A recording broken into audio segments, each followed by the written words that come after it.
Alright. The game I'm playing, T Cobalt, is It Feels. Huh. Oh man. Well, welcome everybody. I'm boiling, man. It's hot today. Very hot in here. Admittedly, that's my own fault. I was playing an FPS game today. I was playing a first-person shooter. I just felt like shooting some stuff, so I loaded up some Warzone. What a nightmare of a game, but man, it's addicting. So rewarding to get a kill. Don't get very many, but it's rewarding. It's getting hot in here, so hot. You leave it to me. Boiling. This your team's back. Yesterday I played a different first-person shooter. I played What could it be? some Call of Duty Black Ops 2 Zombies. That was fun. That was a lot of fun.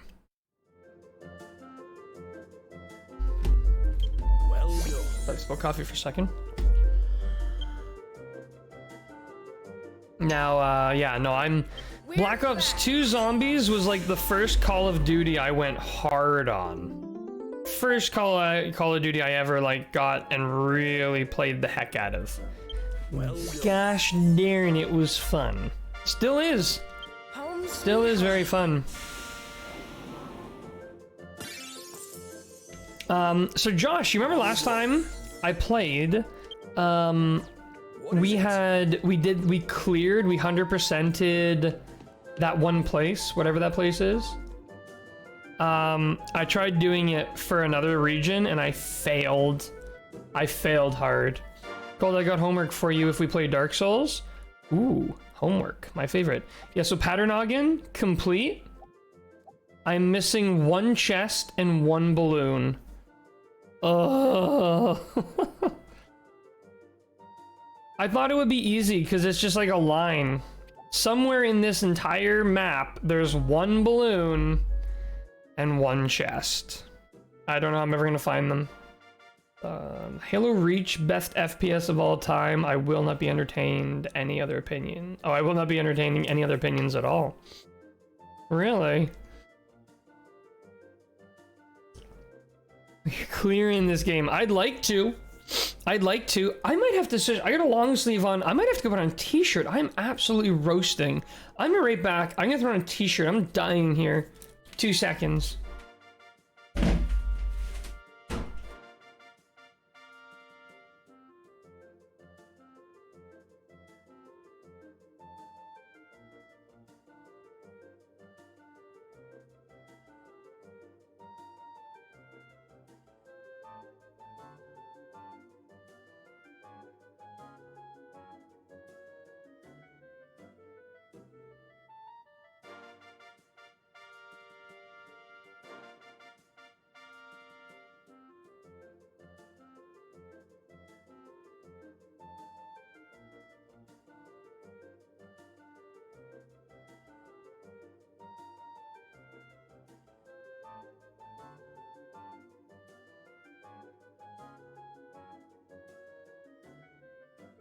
All right, I'm back.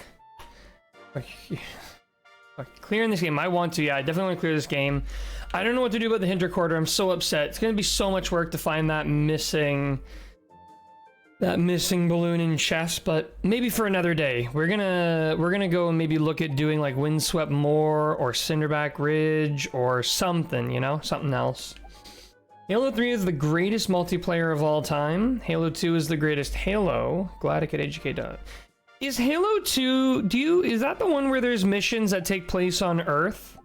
I really, really enjoyed the Earth missions, interestingly enough.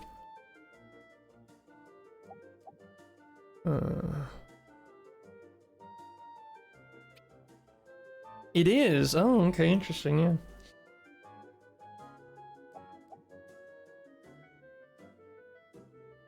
Okay, here's the game plan. Here's what I'm thinking. We're gonna do Windswept Moor today. I want to go and clear this map. Here's the strat. We're gonna break it down into sections.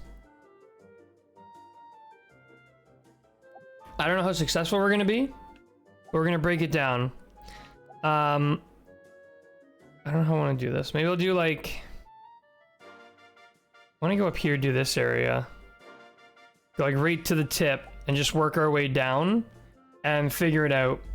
Nothing will ever be grown up playing Halo 3 multiplayer, though it was so game changing and Forge mode was at its peak. All the crazy game modes and puzzles people made. It's true. I have something new to offer you. I never played Halo 3 when it was a thing. I only played Halo 3 later when it came to the what do you call it? The Master Chief Collection. That was when I played it. We have so many monsters here. Anyways, I want to get this guy. Get Butcher. Look at the Chief. Maybe later. Let's see. Games tried to recreate it and some have come close, but I don't think you could ever replicate what Halo 3 had at launch. Or goes bonkers. Me and my brother used to chase each other around with kill balls and see who could win. Yeah, well, the thing is, like, when you do reach perfection, the trouble with perfection is that it is perfect.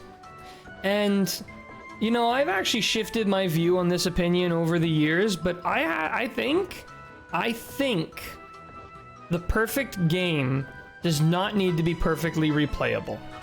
Reason why? I just don't think it's possible to create a piece of media that could never get boring. Ever. You know? Just because you get a perfect mechanic and a perfect set of maps and a perfect everything, it doesn't mean it's going to be entertaining forever. So with that reasoning, I kind of feel like Where are you going treasure hunting? a game doesn't have to be perfectly replayable to be considered perfect. So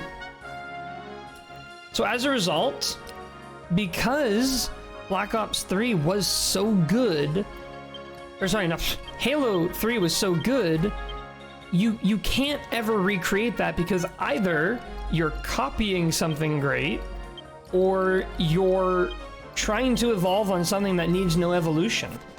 And it just doesn't work. We'll have you in our number 3 slot. I need a bouncer.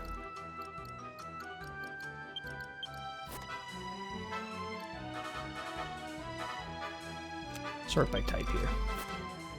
Probably Black Ops or Modern Warfare 2 is the closest thing to doing that again. Yeah, Black Ops was fun. Black Ops was really fun. I just didn't get into Call of Duty when Black Ops was the thing. Ooh, maybe we'll take this guy actually. Oh no, he's got a really bad ratio. Ah, whatever. Let's take him instead of this guy. He's a scan, right? Yeah. And then for a bounce...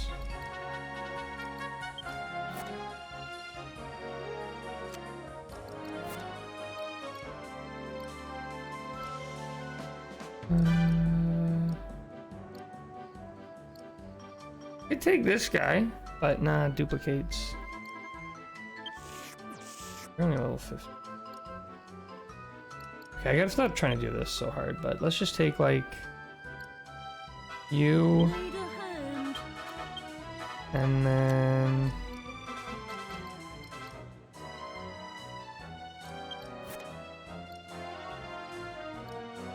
I need a bounce. I don't have any bounces. Frost, what's going on? Hello. Don't like Call of Duty at all, to be honest. That's totally fair and valid. Totally fair and valid. No, I don't think everybody needs to enjoy every game at all.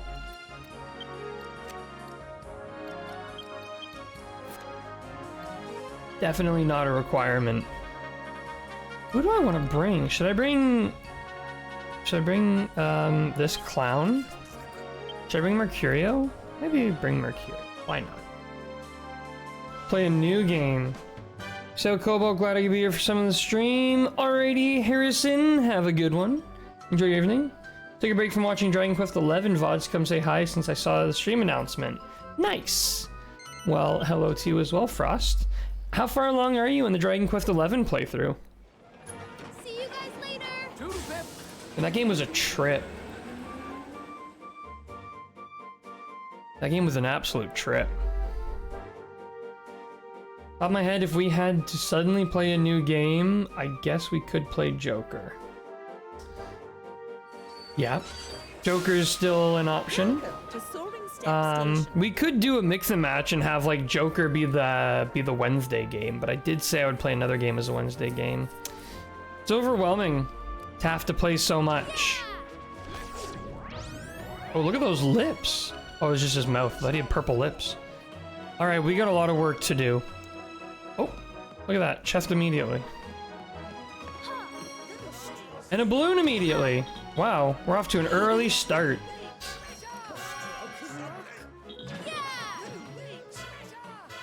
Let's grab this chest, that balloon, and then let's ooh, dunk bomb. Dig this up. Hopefully not get smacked by this guy. Hopefully not die. 123 HP. Only episode 2, and I'm also not finished Dragon Quest 8. Just wanted to watch a bit of the 11 playthrough as I'm also playing it, but with some Draconian quests on. I definitely want to do that sometime. I want to try Dragon Quest 11 with Draconian quests and see how it goes. This map, how much work do we have to do? So I'm watching Dragon Quest 8 while I grind playing 11 alongside your main quest progress. Ah, so what Draconian quests are you using? Or what Draconian quests do you have active in your playthrough?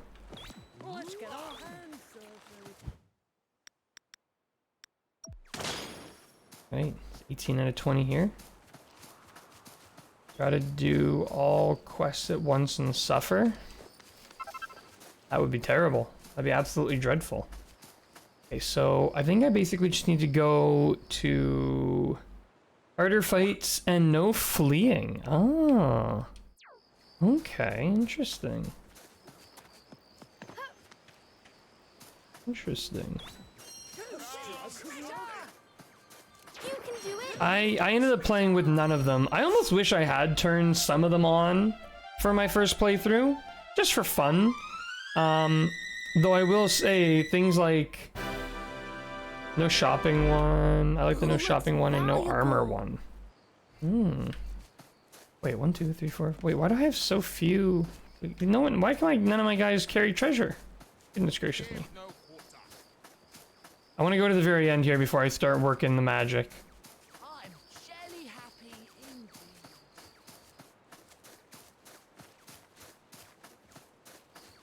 Wish I had harder fights on for my original playthrough. It just seemed too easy.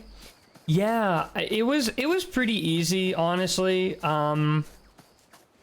Maybe a good combination would be to do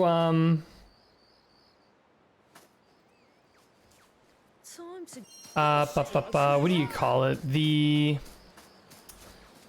harder fights plus I went the wrong way, didn't I? Son of a gun. Totally did. Yep. I would want harder fights plus level caps. Can we make it? Let's try it. We cannot make it, not even close. But yeah, I think if you did a combo of harder fights plus level caps, it would be quite an interesting experience. Very interesting experience indeed. Couple struggling to play through at some point. I struggled with the Act 3 difficulty curve. When they drop you in Act 3 with no direction, I had no idea what to do or where to go. And everything that immediately faced me seemed impossible. And it was a little frustrating because up to that point, the game was very well paced. And all of a sudden, I couldn't do anything. That part sucked. That makes the game super hard. Yeah, but I like that challenge, making you really work on like resource management and all that stuff. Grisabelle can only hold 1 treasure? Maybe I should dump her and get someone better. No, she can hold 2. Sorry, never mind. Still though, maybe I should get some higher treasure holders. These guys aren't really that great. What did I come in here to do? Came in here for something. Oh, medals.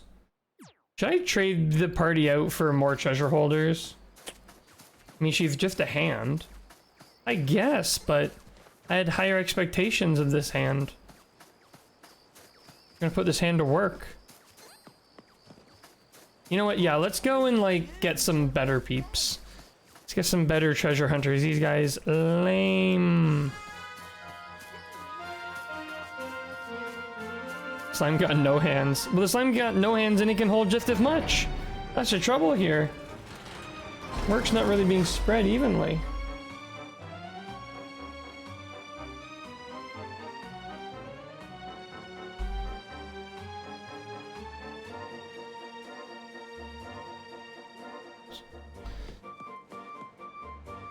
Should we get that treasure appraised? Yes, we should. I'm pretty sure at least one of it's a duplicate.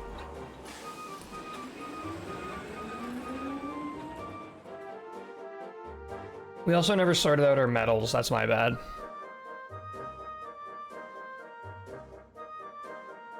Yeah, instead I think we'll do like King Metal Slime. Need a stealth character who can hold 3 or more treasures.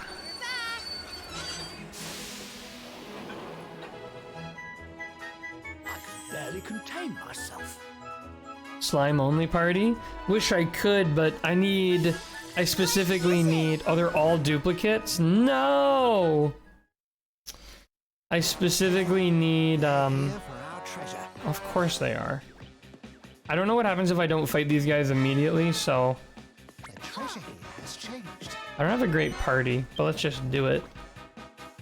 Yeah, I would do slime only party, but I need a scan and a stealth. Let's work as a team. This treasure belongs to our master now.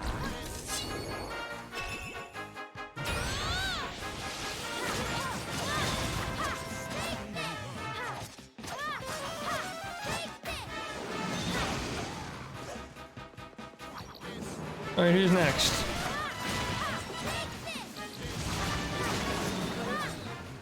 These guys are pretty good in a fight, though. I'm pretty sure that's the Lost Leader's whole thing, because he drops treasures left, right, and center. His, safety thing is, like, nothing. Do you still run into Bonnie? I don't think so? I don't know. Now that you mention it, I don't remember the last time I run into Bonnie. Not sure. You Not sure haven't at seen all. the last of us. Nice try.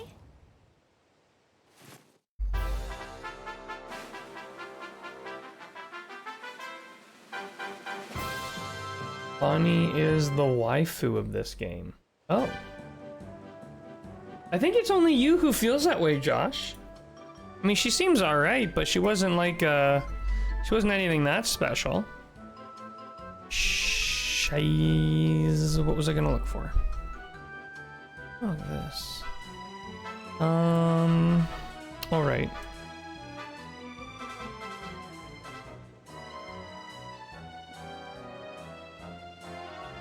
Oh, Dark Souls Remastered is full price on Steam. Shame. Just going off one picture. Well, I mean, that's a pretty safe way to go. Why not? Let's try this again. I put too much effort into trying to get like good treasure lineups. That was a mistake. I'm just gonna put together a team that's really strong for my purposes, and that's it. Where are you going treasure hunting today? Rebecca is the true waifu of Edgerunners. I still have to finish Edgerunners. Never finished it.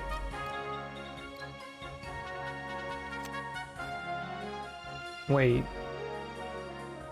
Is that not the Zenith sword? You gotta be kidding me. That's a Zenith sword for sure.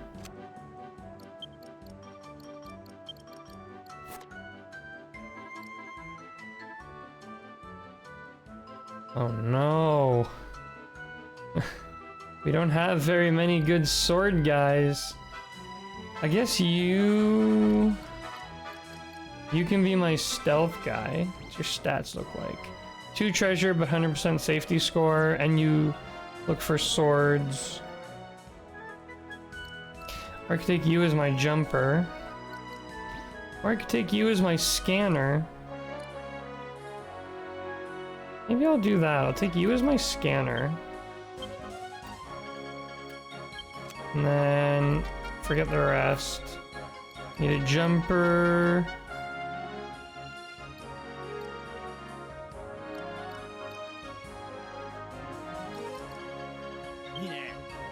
UG. And finally, we need a stealther. Who will be our stealther?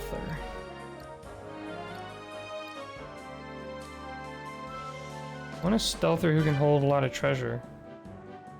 Doesn't look like anyone who stealths can hold a lot of treasure.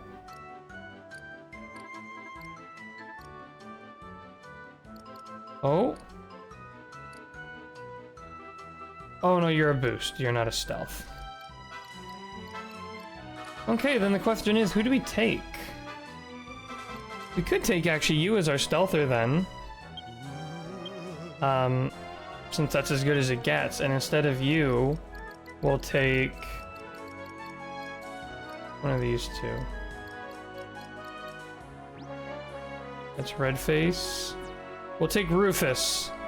Rufus has served us well. Infirm. This is good. Lucy is good and all, but Rebecca wins. Felt lied to about Edgerunners. Everyone said, oh yeah, gonna be so heartbroken and feel empty inside when it's over. Jokes on them, I always feel empty, and the anime didn't make me sad at all. You know, it's one of those things where, like, people play Cyberpunk 2077, and then they'll watch the show and they'll say, oh, you don't need to know the show, or you don't need to know the game to understand the show. That's fine. But I felt lost watching the show. I didn't really fully understand the world or the mechanics of how anything worked. So, like, in that sense, it actually kind of sucked for me. I didn't really enjoy the watching experience that much. Why do I have nothing on? Auto equip, balance done. Auto equip, balance done. Auto equip, balance done. You know what anime really messed me up? Steins Gate. The anime made the game feel flawed in my opinion. Didn't the game already feel pretty flawed though? I need to go. How do we get where we need to be? Because they go psycho when they overuse their mech upgrades, but in the game that doesn't happen. Yeah, I wondered about that. I wasn't sure if maybe that was like a big plot point in the game or something. Because doesn't the main character in the game, like, granted, I don't really know anything about the main game Cyberpunk, but doesn't your main character go a little, like, psycho? Doesn't he have a little bit of trouble?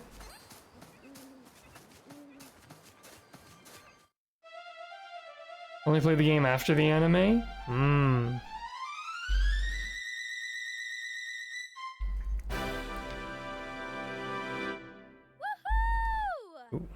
Ah, you know what? We should have taken a character who can heal. I don't think any of us can heal.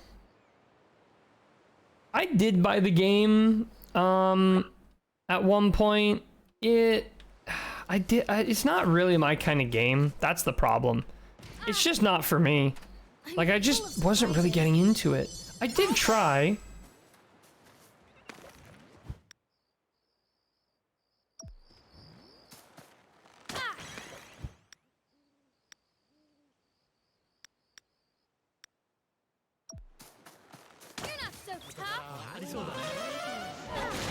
Come on.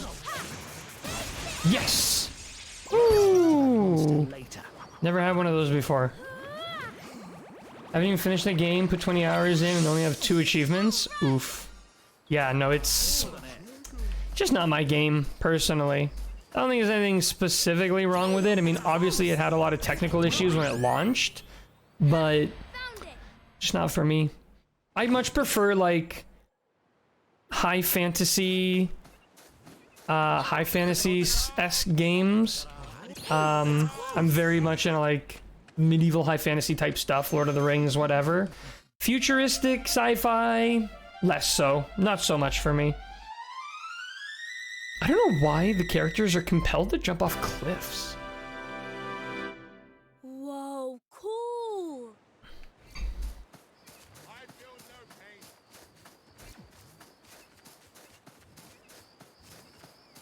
What have we got? Alright, give us a scan. Let's see what we're dealing with. Do we ever need to go up there? We do indeed.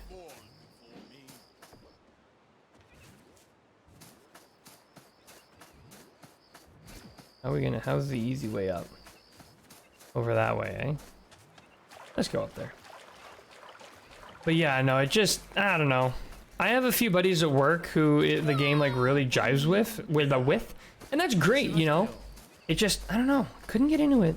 It's also like a bit of a convoluted game. And I understand that a lot of the RPG elements are pretty redundant.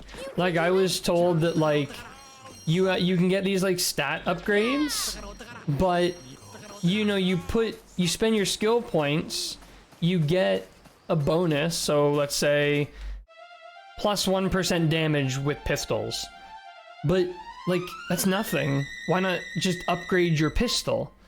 And like all the upgrades felt like redundant, like they were so minor. Oh.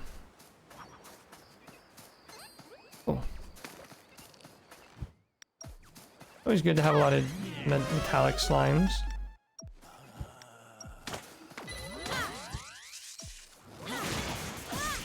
Did we get that one? We did! Is he holding my sword? Discord to show you my worth?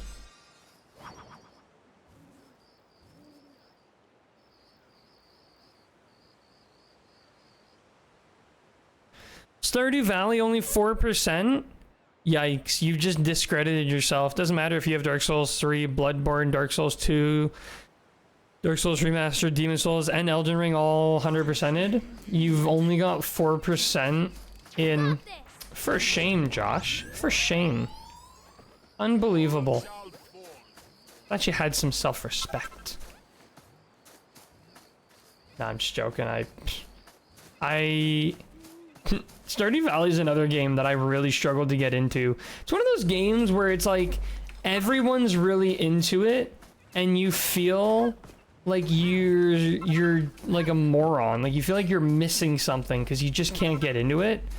That's how I felt with Stardew Valley. It's just like everyone who's playing it, they're like, oh yeah, it's so much fun, it's amazing, it's this, it's that. It's like, I don't get it. It's like I walked around and I fished up a few fish and this and that, but it really wasn't all that special. I think I see a balloon in that building.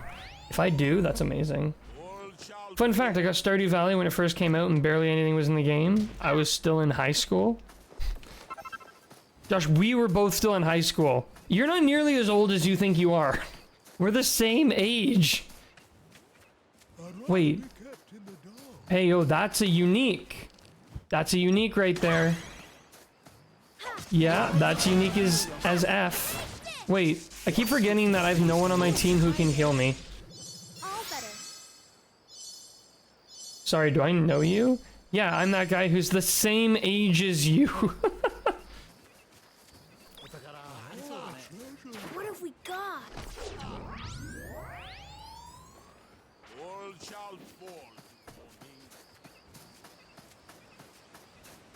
Stranger danger? Please. Hey, it's close. There can It's more like stranger, not danger. Burn. Oh, right by the entrance to the balloon. Busted. Put your hands up, balloon. You're under arrest for existing.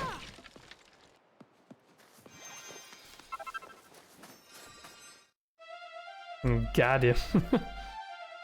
Alright, that means there's only one balloon left in this region. We are actually crushing it in the balloon department. What do balloons give you? There is a quest line which requires you to... whoops, wrong button. There's a quest line that requires you to hunt down and shoot balloons. It's one of the adventure quests. Here we go. So the first one is they want you to shoot like 10 balloons or something.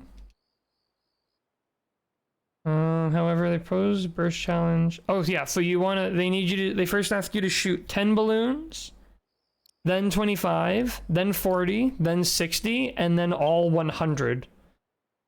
What do you get? I don't know. Oh, I get the pirate ship model and a chimera wing. And I also just feel the joy of knowing I completed that task. Your dagger gauge is filling up. Was that a unique Orc King or something? Or is it just cursed? It was just cursed. You got this. But I've sort of taken a little bit of a break, a little bit of a sidestep. I actually need to kill all these guys because I desperately need their second drop. It's the only piece of information I need to complete their log. I kind of put a break on the actual treasure hunting in favor of trying to 100% maps. No ace today? No, not yet at least. Don't know where you might be at.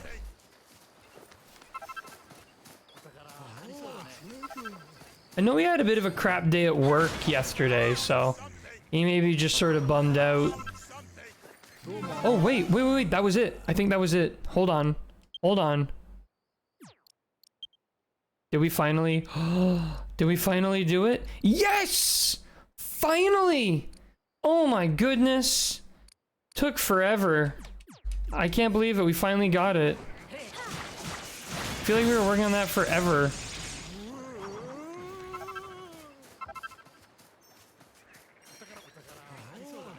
What have we got? And Dragon and Black Clover is the worst anime known to the universe. Got what? Oh, so like to complete the log, you need all the information on an enemy, and the one piece of information I was missing for the King Slimes was their second drop. I had tons of their first drop, but none of their second drop, and I finally got it, which is Princely Powder. Is that how it's pronounced? I don't know. We're gonna clear this son of a gun so bad. We got so much clearing to do. We're getting a level 50s here. I think we did come all the way out here once, long time ago. Oh, that was the other problem I had with the hint recorders, was that the like silhouette was so much harder to see. Oh, there's another chest. The One Piece is real. Can we get much higher? So high. I feel like it's gonna come down to the One Piece being like the adventures we have along the way. I feel like it's just gone on so long too that if they ever finally revealed what the One Piece is, or like actually find it, it's just gonna be so underwhelming. Like it could never really meet up to the expectations of audiences. It's gotta be after so long. You'll never beat us.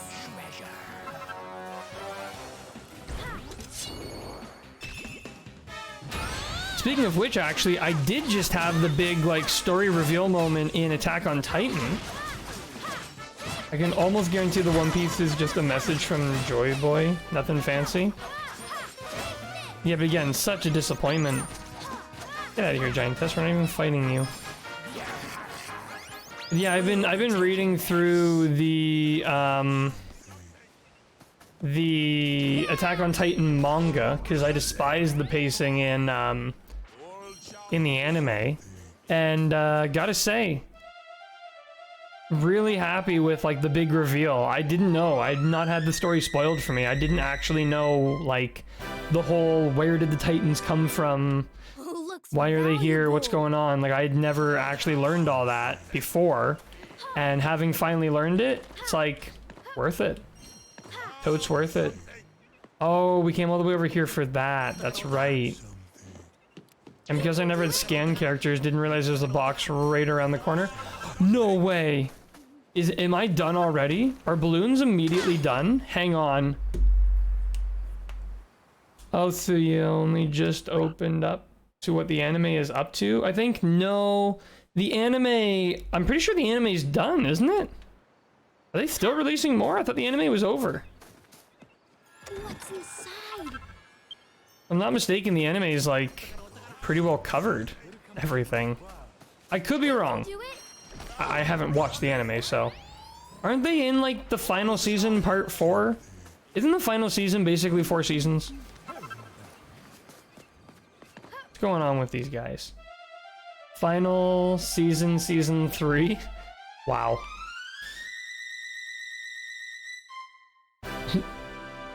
And then how do they have to keep doing like final season hype over and over? You got this.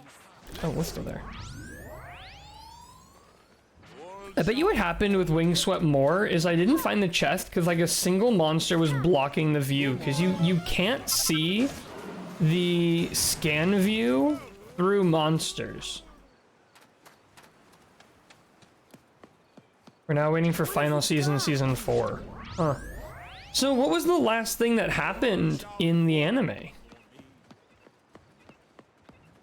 It's actually kind of fun though to know the voices. Makes reading the manga very, very fun. Like reading things in Levi's voice, for example.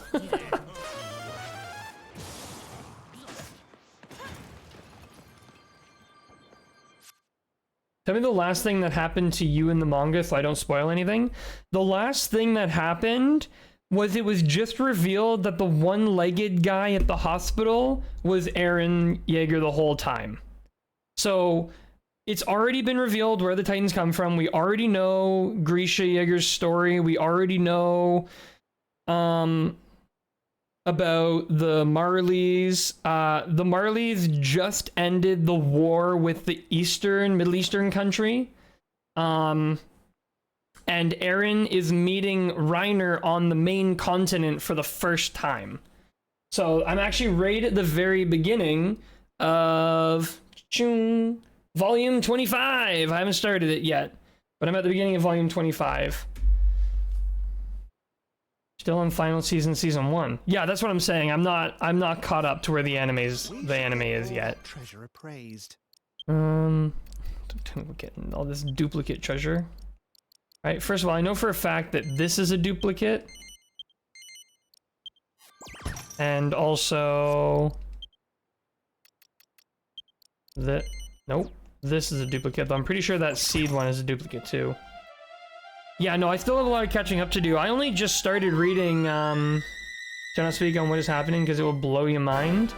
I have seen a clip, and they've talked about this in the manga, so I assume it's just gonna happen in the anime, but I've seen a clip of what looks like a combination of Eren and the God Titan, like Eren and the God Titan mixed together, walking across the ocean with an army of Colossus Titans, which I assume are the Titans that are made up of the walls. So I assume eventually Eren and them all go to war with the Marley, which is what it seems to be leading up to. But no, I think that the Attack on Titan story actually did an excellent job of building up a story and executing on it. You know, everything feels epic in the story. Everything feels satisfying. That ain't even what will blow your mind. One thing I will say, I want to give like huge appreciation to the author. Who is it? Hajime Asayama? huge credit to this guy. Every time there's a big reveal, that big reveal rolls all the way back to everything. Like, Whoa, cool. shame the end of the manga sucks, apparently. I don't... Well, that might actually be a problem of expectations. Like, when you have a story so great, any ending would probably be underwhelming. But like, when they're telling the story of Grisha Jaeger, and you find out a few different things. You find out that Aaron's dad married, not only did he marry someone from the royal family, and but then that Titan is the Titan that eats Aaron's actual mother. So Aaron's father's wife eats Aaron's father's wife, interestingly. But then it also shows how, like, him touching the that Titan is what caused him to trigger the control power. And then it's also funny how Zeke has a certain degree of the ability to control Titans, but nobody knows why he can do that. It's gotta be worth a fortune. I don't know how I feel about the 13-year thing. That mom eats real mom while son watches. Does it count as your stepmom if it's your... Like, wait, what do you call your dad, like your dad's previous wife? Like, your dad has a wife, gets married, has a wife, separates from that wife in any form, gets a new wife, and you're born to that new wife. What's your relationship to the old wife as the son? Whoa, cool. Wouldn't be stepmom, would it? That seems wrong. Seems incorrect. This will make you feel better. A rival gang is nearby. I'll let them take my drop treasure. Then mom eats real mom while son watches. I'm rereading that. But no, like, I don't know. I think that the story has been going really well. The biggest mind F that has you going back through the whole manga. I'm looking forward to that because it feels like every reveal, like I said, has that sort of everything comes together. Like, it all makes sense going through the whole story. I almost want you to stop playing and keep reading so you can message me when you reach the biggest mind. No, I don't even want to ask what volume it's in, because that will have me, like, anticipating. I'll just have to, I assume I'll just know when I get to it. I assume it's going to be that kind of a reveal that, like, if someone tells me there's a big mind fart, not gonna give any clues. Smart. You got this. Oh, leave us alone. Whew. Frames drop when rival gangs appear. When I read it, I dropped the manga? Dang, really? Ah, no! Team! I'm coming for ya! Wait, we're all up here. They're all down there. And I've died. Shiza. And when I watch it, my jaw still drop, like physically drop the manga, let it go from my hands. I hope I don't do that. This is a very expensive e-reader. E-readers are really expensive. More expensive than what should be allowed. I'm gonna lose all my progress. I have not saved. No. There's no other option. Why does it ask? I have no choice.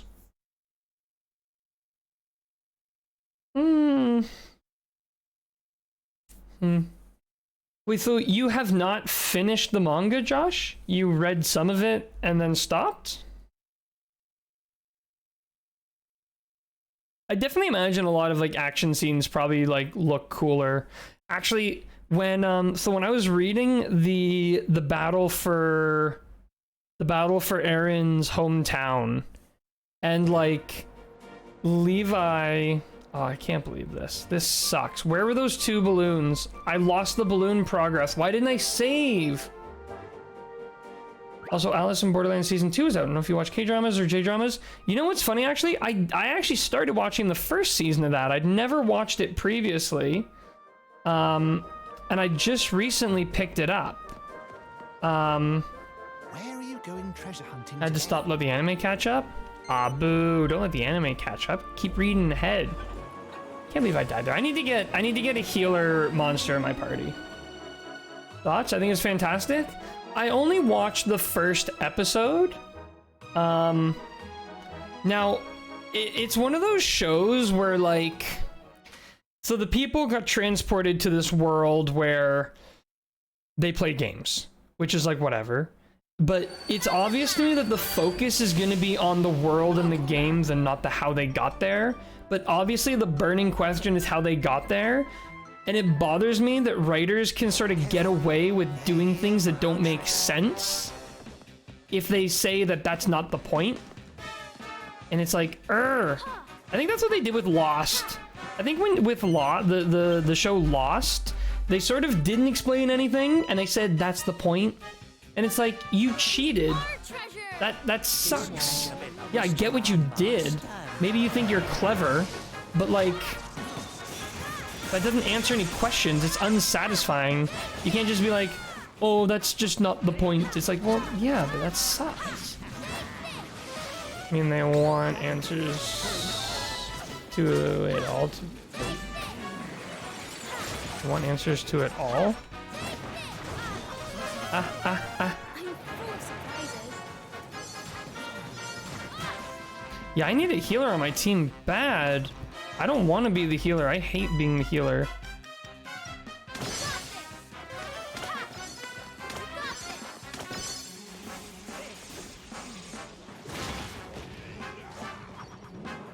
Tell you this is how, though no one is the answers so far. Like for how they got there, even the people you think would have the answers are just in the same boat. Yeah, I mean, like so far it's obvious that someone in this world holds some degree of control.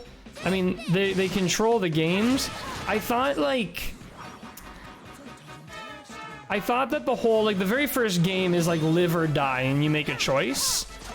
But I don't know what the intended solution was or if it's supposed to be a 50-50 chance. But the way they solved the puzzle was like, oh, like you have to be a disgustingly observant super genius to get this. Like, I don't think your average Joe would get that.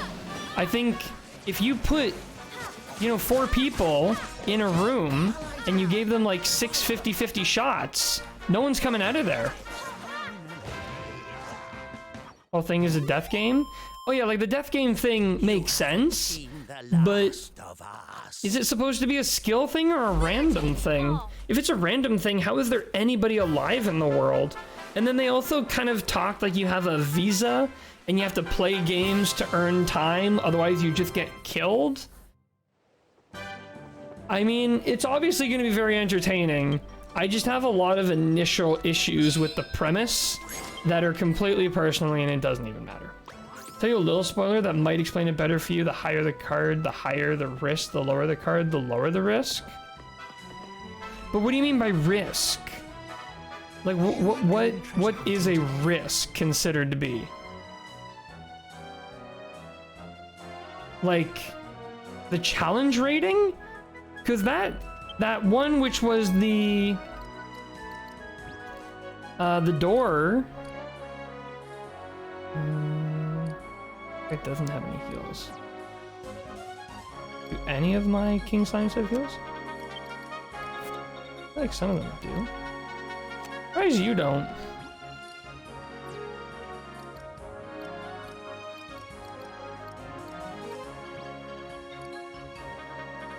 Oh, he has full heal.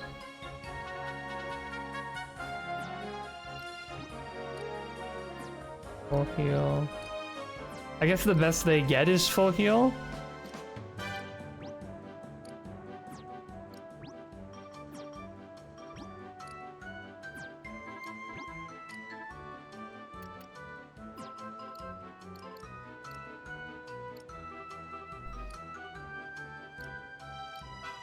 Who else gives boosts?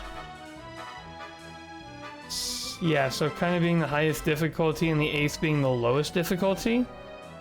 But that first one they did was like a 3 of clubs or something. Isn't that a pretty... 3 is a pretty low difficulty, and the way he solved it was by calculating the size of a car versus the size of the building. That's...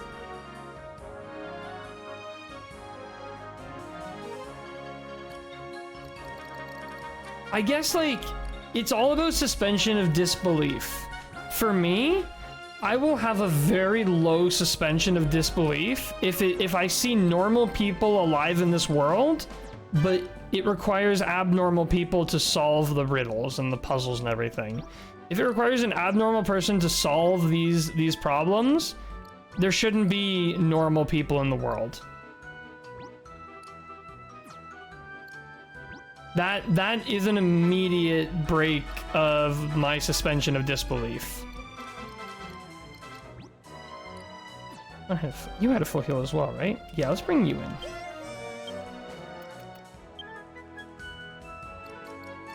Alright, let's try this again. What are we, an hour into the stream and all I've managed to achieve is nothing? See you guys later. There's games that only let one person live? Isn't there 3 people in this little group of people? How do they get out of that? I guess they don't ever get into it together or something?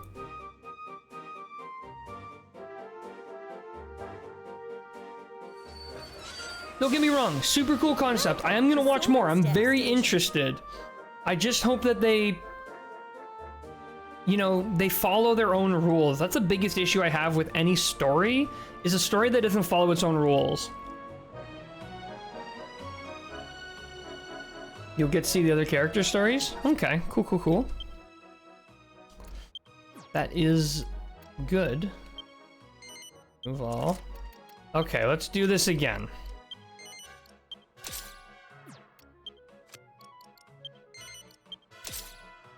There's a way to, like, auto everybody.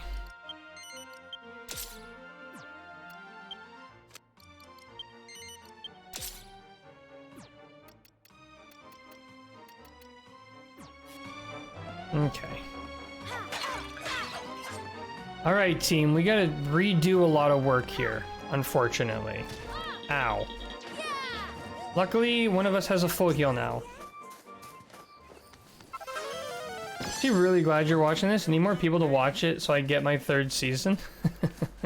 So I assume you've already, like, finished the entirety of the 2nd season then. Right, so I went up there first.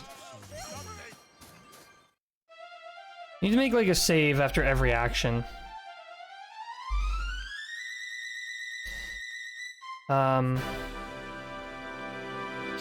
But yeah, no, are you watching the show in English or is it Korean? No, it's Japanese. Are you watching it in Korean or Japanese?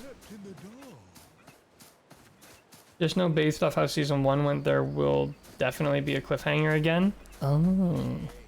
I think that's just the rule of Netflix shows. Like, a Netflix show has a rule where you have to end your show on a cliffhanger so that there is the possibility of making more episodes if your show is successful. I think that's just the law. It's the Netflix law. For sure it would be down there. Huh. Oh, it's right here. Darn it. Moron. I hate the popcorn effect, so... Japanese. Plus, I watch all shows in their native language. Just makes more sense, easier to connect to. Yeah, I did watch a lot of What was that? Squid Games. I watched Squid Games mostly in English, actually, when it first came out. I feel no pain. Is that a nothing notification or a text message? It was a nothing notification. I watched that one in English, just because I wanted to watch the show, but I didn't want to have to pay attention. It's like, this show is interesting enough that I will give it my time. I will not give it my full attention, but I will give it my time. Gots to be in Korean. I think I watched a little bit in Korean, and the thing that I don't like about subtitles, and I have this with anime too, is I'm too lazy to go back and fix it when I miss something. If I don't read a full line, I just will not read that full line. I'll just go without it. And I actually had this problem when I watched Attack on Titan. I missed a lot of stuff. Now that I'm reading the manga, I'm picking it all up. I can easily reread things, no problem. The story doesn't move forward without me. However, with any shows, it just keeps moving forward. So you miss a lot of things. Whereas if it's in English, I'm not going to miss anything because I just hear it. Just so you can laugh at the awful English voice actors when they come in. Yeah, I did listen to it briefly in Korean, just to see what it was like. And it was obviously better in Korean, but I just wanted to watch the show without paying attention to it. Wonder if we'll be able to get our masked guy back. Probably not. Shame. Can't believe I died so ridiculously. Because now I gotta make saves every 5 seconds. All shall fall before me.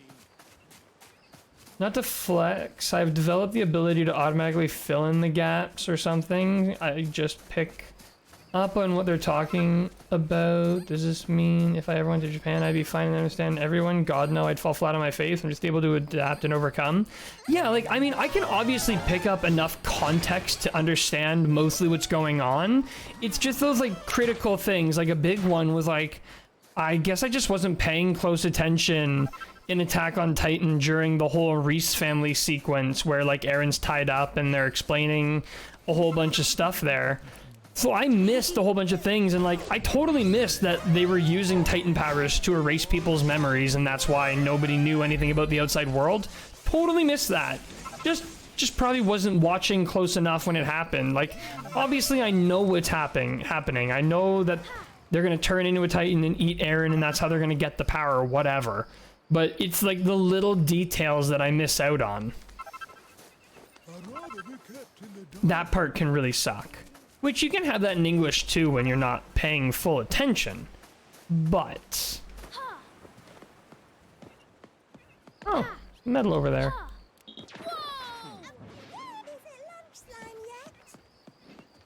Fear is the mind killer. Apparently this massive eyebrow slime is a female. Using female slime voice lines. It's only me today, wacky. You know, Friday streams, honestly, Friday night is an awful time to stream. Friday night's a terrible time to stream. Most people are busy on a Friday night. I guess for you it's a Saturday morning, so for you it's a great time. But for a lot of the folks who would normally come out, like I know Greg, I mean, we haven't seen Greg in a while, and I assume that's because he's been very busy with work around the holidays. But like, Greg works night shifts. He usually doesn't get on until 11 or later. 8 p.m. here? Playing Slay the Spire? Wait, what? What do you mean 8 p.m.? How's it 8 p.m. for you? Oh, sorry, it was a 2-point... Sorry, I didn't realize you were... It was a 2-point thing. I thought that was just like, you were telling me that you were playing Slay the Spire at 8 p.m. You used to easily hit 20 plus views. I think the other thing is Dragon Quest Treasures has just... Oh, my Emerald guy. I think Dragon Quest Treasures has just sort of fallen off. It's just... people aren't that interested in it. Jade King Slime, yes. I think that's really what's going on. Just bad stream time and I think people lost interest in this game pretty quick because there's not a lot of depth to this game. It's a fairly surface level simple game, so I can kind of understand people losing interest quickly. I mean, who wants to just sit here watching me run around collecting random junk all day? Apparently you.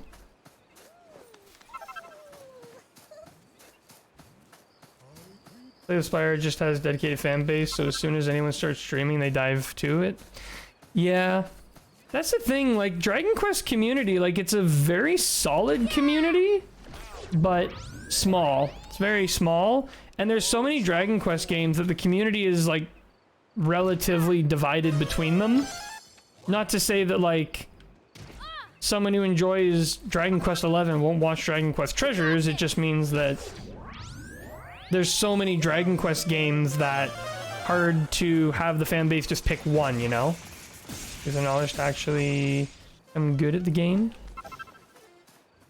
Once I pop this balloon, I'm immediately saving. Redoing all of this after a death is the worst. Hey, it's close. Death in this game is more punishing than any mainline Dragon Quest game.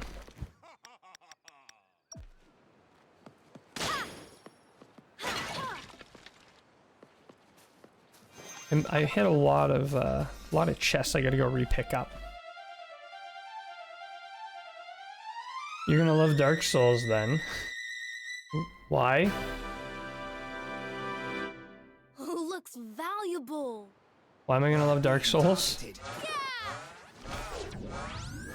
I thought the whole point is you're not supposed to like Dark Souls. I think you're supposed to hate Dark Souls. Game that thrives on player distaste and disappointment.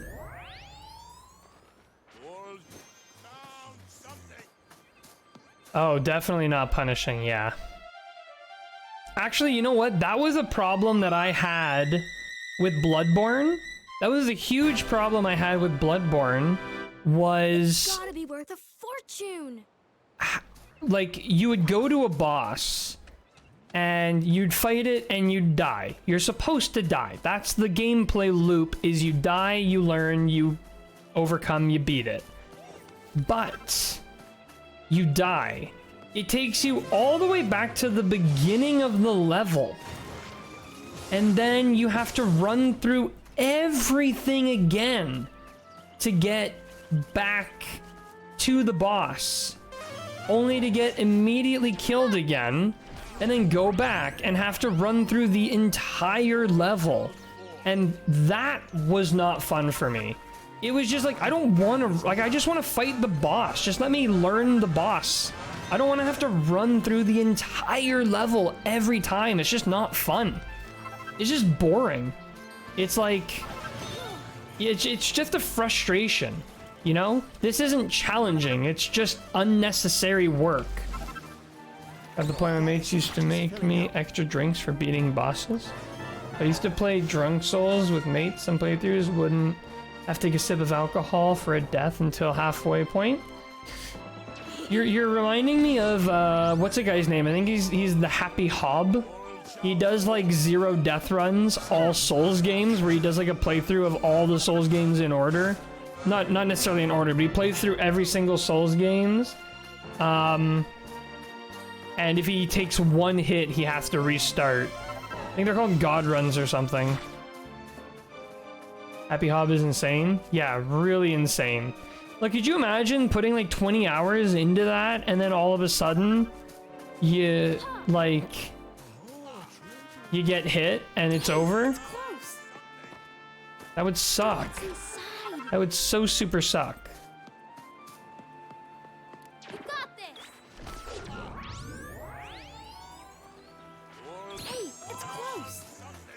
You're gonna regret this. Oh my goodness. Love the Soul series, but I could never run a marathon. Yeah, I mean, for him, it's basically his career. You know, he's doing it literally as a job. So I guess for him, it's like, it's not really a big deal.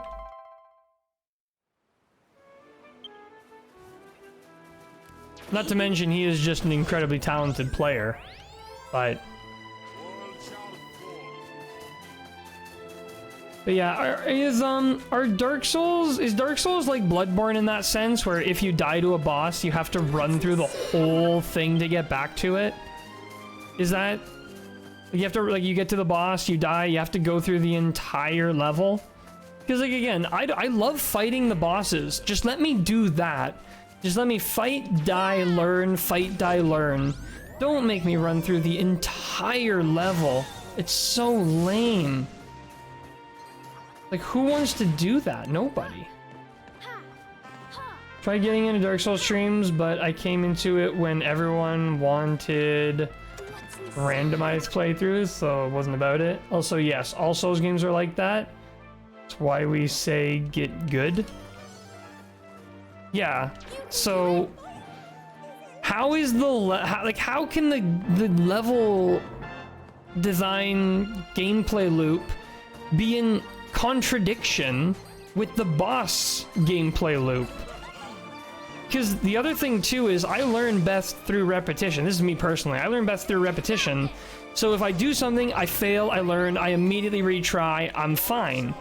But if I have to like spend 20 minutes running back to the boss, I've lost everything by the time I get back there. I've forgotten everything.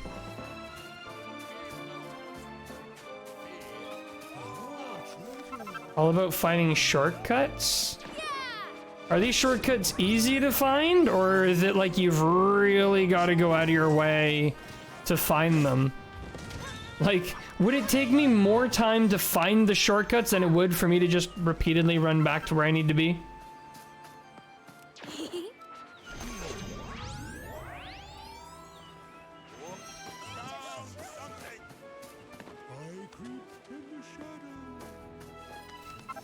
I'm in plenty. Nah, it's easy.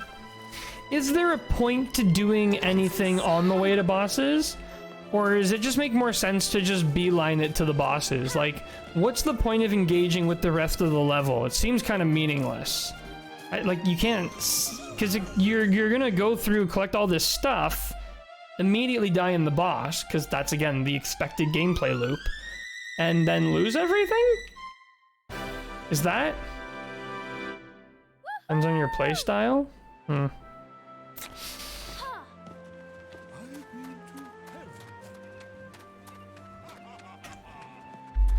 Yeah. Yeah, we'll see. Because I think really what it comes down to is, could I learn Dark Souls? Could I learn all the bosses? Could I get good enough to beat the game? Yes. Yes, I could. Do I want to put all that time into it as opposed to putting my time into other things in my life?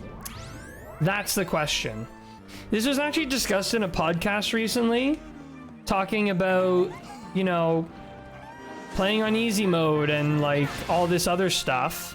Like, why do we do it? Why do we play in easy mode? And the plain and simple answer is, you just don't really want to put the time in anymore. Defensive playstyle, which you have to pick before you play. Magic, Pyro, Faith, Strength, and Dex. You need to pick out of that.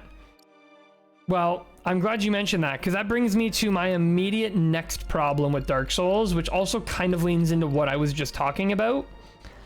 I don't know what any of that is. I don't know what any of that means. I don't know what any of that does. The game probably doesn't explain it, because it didn't in Elden Ring. And that means that I have to trial and error learn everything. That is not fun for me. I don't want to spend all my time repeating the exact same thing over and over slightly differently to figure out how things work. Tell me how things work and let me pick what I want to do and then just do it. That's me. I play easy mode because I don't have time. Exactly, yes. Exact same thing for me, but where that has a problem is in something like Dark Souls, where there's no easy mode. It's hard. The game does not respect your time. Like, if I've only got maybe 30 minutes to an hour a day to play, I'm probably not going to make any meaningful progress. I'm probably going to feel like I've wasted my gaming time. Pyro is also... Wait, magic is the easiest way to play? How does magic work in Dark Souls? Is magic kind of like a non-play kind of play? Like, you don't actually play the game, you just stand afar and shoot magic missiles at things?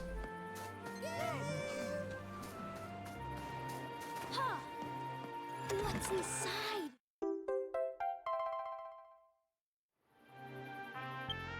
Pyro is also pretty easy. Like, what is it, just fire? Like, what does any of this mean?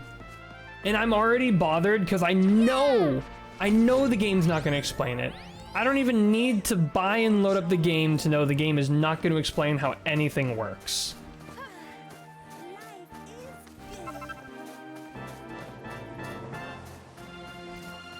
Because then the next thing, I know I'm just going on a rant now. You're going to have to just bear with this rant. The next thing that drives me crazy is because the game is set up like this, where the game doesn't match my lifestyle, I just feel like a moron, like a complete loser, because I can't figure things out in the game. I can't beat whatever because my lifestyle doesn't match up with the expected play style. That sucks. Homework for you is to watch an epic Name Bro playthrough. Now you still gotta play and you'll need weapons for backup. You'll only use a certain amount of spells. Well, yeah, see, homework to learn how to play a video game? We've now long left the realm of fun and we're sitting happily in the realm of work. Dark Souls is work. And I don't know if I'm willing to put in the work. I'll still consider buying it, obviously, but I'm poop. it's fun. So my math teacher promised us too, and wasn't. It was miserable. We'll see. I honestly, like... Oh. Dark Souls does one other thing. Dark Souls does one other thing that I hated. It's good at math, so I never struggle with that. English, not so good. Oh no, don't get me wrong. I was fine in math. It just wasn't fun. Not that I was bad at math. I had to be. My mother is an accountant who's obsessed with math. I basically had to be good at math or die. No, it was, train of thought. Lost. Oh yeah, here, I'll give you an example of what I like in my combat systems, and this is not what Dark Souls does. Ready? Nope, wait, that wasn't it. Here, that. I can very quickly get out of an attack and dodge. You cannot do that in Souls games. You cannot do that in Souls games at all. If you're in an attack, you're in an attack. Hope you don't miss. Yo, 8 bears in and waiting for pizza. Nice. I had three tall boys before the stream today. Didn't do much, unfortunately. What you drinking, Ace? We were talking about you earlier. It's pretty far away. Josh tried summoning you by saying that Black Clover anime is bad. By the way, I've decided Black Clover is the manga I'm reading after Attack on Titan. Yeah! Now we're talking about Souls games, and I'm explaining every reason why I hate them. It's because you gotta be punished for being weak. It's all about timing. Same in Bloodborne. I don't like timing-based things. I don't like it. I like reactive more than timing. I love reactive. Like, if I see an attack and I dodge it, that's cool. Feels good, you know? Look at me. I'm Dodger boy. I'm super dodgy. Nothing's hitting me. Budweiser. That's a shame. I used to like Budweiser for the high alcohol percentage, but I can't drink it anymore. It turns my gut. I don't know what it is about Budweiser and Bud Light. They don't sit right in the old belly.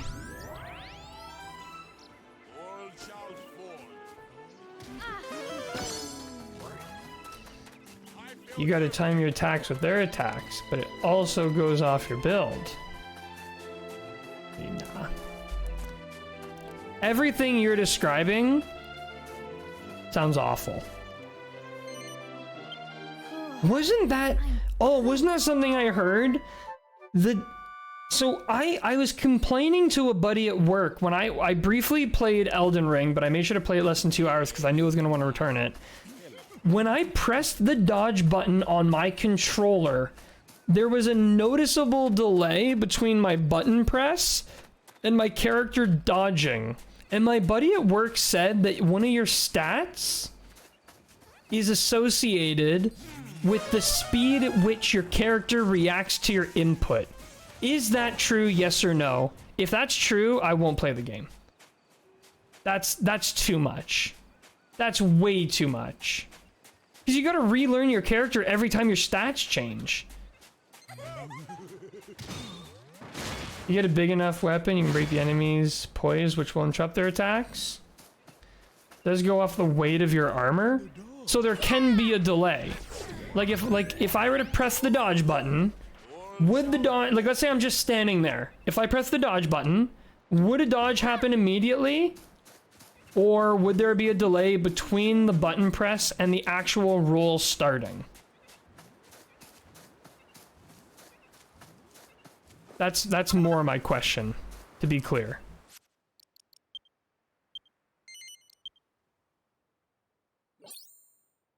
Maybe I remember the slower the roll? No, it just happens straight away, just your roll is slower or faster.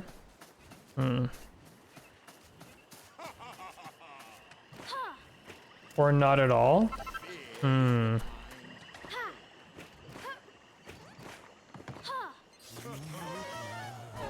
super heavy. We'll see. I am quite tempted to get it. I'm quite tempted. We'll see how I feel tomorrow. I won't have a lot of time tomorrow too because nice levels. Yeah, no, it was way easier than getting 99s in RuneScape, let me tell you. Also, hey Chrono, how's it going? How is it going? Haven't seen you in a little bit. What have we got? Oh, I thought that was a balloon. I'm like, wait, I've got all the balloons. What was I gonna say? I had more Dark Souls complaints. Oh yeah, we knew for sure this is a duplicate.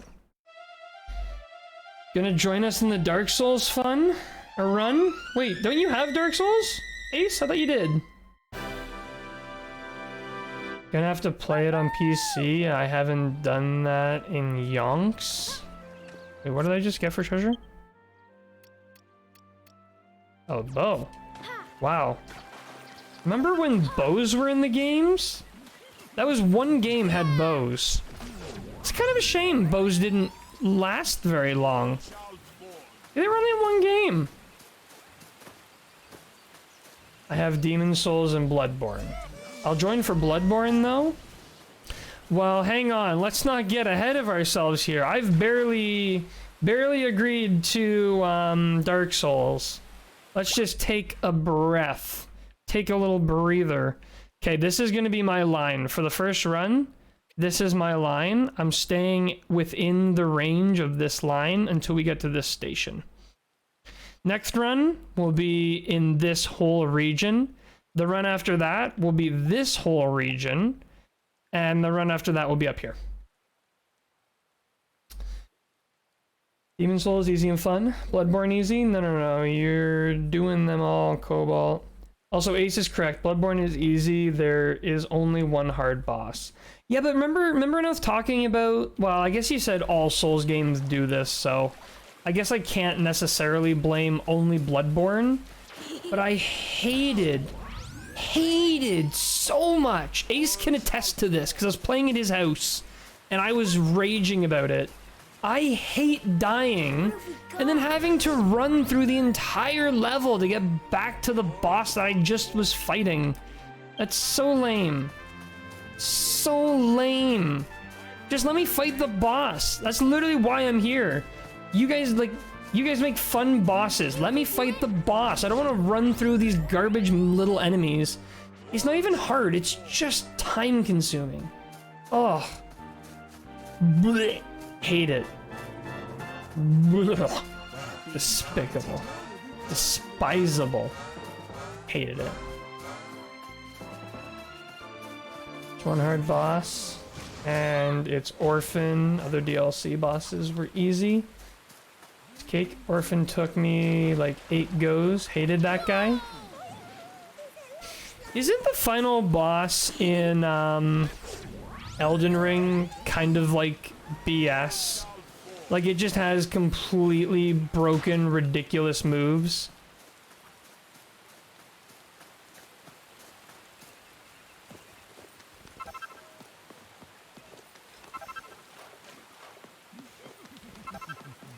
You can do it.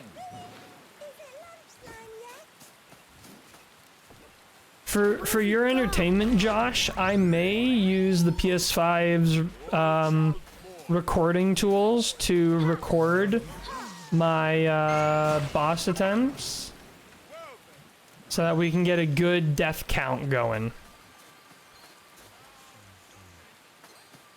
Because I just know you're drooling for a death count. Elden Ring last boss was easy. I mean, I never actually played Elden Ring more than 2 hours, but all I know about the final boss was from the Donkey video, and it looked like the boss was doing attacks that required you to basically not move and attacks that required you to move all at the same time, and just lame. And we can study your gameplay. Well, there you go. I don't know what your expectations are, but I also, like, because I don't like Souls games, I inherently get that sort of, like, I'm not gonna try attitude, which makes me worse than I should be. I know that's a terrible attitude to go in with, because it just furthers the problem. But I'm already so bitter at how much the game disrespects my time that I like just want to disrespect the game by not playing it properly. I know that doesn't make sense. You don't have to tell me it doesn't make sense. I'm well aware. But can't help it. Can't help it. BRB. Alrighty, Ace. Guess his pizza arrived.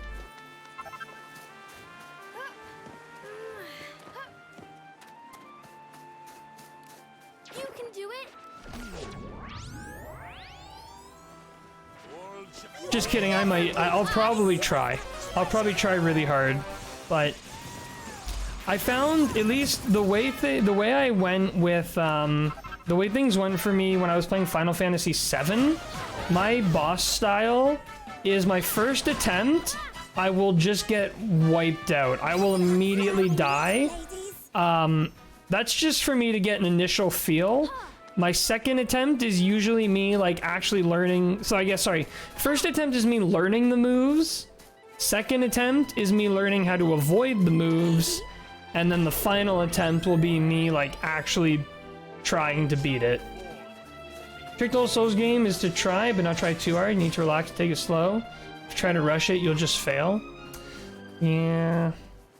I like rushing it, though. I like being as fast as I possibly can. Try to rush it, you'll just fail. That is likely what's gonna happen to me. Is I'll just be like, alright, let me get through this quick. Let me get this over with.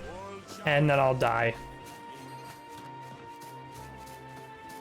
I wonder if I can find like a really cheap copy at like used game store or something. Should call up used game store and see. Anyways, gotta go. See you later, alligator. Alrighty, Josh. Have a good one. Thanks for hanging out and chatting.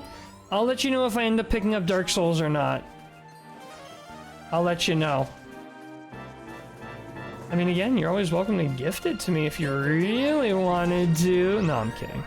But am I? But I'm not. But am I? We'll see. But yeah, man, thanks for hanging out. Have a good one. Ciao. Item... Carry treasure... I don't know. This is definitely a duplicate.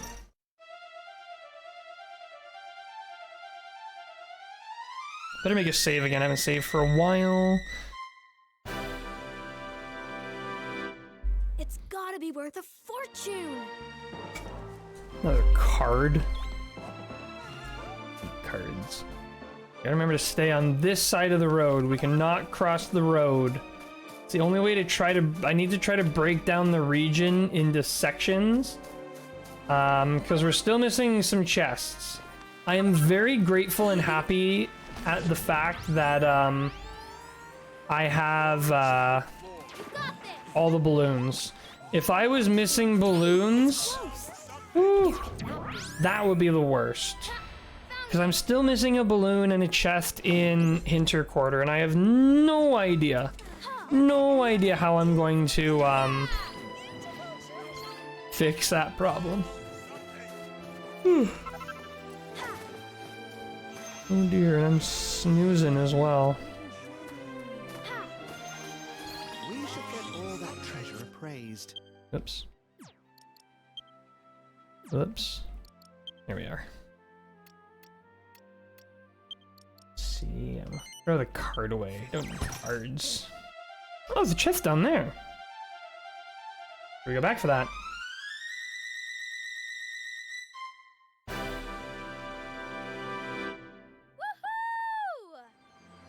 Woohoo! That's unique. Never seen that before. Now, this doesn't go down. Now, we went all the way to the end of that. Whoa! That was weird. A little buggy. Okay. What have we got? I think different monsters have different scan ranges. I swear some monsters scan further than others.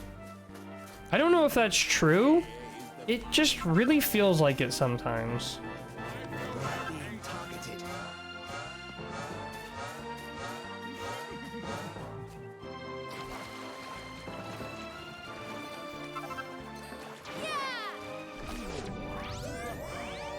Okay, so where was that chest I saw? Down there? Oh, way down there. Alright, well, that's what we're here for. I don't know if this technically counts as crossing over the line. No, it does not. Still on the correct side of the line. Zam pellets, hello. I'll sneak over the line and grab this, though. Can't believe we're in a region which has the Zenithian sword, and I'm very, very likely not gonna get it.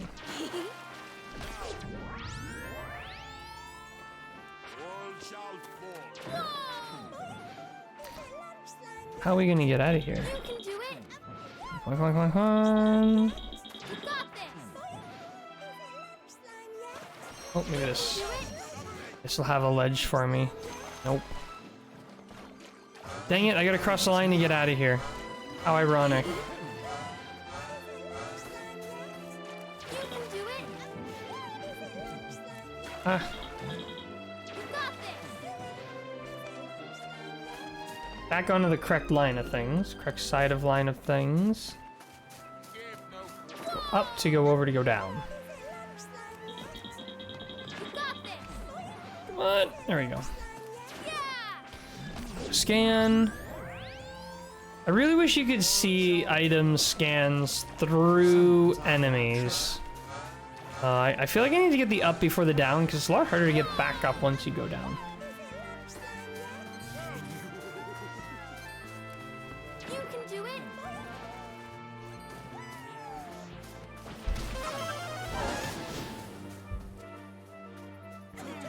Don't know if there's really going to be anything else up here.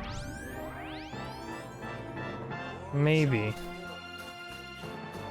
Maybe. I wish there was a way to just like stop enemy gangs from trying to Leave us alone. attack you. Very annoying. Very annoying indeed.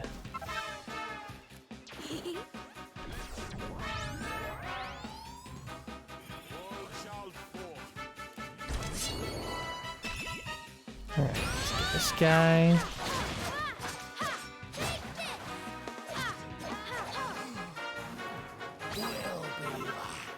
What? Was it just one of them? Where'd everyone else go? Alright. I gotta like make sure we're scanning and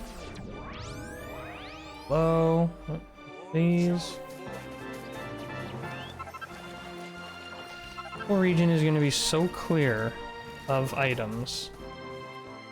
Won't even be funny.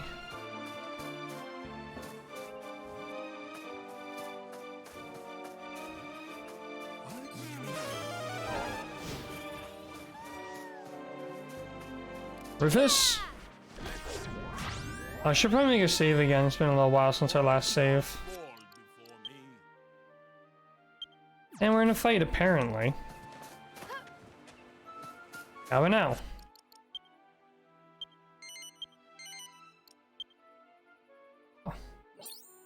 Almost at 80 hours in this game. Am I gonna have more hours in this game than any mainline Dragon Quest game? That's very possible. That is very, very possible.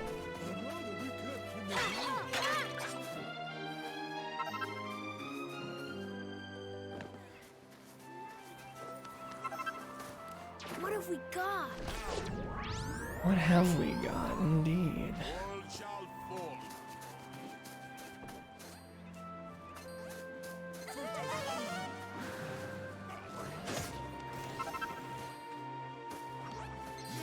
Careful, you're gonna have to start going more up to the side than down around here.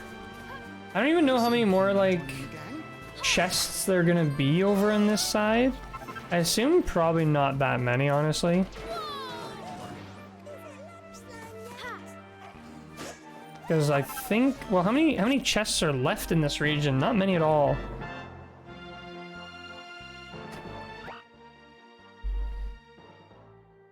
Oh. 27, never mind, that's a lot. And they could be anywhere. Could be anywhere. You got this. You can do it. Gotta make sure to bust open those crates there. Yeah, when I did the Hinter Quarters, I really thought I was gonna easily clear it. And it was not easy at all. It was very difficult, in fact. And I still am missing one. That's so upsetting, because, like, you have to go through the entire map to try to find it. Even if I were to look up, like, a guide for locations and stuff, it's, like, it's still going to be an exorbitant amount of work, because I'd have to go and recheck all the places that I had gotten to make sure that that's not the missing one, you know? Ugh. Ugh, ugh, ugh. Okay, ugh, ugh, ugh.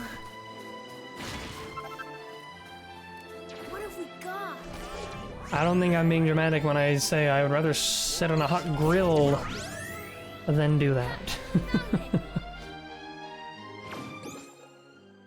Right at the tip of the cliff, eh?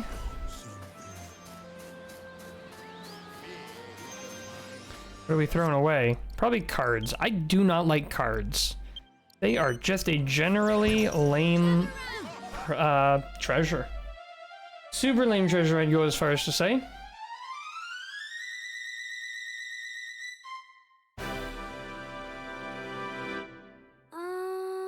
Oh yeah, it's a duplicate. What is this thing? Honestly, might just drop it immediately. Need to make sure we're keeping room for Zenithian Sword. It's coming up. Coming up eventually.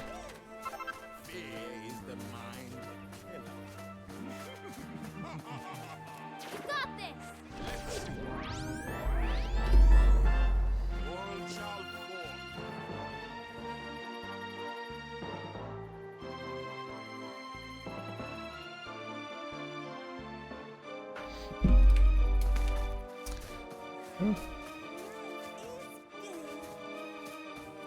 Now we can start going down.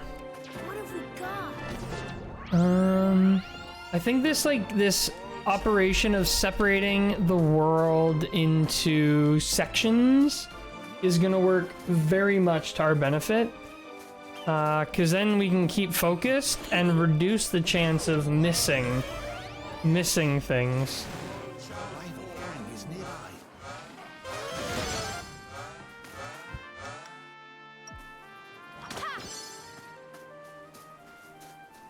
All right. Got to be constantly saving. After losing an hour of progress at the beginning of the stream, I'm so scared of not saving enough. You can do it. I'm terrified of not saving enough.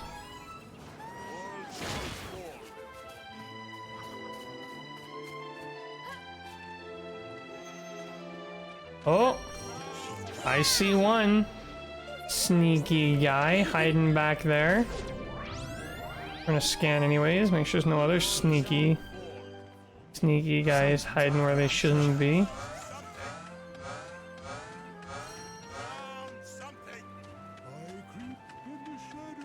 Ha! What's inside? Zap formula. We're getting tons of formulas. I actually did finally get the recipe that kicked off this whole get every chest thing. I finally did get the recipe. It was the, like, what was it, like the bombing bomb noodles or whatever? It was basically, oh, there's a chest down there. It was basically for, oh, and a chest over there, 2 chests. You're gonna regret this. But it's basically like noodles with a grenade in it. And I needed it to recruit several of the bigger guys. I needed it to recruit Ash. I needed it to recruit my Lost Leader, who I have now.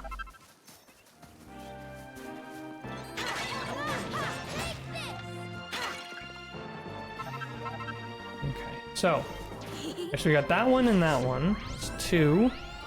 Once I get those, I'm gonna make another save. Oh, this one is technically within the parameters of the area. Because it is on... No. This.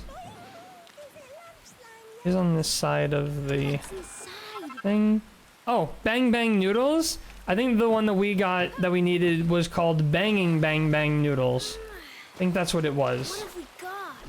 This is when the area we are currently searching opens up a little bit, because we want it to stay to the one side of the road, but the road cuts in here, and we got a really big, wide area we got to sweep through, all the way till we get to about here.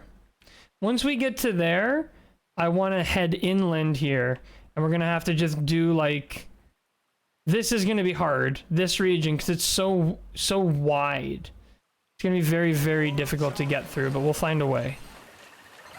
That chest.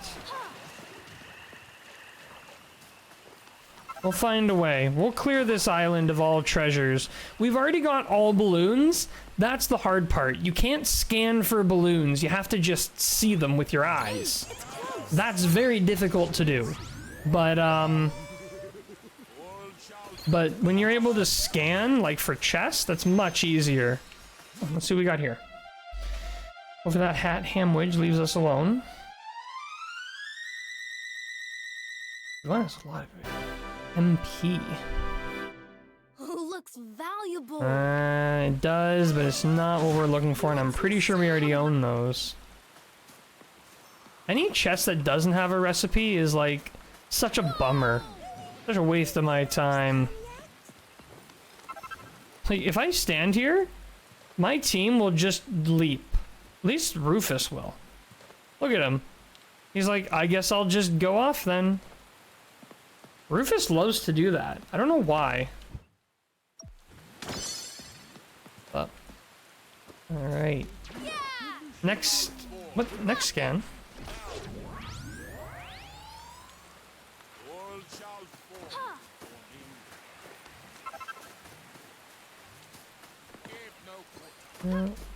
Oh yeah, we were gonna do a quick save. No, gather around. Leave the poor hat hamwidge alone.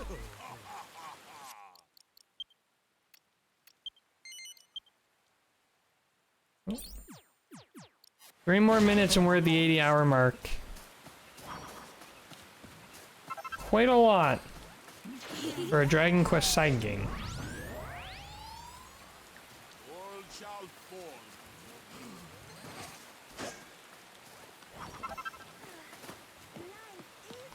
Although, who knows, I may end up spending this much plus some time in,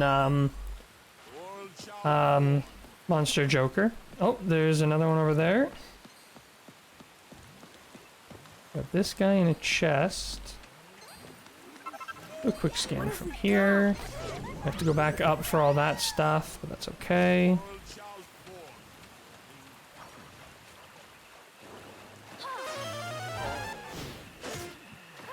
We're being targeted. What's inside? And just pellets. See, I want recipes. Mainly food recipes. I don't even care about pellet recipes because I can just purchase all the pellets that I need. Ow. It's mostly for the pellets that I need that I don't have, or the recipes I need that I don't have for recruiting monsters. That's what I'm mostly interested in. This seems like a great candidate for a treasure location. Rakima. Just gotta make sure we didn't miss anything behind us. Not that I can see. It is crucial to this strategy that we do pick up every single item for two purposes. First of all, it's just really good for, it's very good for collecting resources in general. But second of all, it greatly helps with, locating chests and stuff, because you have less things that are in the way, blocking your vision.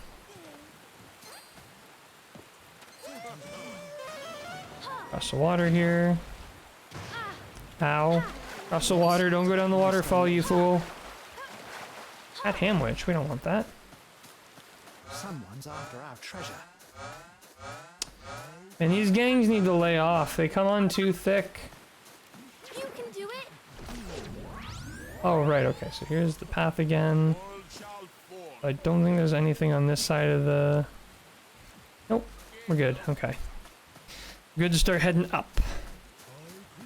Need to get to the top of that mountain somehow. Can't take that. I don't know how we're gonna get up there. It looks like you need a flying monster to get up. We're gonna have to carve our own way. Oh, leave us alone. I love how, like, even Maya sounds exasperated when, like, rival gangs show up. Like, oh, leave us alone. Do you have any idea how high level we are? Never be us.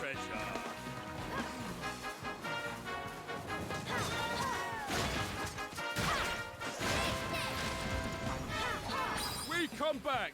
Steal treasure! You have never once successfully stolen my treasure. To quote Levi Ackerman, give up on your dream and die. Hey, it's close.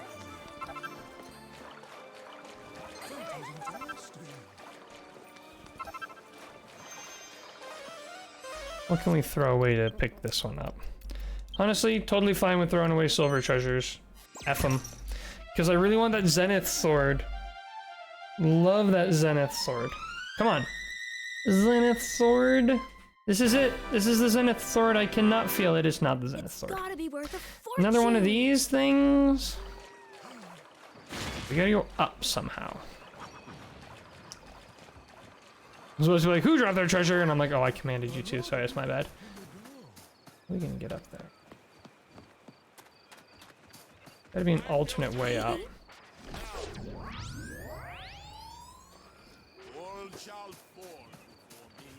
Oh, it's on the wrong side of the track. Wrong side of the railroad. Wrong side of the train tracks. I think that's how you're supposed to say it, actually.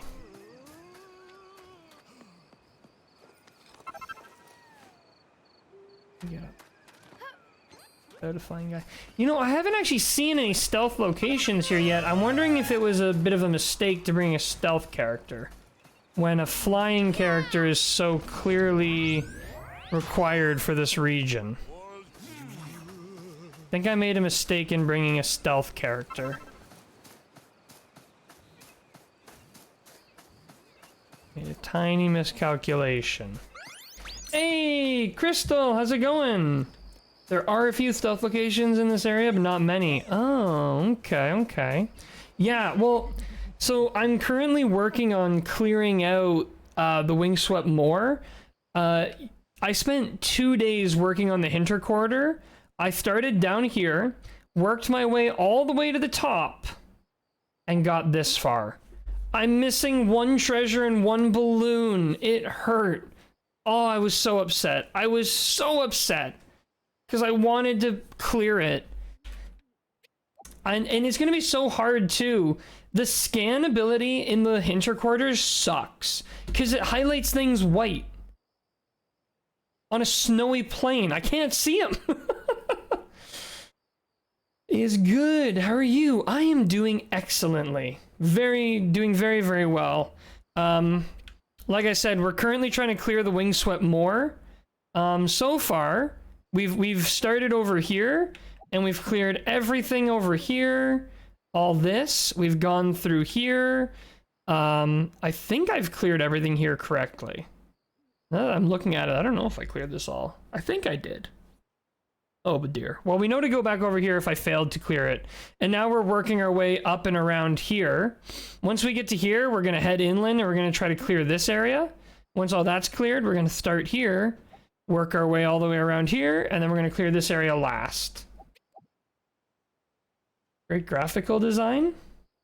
What do you mean, like on the maps here? Because if you mean on the maps here, I 100% agree with you. Wait. Did I? Wait, why do I only have 19 out of 20 balloons? Oh, no. Did I not get both balloons up here? I thought I got both balloons. Oh, sarcasm about the scan ability. Oh, sorry. I literally, I'll say something and immediately forget what I said. There's a balloon up here. I can't believe I didn't shoot it. That's gonna be a long walk. I'll have to come back with a speed character. Maybe, oh, that sucks. Can't believe I messed that up. I wonder if I can take the train from here. Can I take the train from here over to that other location without losing my collection progress, or will it reset anything? Because my strategy for this is I collect everything. Through collecting everything, it reduces the scan noise and increases my chance of actually finding stuff. Well, I guess there's only one way to find out. Let's ride the train over there and go collect the missing balloon. The worst thing that could happen happened today. I died without having saved for like an hour. Lost all my progress. Ugh. I lost my 20 out of 20 balloons. That really hurt. That really hurt. You know, the pain. I've been trying to find a collectible type thing in Pokemon Violet, and it's been an absolute pain. Oh, I know. I'm realizing, though, I should have taken note of all the locations I've been finding over time. I could have made a guide out of this. Soaring Step Station. Totally could have made a guide out of this, but shame on me. Okay, let me do a quick scan here. I'm pretty sure everything will stay collected. The last balloon is all the way at the end of this. Oops. You can do it. You have VODs, it can still be done. The trouble is I play this game a lot off stream. So I collect a lot of things without recording. That's the problem part. Also, there's already a guide? That doesn't surprise me in the slightest. Who's already made a guide for all that? Ow. Off to the base it goes. Stop recruiting random low-level junkie guys. Oh, I lost a unique Orc Queen. I found an Orc Queen that was like a unique, and I lost it because of the death. I've been saving like crazy now. I think I can literally see the balloon from here, or is that a star? It might be a star. Balloons have a much further render distance than most other objects in the game, so you can kind of cheat it. by looking for balloons from far away. It should draw those before it draws any trees or bushes that would block view of it.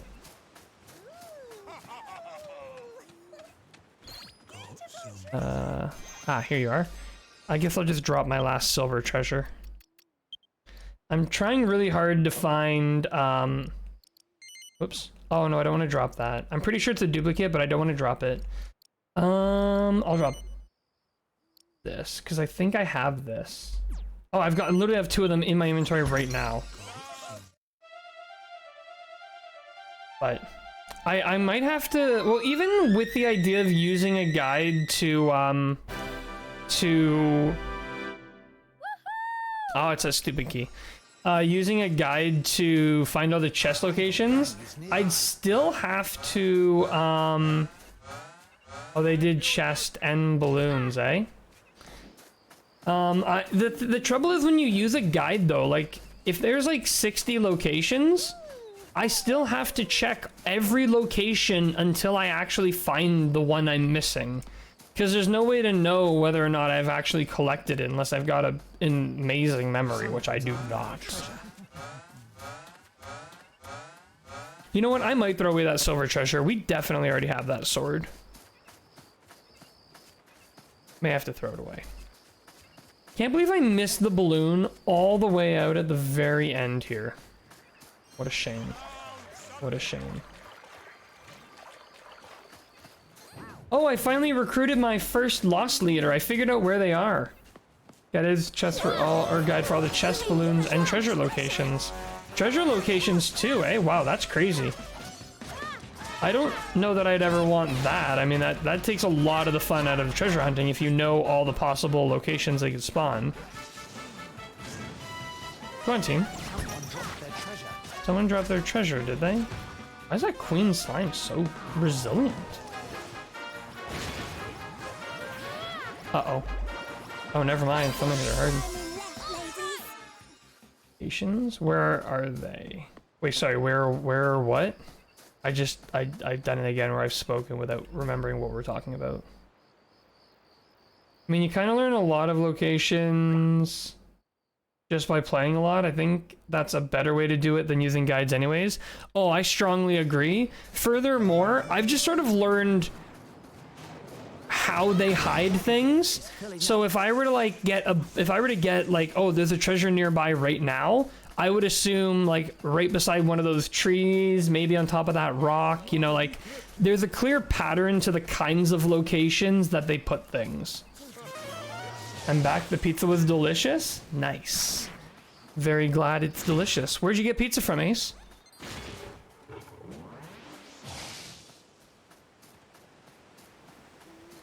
Give up. I'm not fighting you. Papa John's. Nice. Nice, nice. I can't believe I didn't get this balloon the second time around. I thought I did. There should be a balloon right at the very end here around the corner. I think. Because I know for a fact that I got the other balloon. So this balloon should be like right around here. Ah, there you are, you sucker. How do you like this? Yeah, how do you like this? Boom. 80 hours and 11 minutes in this game. Now I gotta run all the way back. I wish I had a speed monster. I wish you could have 5 monsters instead of just 3. So I could have one of each type. I know there's not enough directions on the D-pad, but... Or, wait, yeah, just do D-pad and then X, Y, A, B, and you'd be fine.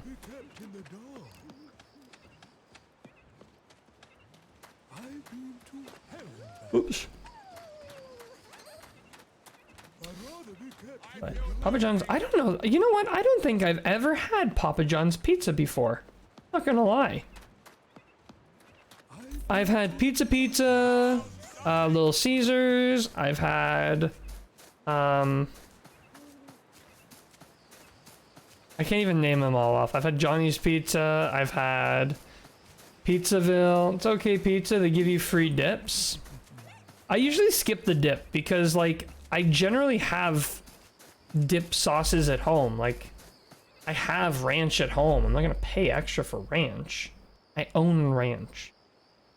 Pretty good prices. I don't think anything really beats Little Caesars though. Isn't Little Caesars the best value out there? Papa John's is area dependent as far as I know. The ones near me are absolutely disgusting. Domino's was usually my #1 pick. Domino's pizza was always really good. They had like forever coupons where you could get like feast pizzas for pretty cheap, and they were always delicious. And they had like a good variety of veggie pizzas back when I was a vegetarian, so they had just like they had a lot of choice, a lot of stuff. Costco pizza is a very good value. Can you order out Costco pizza? Because there's actually a Costco like right around the corner from my new place. Little Caesars is great value, but I don't think Little Caesars is really that tasty. Pizza was okay. I actually really like Pizza chicken wings. Pizza had better chicken wings than they had pizza. But the Pizza in my old town always had this greasy guy working there. He wears like a white grease-stained t-shirt. And like, the dude looks like he knows how to make pizza. He's literally like wearing a greasy pizza maker outfit. But it's just like, guy, I hope you weren't touching my stuff. They're not about delivery, but you can buy whole pizzas from them. I really need to get myself a Costco membership. Going to Costco when I lived outside the city didn't make sense, but living in the city, it's like, I can get to Costco in a 5-minute drive. The membership makes sense now. It's actually a deal. When I had to drive, you know, an hour plus, to get to Costco, it just wouldn't make sense. But living around the corner totally makes sense. Someone's after our treasure. I don't know if stealth is faster than normal movement. Sometimes it feels like it.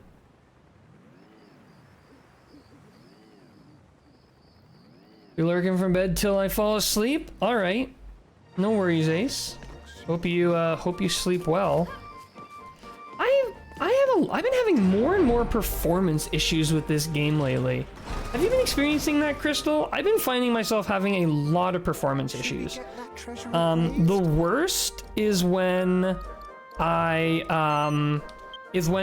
rival gang shows up. The game freezes for several seconds. Always scares the heck out of me. I always think like, oh no, this is it, game crash. But I usually try to defend Switch games, but the performance in this game bugs me a little bit. Just a little bit. Welcome to Greywing Gateway Station.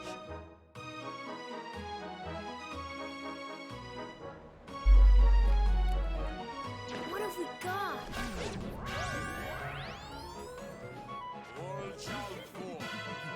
I don't know how it translates to Canadian dollars, but in the US, it's hard to beat $1.50 hot dogs and sodas or $2 pizza slices. I think it's about that in Canadian. Like, I think it's $1.50 Canadian or like, like $1.50 Canadian or $2 Canadian. Which I think makes it a... Does that make it a better deal? Yeah, it makes it a better deal. I think here, technically. No. Oh, come on. Okay, two-part problem here. First of all, don't want to fight a rival gang. Second of all,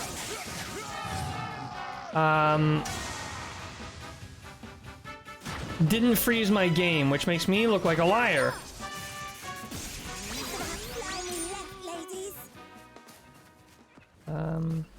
Actually, maybe going this way works, because I need to get over. I need to get way over. Up this way. Can I get up this way? There you're talking about, and yeah, I haven't seen it. And some performance issues too. Yeah, I haven't seen any updates come out for this game since launch, so I don't know. I would like to see more event stuff, like more codes for unique characters and stuff. That's really fun. Okay, I have no idea. I don't wanna. How do I get where I need to go? I need to get up on a mountain. without a glide character. I need to get up onto this mountain here with no glide character. I don't think it can be done, actually, now that I'm looking at it. Don't think it can be done.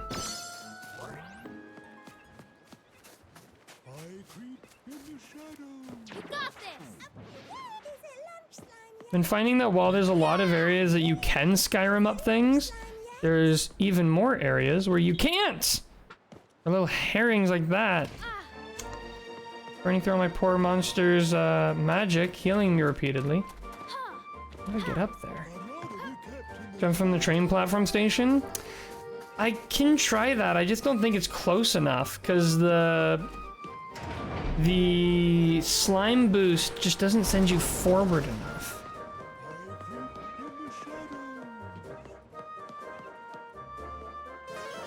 I don't even know where's the best area to look for. You can do it. No.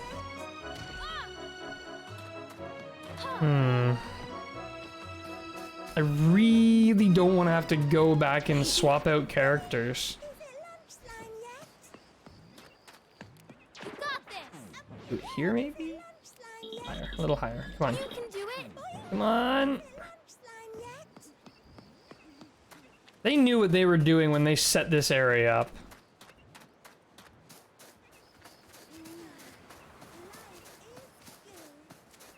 They knew exactly what they were doing.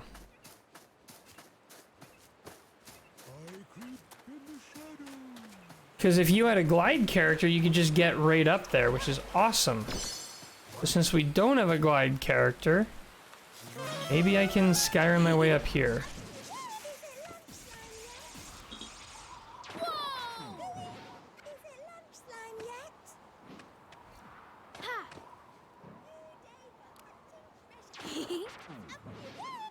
Nope. Oh, please, game, don't make me have to go back. Because then I'm gonna find like a stealth area I can't get in. Oh. Hang on. You can do it. This might be it. This might be it. Give me the space. Give me space. No, no, no, no, no, no, no, no, no, no, no. Whether or not you have space is very strangely calculated. Definitely. Okay. Come on. Yes! Alright, we made it. I don't even think there's gonna be a chest up here or anything. But again, I'm collecting everything. Has to be done. Has to be done properly. Oh, I think there is a chest up at the top there, but I'm pretty sure I would have gotten it. Although maybe not. Let's, can we scan it from here? Ah, we haven't gotten this one yet. Good thing we came up here. Good thing we came up here. I saw you were streaming earlier today, Crystal, and I was out with family, so I wasn't able to catch it, but what kind of progress did you make today? What were you up to in your playthrough?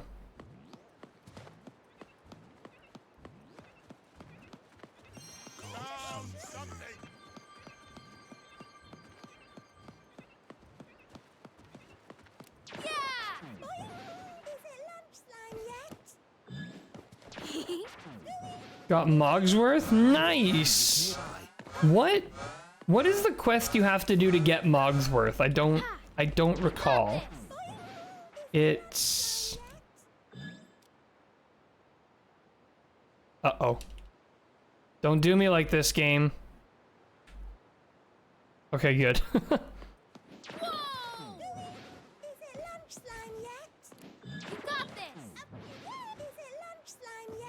Oh, you have to go do... He has a bunch of, like, random little tasks he asks of you, doesn't he? I think that's what it was. Something along those veins. Oh, this is just a sheer drop. Okay, so we can start making our way back over that way. Drop a quick save. Why not? Oh, I was doing a thing. Had a bunch of treasure hunt quests, yeah. I think by the time I got to his last couple missions, they sort of just auto-completed for me.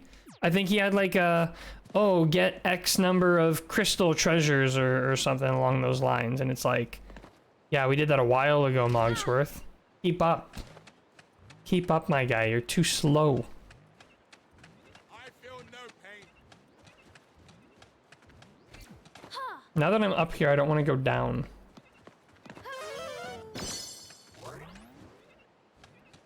Okay.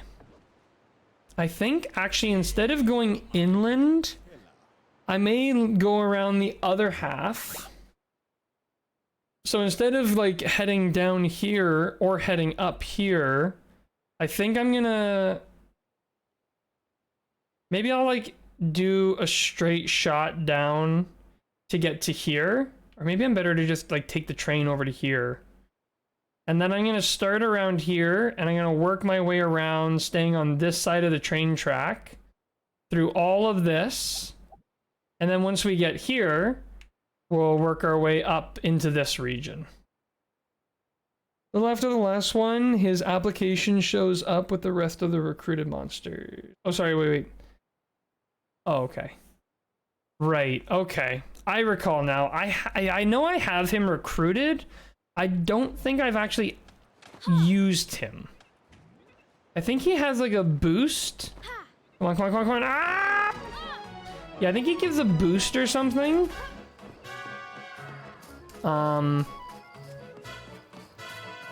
Level 15 to recruit, which is hilarious. Yeah, I know. It's like more, he just is level 15 in my mind. I almost wish I didn't level him up, like I just left him at level 15. Let him sit there that way. Poor Mogsworth. I know, it's like, how fast did we hit level 15 and beyond? Pretty quick, I think. Should we get that treasure appraised? No. We should go here. And then walk around the other way. The other thing is, I've been here too long. If we were to leave here, I would lose the Zenithian sword. Treasure, which is not what we're looking for. We want that treasure. Or at least it looks like the Zenithian sword. It might end up being the stupid ripoff. You got the Zenithian sword today? Nice! The Zenithian sword was the silhouette for this map. I just haven't actually gotten it yet. You made me jump. That's it. Come on, team. Let's go beat these guys up. I missed!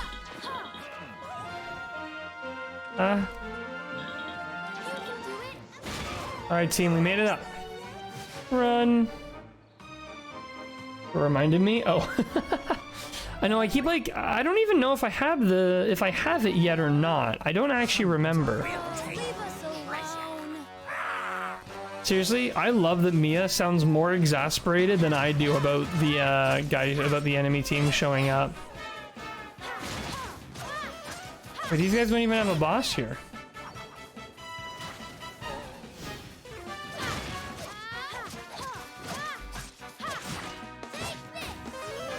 Oh, that crit rate has gone down quite a bit since I last swapped out medals, oddly enough. But I don't know why, but it just makes me feel justified in my emotions when Mia's like, leave us alone. I'm like, yeah, leave us alone. What did I do to you? Okay, let's do a quick scan, make sure I did a good job of cleaning this region up. I think I did. I think I did a fair job. Honestly, I'm so relieved that we have the balloons. The balloons are the absolute hardest. You know, you can always use the scan ability to find chests. Finding balloons, there's no assist for that. Oh, this is gonna hurt. There's no assist for that. You just have to find them. See, we got all the ones up on that hill. I think we did a very good job of cleaning up this region. Unless we didn't go over here. Oh no, because I wouldn't have crossed the road, right? That's the rule. Ah, right, back to what I was in the middle of, taking a pic of adorable Pokemon whose whole lore is that it's walking natural disaster.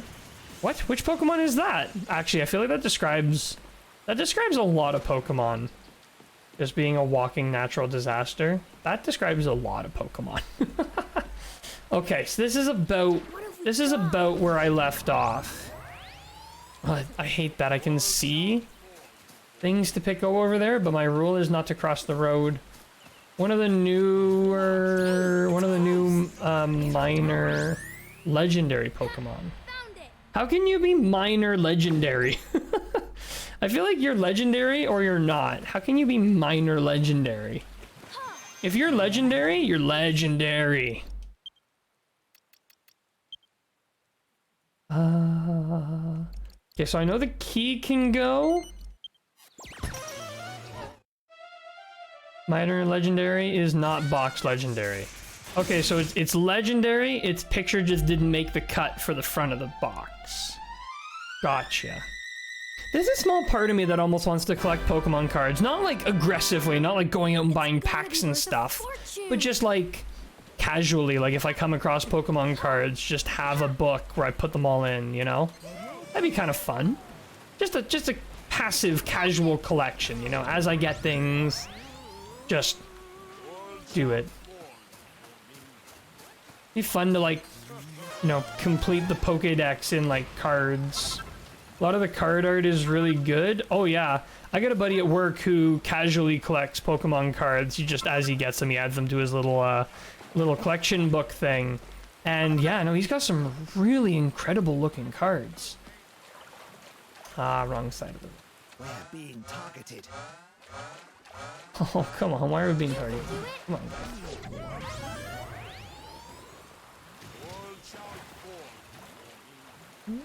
Seem like we got anything over here to worry about. Oh, another minor issue with scanning. You can't see scanned items through friendly or enemy monsters. I think that's how I managed to miss the box in the interquarter, was that. I have more than a few around my desk. Nice. Yeah, I have nothing. I have no cool collected anything. The coolest collection I have is my Dragon Quest collection. Nothing beyond that. Yu-Gi-Oh cards are cool too. When I was really young, I was way more into Yu-Gi-Oh than Pokemon. Like, I was really not into Pokemon at all, if I'm being perfectly honest. Like, the show was alright.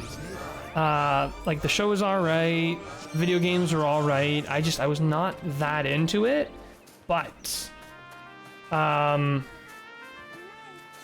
Yu-Gi-Oh! Whew, I was into Yu-Gi-Oh! I loved the Yu-Gi-Oh! Show. I love the Yu-Gi-Oh! Card game. Everything about Yu-Gi-Oh! is huge. It's a very cool collection. Oh, sorry, you mean my Dragon Quest one? If that's what you mean, then thank you. I am pretty proud of it. I'm really happy that I've collected as much. I would love to have at least one physical copy of every title. And the ones that I'm really hung up on are the 3DS copies of 7 and 8. I have no idea how I'm going to get them. Also, I'm so glad I brought a stealth character for this, like, one spot. What's inside? And I get a Midco pellet. Yeah, I mean the Dragon Quest collection. Oh, yes, thank you. I am very proud of it. I'm very happy with it. It's coming along. You made me jump. I just hope that I can get Dragon Quest 7 and 8 on 3DS physical copies. I also need Joker 2. And then there's gonna be some, you know, I almost want to collect like Japanese versions of the games as well. Just for fun, just like, you know, for collection purposes. I think that'd be really fun. Don't know if I like the... Oh, wait, sorry. I got some Yu-Gi-Oh cards as part of a collection of Pokemon cards. Those cards are quite the art style. Don't know if I like the Yu-Gi-Oh art style personally. Yeah, I don't know. I'm kind of indifferent. Like my love or non-love, my maybe love or indifference for Pokemon and Yu-Gi-Oh are apart from my enjoyment of the art. Like, I just found the shows and card games to be more fun in the Yu-Gi-Oh ecosystem than in the Pokemon one. When I was a kid, especially when I was a kid, I never really considered the art style too much. It was just like, you know, all-time, honestly, like, core childhood memory is the Yu-Gi-Oh movie. The Yu-Gi-Oh movie was outstanding. Oh, it was good. Oh, it was so good. Loved that movie. I actually never even finished the anime. I should. Maybe I'll read the manga. Apparently the manga is really brutal. Like, the manga is written a bit more geared towards adults, and the anime was a bit more geared towards kids. But I've heard that, like, there's, like, it's just really brutal. Because it is a bit of a dark story that takes place in Yu-Gi-Oh! Yeah, the anime was heavily censored. Yeah, that's what I've heard. I mean, I would still... Well, I mean, and I don't know, this is probably the case in the manga too, but I do know that, you know, friendship is effectively a superpower in the show. Like, they actively use friendship to fight zombies in the Yu-Gi-Oh! Movie. I don't know if the Yu-Gi-Oh! Movie is canon at all, but they use the power of friendship to fight... I think there were mummies, actually. They were also locked inside the Millennium Puzzle. It was a whole thing. It was a great movie, okay? You can't explain it, you gotta watch it. But it was a great movie. Alright, I'll like you. Just know that I don't like going out of my way. I like going to where I was going. Whereas I think even like the best Pokemon movies, I think I just, like, again, I just enjoyed Pokemon media less. And you know what it was? The thing that I didn't like about Pokemon was the inconsistency. Like, the heck? Anyone else see that exclamation mark off in the distance? Is that a piece of UI that broke, or is there genuinely a monster stuck all the way out there?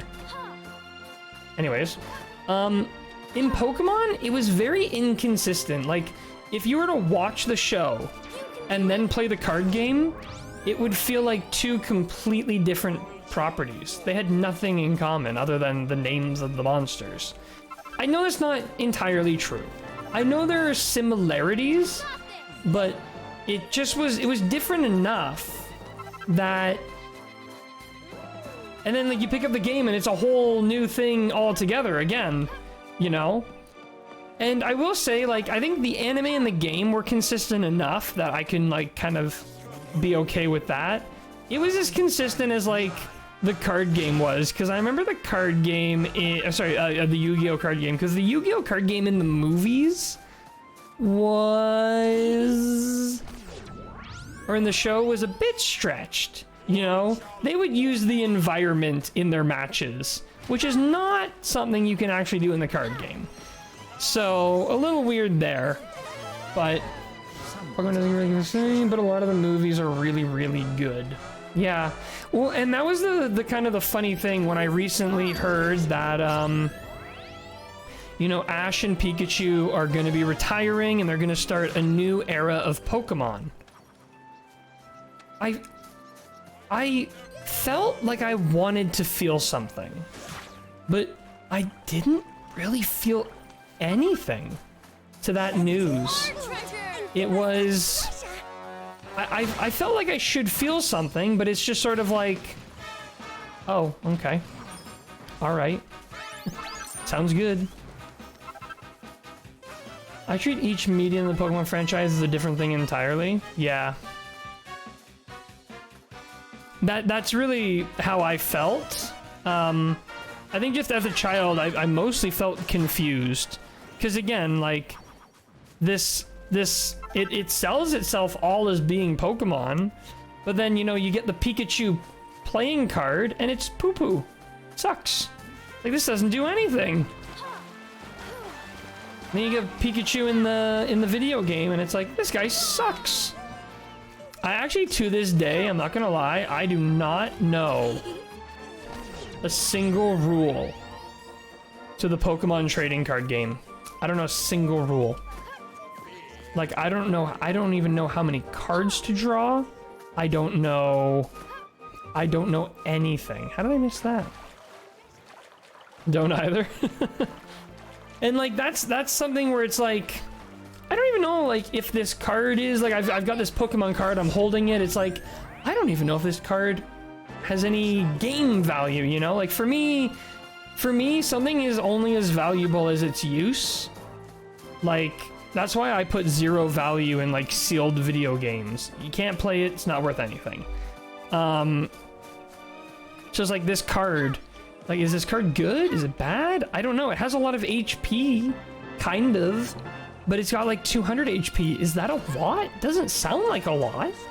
What does the HP even mean? How do you track the HP?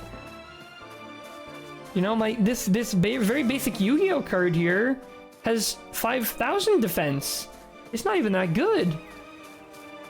Played a little bit of trading card game, but it was hard for me to follow. Yeah. Yeah, so, you know. I don't know. Yeah, myself and Pokemon just have this very strange relationship of like, it exists. I appreciate Pokemon for what it is. I just don't really enjoy it, you know? I think that it's a great anime. I just don't enjoy it. I think it's a great card game. I just don't enjoy it. I think it's great video games. I just don't enjoy them. Which is always a really weird way to feel, especially for something as big as Pokemon. Like a new Pokemon game comes out, it feels like everyone I know has someone or is someone who gets super excited about a new Pokemon game. And I wish I could be a part of that. I really do. Got a pretty high skill barrier to entry. Yeah. Like, how similar is it to like Magic the Gathering? Is it? I know it's got. I mean, all card games are gonna share some similarities, but like, is it similar to Magic the Gathering? Like, Magic the Gathering is a game I would never touch. Never played Magic the Gathering? Yeah, that's a game I would never touch. People get actually violent playing that game. Like, there are fist fights. I've seen fist fights at my local game shop during Magic the Gathering night. Cause like, I don't know. It's a very like rule breaky game. Like, my card breaks this rule and your card breaks that rule, so what does it mean? What does it add up to? That seems like a lot of what the game is. It's terrifying. I've got a few buddies who are an older age, and they, you know, they've told me like there have been fights, there have been like nearly friendships ended over Magic the Gathering, and it's like, how could this be? Same for even just like the fact that Magic the Gathering, there are some cards that are worth tens of thousands of dollars. There are some Magic the Gathering cards, like there's an entire like trading economy similar to the stock market around Magic the Gathering cards, which is like, really? Come on, guys. Really? Pokemon the card game is not like that. Rules are very consistent. The complexity comes from there being a lot of rules. Ah. Yeah, I can see that. Being like, What have we got? yeah. You know, it's kind of like I guess the rules would be like, here's the turn order of the game. In Magic the Gathering, it's like, this is the turn order. You go, I go, you go, I go, this action, that action. But it's like, now I have this card, which lets me go twice, or lets me take the phases of my turn out of order, or whatever, you know? That's the sort of stuff you find in Magic the Gathering. And then you have cards that both impact the same rule differently.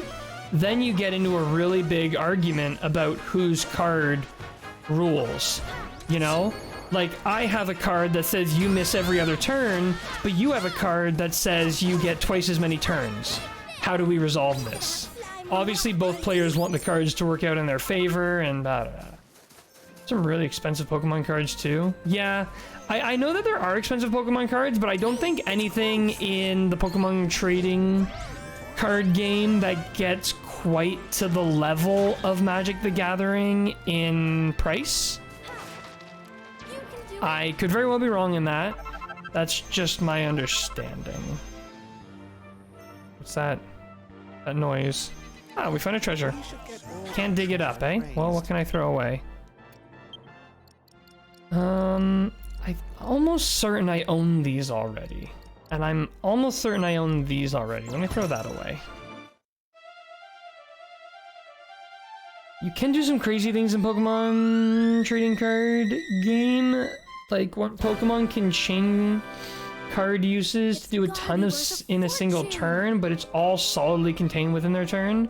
Like, the turn order is completely set, but you can use various cards to do more within that set turn.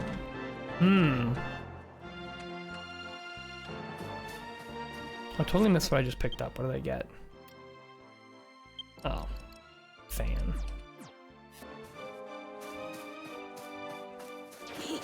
Yeah. And I understand, like, tournaments, too. Like, I would maybe... I think it'd be cool to learn the Pokemon trading card game just enough that I could watch, understand, and enjoy card tournaments. Definitely that could be very interesting. That aspect of the trading card game. Online TCG that's fairly good at teaching it.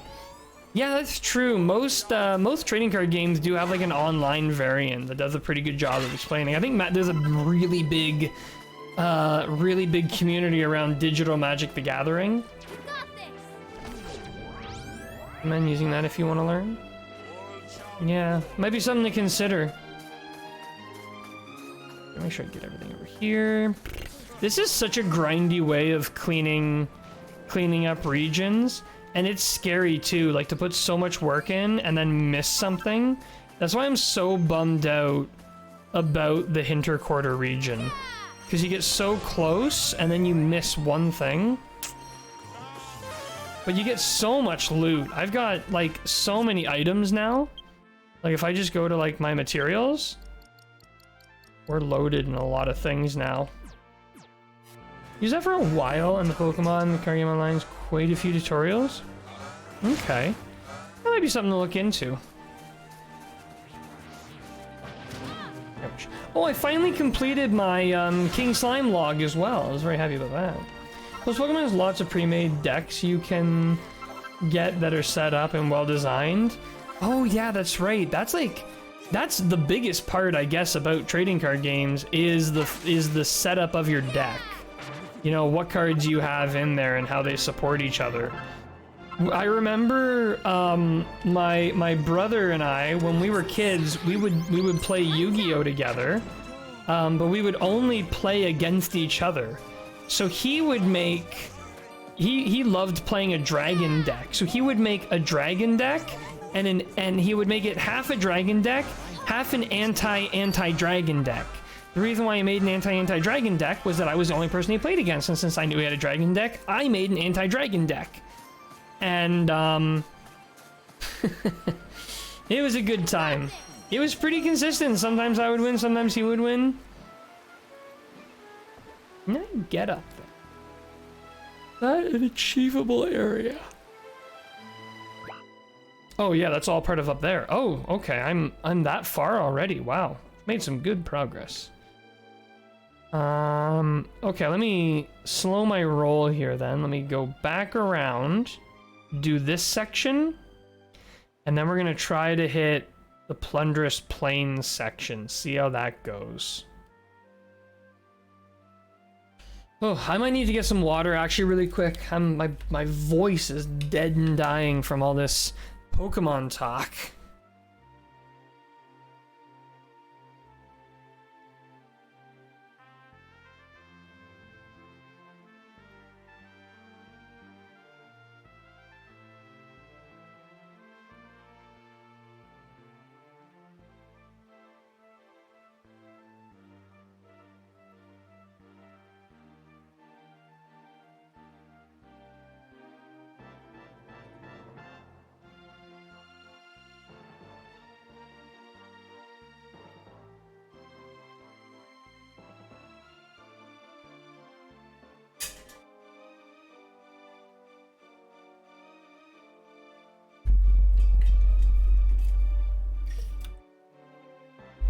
Okay, It's even the plains could be broken down into smaller sections based around the water and stuff. We'll find a way. We'll find a way. Someone's after our treasure. What have we got? All shall fall. So, any exciting plans for New Year's this year? Anything interesting planned out for how you're gonna celebrate your New Year's? You got this! This is our treasure! And give us that Oh my goodness, this thing's gonna stop.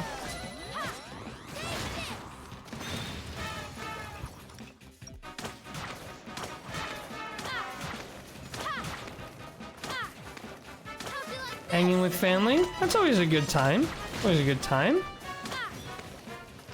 you like this? What are cutie slimes weak to? Oh, apparently they're weak to whatever these pellets are. Oh, they're not weak to that. And it's dead. Okay. Slimy left, ladies. Yeah, that's always fun. I mean, obviously we put way... I think there's just way too much, like, effort put into celebrating New Year's. It's... I don't feel like getting to a new year is that big of an achievement. I mean, time kind of moves independent of us. I guess surviving for a year is pretty impressive in such a chaotic world. Maybe I don't know how to feel about New Year's after all. I'll have to decide and get back to you on that. Got this! I'm gonna be going out with my, not going out with, but I'm going over to Buddy's place for board game night. I say board game night, but every year now, I think for the past 3 or 4 years, we've been doing a 12 to 12 board game session on New Year's. So heading over there tomorrow, heading up, and I'm gonna be playing board games from 12 p.m. 2022 all the way through to 12 a.m. of 2023. At which point I'm either gonna drive home or bunk down with some family up there. It's a long drive home. What was I gonna do after here?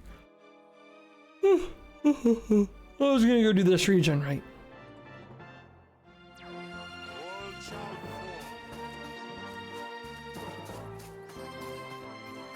Dragon Quest VIII music for this area was such a smart choice. This feels like a Dragon Quest VIII area. 100% does.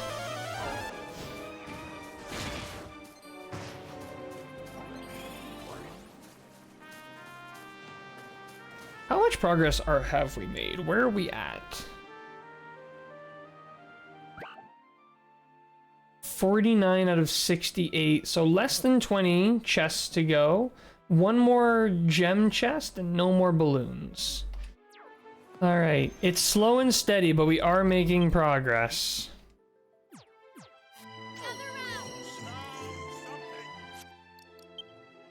We still haven't found the Zenithian sword.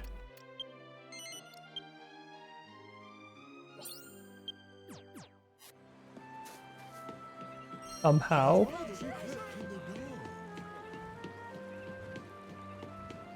I know I haven't been looking super hard for it, but geez, you think we might have even found it just by accident by now. All right, let the scanning begin.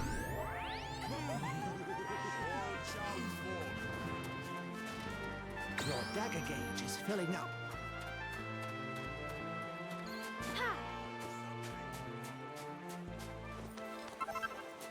I should just go get all the things down here and then make my way up. Instead of going up and down over and over. You can do it! There's gonna be chests. Ooh. No stuff in here. Is that a chest off in the distance? Is that one open or shut? Can't tell from here. Wish there was like a zoom in feature in this game. Ah, there was a chest here we've already gotten. I think I gotta go over there to verify now. Hey, it's close! Okay, I gotta break my rule. for a couple of reasons. First of all, I want to go check out this chest because it looks closed. Second of all, I need to go up that ramp to explore a potential treasure. What's inside? Wow, not worth it. Wish I could swim half as good as Mia. Look at her. She's zooming with those dolphin dives. Unbelievable. Is nearby.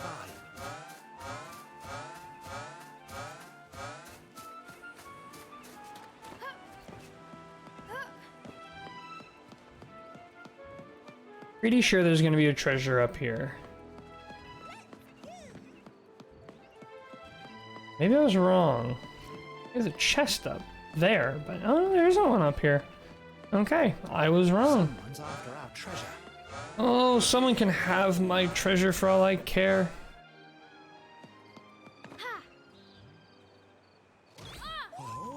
It's so nice to not die from fall damage.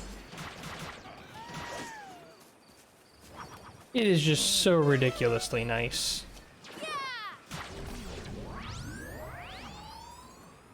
Is that a chest there or just a mushroom? Just a mushroom. You made me jump. I need to do a better job of like charging up. Our treasure. That if I can get these guys together, I can give them one of these.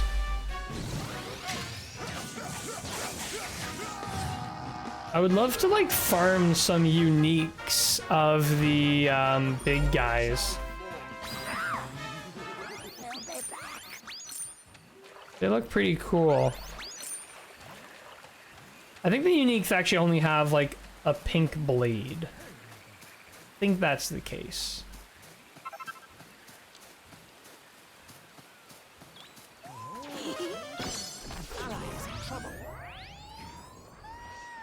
Wait, which ally is in trouble? Seem fine to me.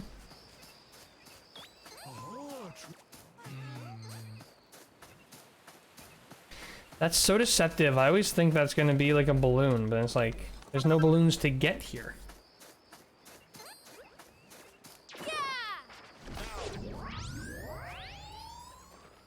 All shall fall. You can do it. There's something I've done or been doing recently that I really wanted to talk about, and for some reason I cannot for the life of me remember what it is or was. There's like something where I was like, oh yeah, I definitely want to talk about this on the stream. I cannot for the life of me remember or think of it. I start writing down topics of discussion before the stream so I don't forget them. You got this. Scan again. All shall Stuff down there. Over there.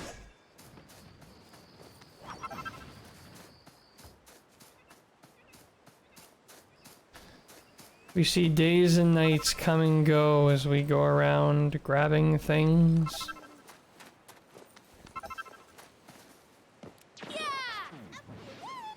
I wonder how long, canonically, Mia and Eric are in this dimension.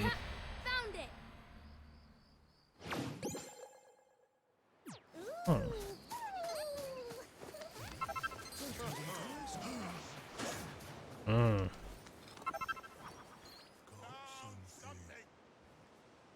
What have we got? That would be cool to, learn or know. all shall fall. Right, now I gotta pick which treasure to throw away in favor of this one.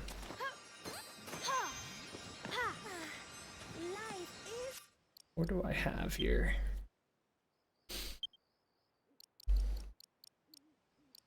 I think I can definitely throw that one away because I have both the regular and the gem variant, so I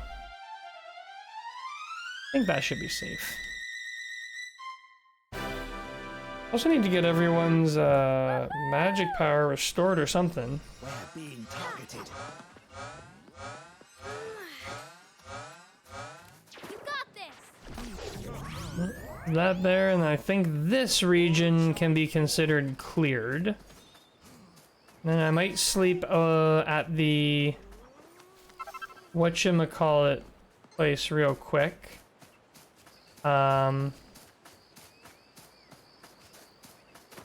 Campfire. So we are fully juiced up to go take on the middle area.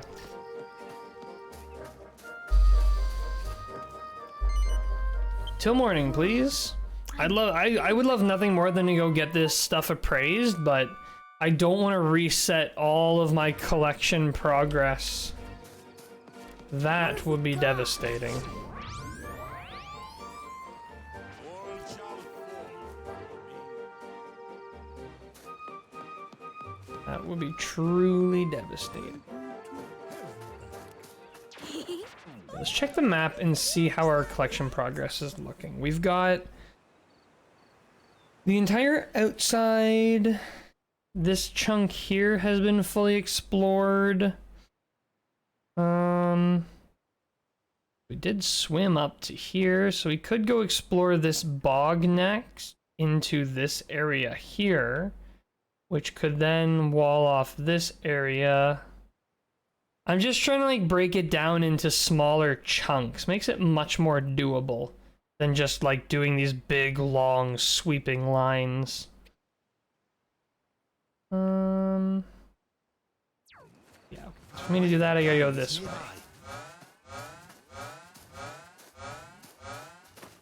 Another group of people trying to take our treasure? Well, these guys never quit. Oh, the one time I decided to attack someone, they run.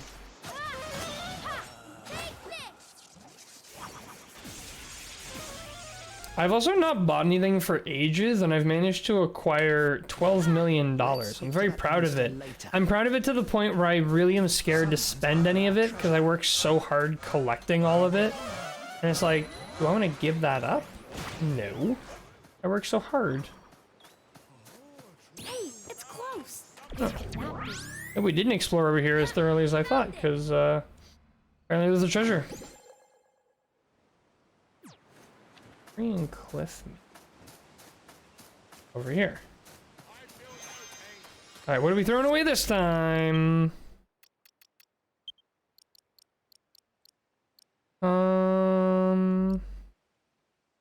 I'm pretty sure we have these. It's the falcon earrings. I'm almost certain we already have them. Come on, sword. Come on, sword. Be the sword I need you to be. That is a person. What is this thing? Okay. Oh, leave us alone. That treasure's ours. Take it. We don't want it. I want you to succeed in your mission. Let's go check out this bog area. Wonder if you can just ignore them to death. Evidently you can, because they just left. Well, they did steal something, but it's always good to keep some treasure on hand to throw away to them. That'll make them go away.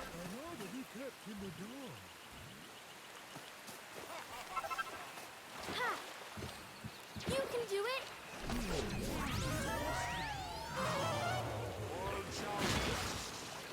Ah, a chest. I wish lily pads worked like this in real life. You ever touched a real life lily pad? It's literally like a leaf. It just falls to pieces. Very disappointingly.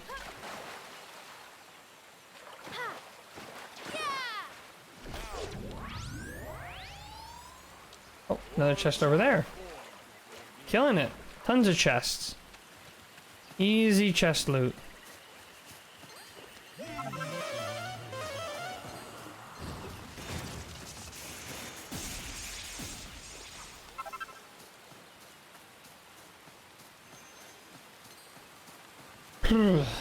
Next issue I'm having is I'm getting really sleepy again all of a sudden. But it's like 11. So if I have a coffee, I know I won't sleep. Which basically just means I have to be tired. It's inside. which sucks. Amber Draki medal?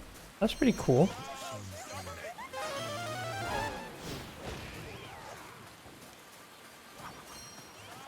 Where could that be? It's pretty far away. Okay, so we searched the swamp. Now where are we? This area. Okay, so we just need to search this area up to the rock and then head into the swamps beside us. Which I'm pretty sure there is nothing else here. Ow. What have we got? I love that the Scan Forte is like an insta recharge. That's a very nice feature. Very, very nice. More mushrooms over here. The rain definitely hurts performance. Like you can see there's some dropped frames as soon as the rain appeared. Got this. Is there gonna be anything in that log? There is a chest in that log. World shall fall.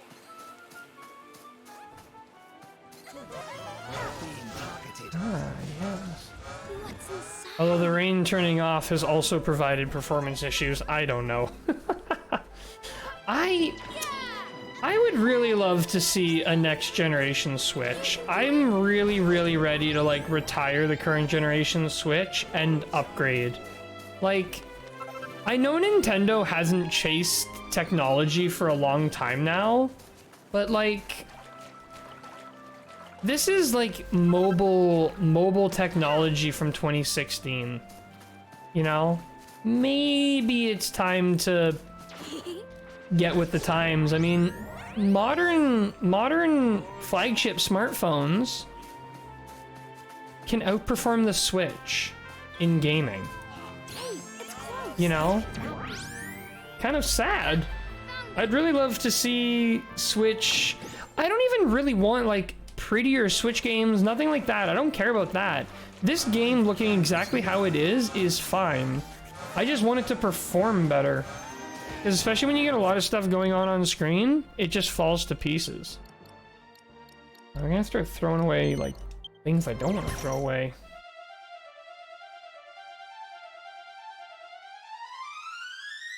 But yeah, like a Switch Pro or something like that. I mean, the OLED... Ooh, I don't think I have the Loreley's Harp. Do I have the Loreley's Harp already? I don't remember.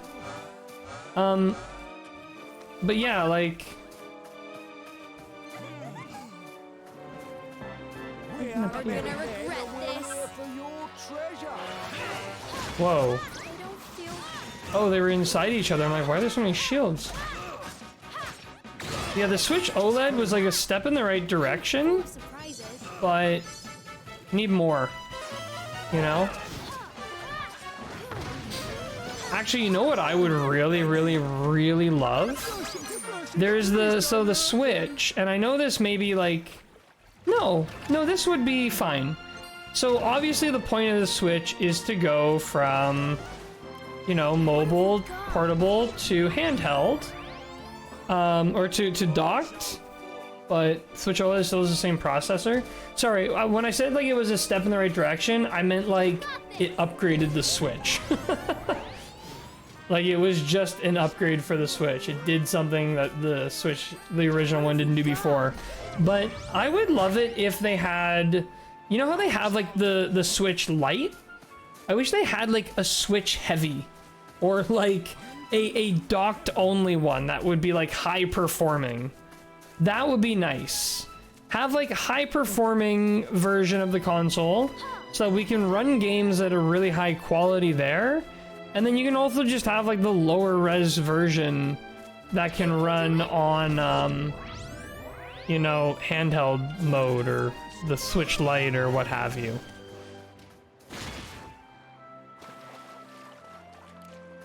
Got this.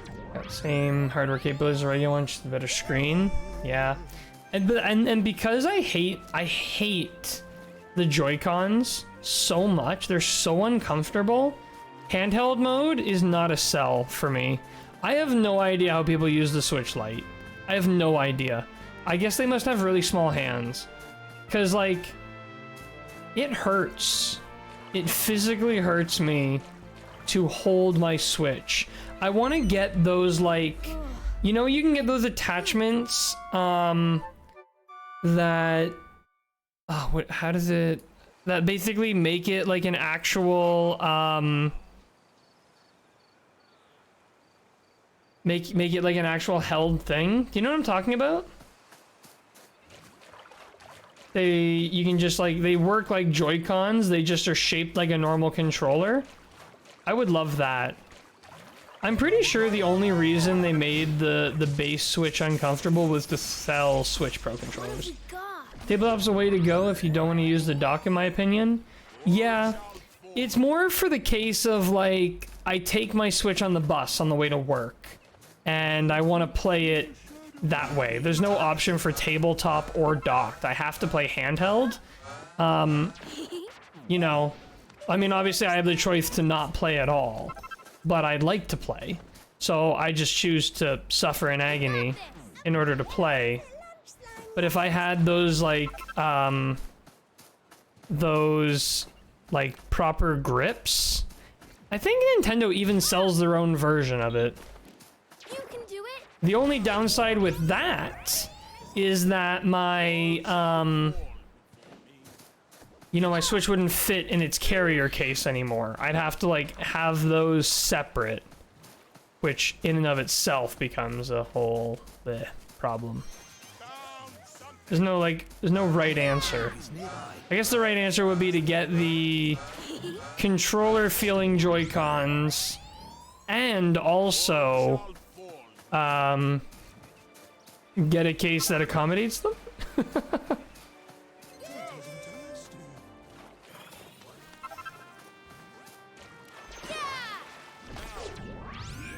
Someone's after our treasure. Oh, I hate these rival gangs. I really wish there was a way to turn them off. I think that just carrying so much loot probably attracts them more. But, like, what am I gonna do? Can't do anything with this loot other than carry it around with me. I wish you could just, like, bury it somewhere. Like, I could just bury my own treasure and come back for it later. That'd be cool. But if you leave treasure unattended in this game, it immediately gets stolen.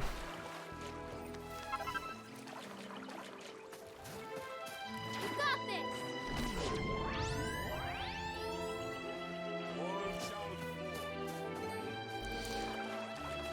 Ooh. Sad thing is, I don't even think I'm going to be able to actually fully get through. Alright, see if I can reach everyone from here. This is a big attack. How much do those cost to get those, like, controller-shaped Joy-Cons? Controller-shaped Joy-Cons.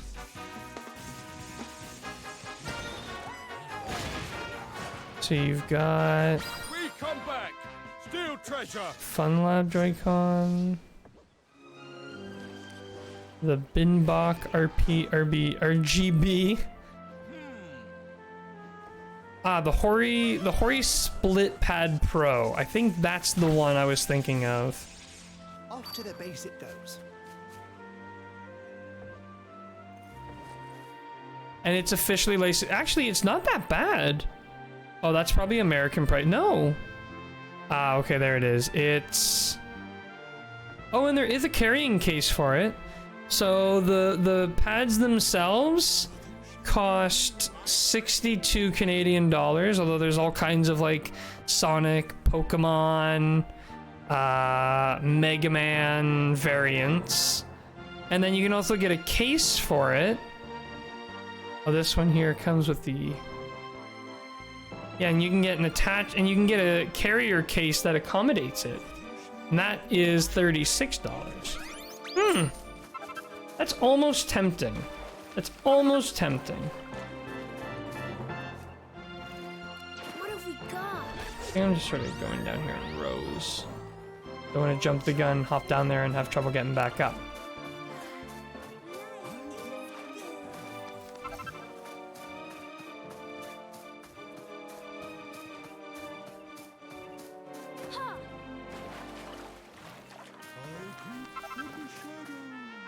Ironic that they're called the Hori Pad, considering I want to use them to play Dragon Quest.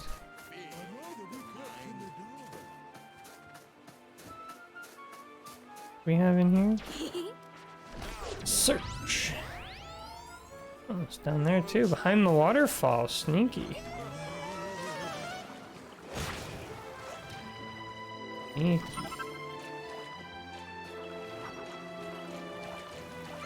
Oh, I better save. I don't know where progress is at, but I know if I forget to save. There we go. Where are we at? How much progress have we made? 53, so 15 more to go. 15 more to go.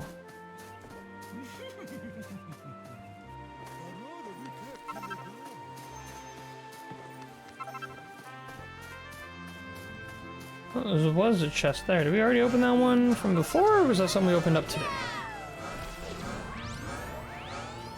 I almost wish that it, like, marked open treasures on your map or something, or there was an option for that, because save a lot of time in the long run for these searches.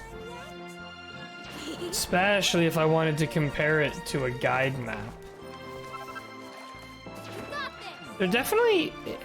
You know what, it's kind of surprising in a negative way that this game seems to have taken some steps backwards when it comes to quality of life compared to Dragon Quest XI. There's a lot of things in this game that I'm like, this is just not very quality of life, you know? This could have been a little nicer. This could have been a little better. Nothing unreasonable either, like literally things that exist in other games. Not asking for anything new or over the top. Just like quality of life features that exist in modern gaming.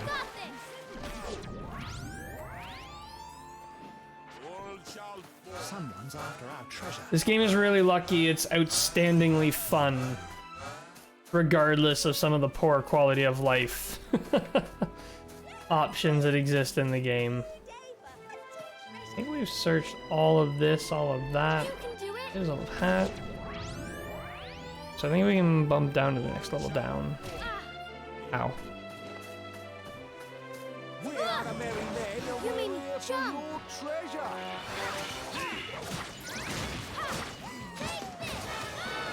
Dagger gauge is filling up. Woo! Look at that. Big shot. Oh, Robin Hood medal. Neat.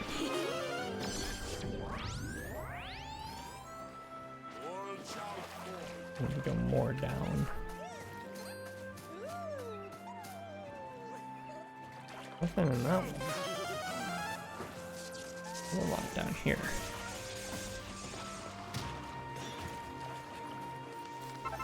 There are a lot of chests we've already got. Kinda hard to clear them all up. I'm so incredibly pleased we've at least completed all the balloons. Especially after the Hinterquarter thing. Phew. I don't even want to go back to that region. I'm so scared to. So how the heck am I ever gonna find the missing chest and missing balloon? Never thought that would be my biggest problem in this game. You can do it.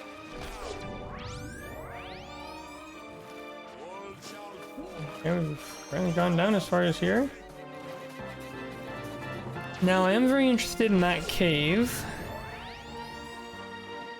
There is some stuff in there. Man, I could not swim in water like this. Oh. Deep water scares the heck out of me.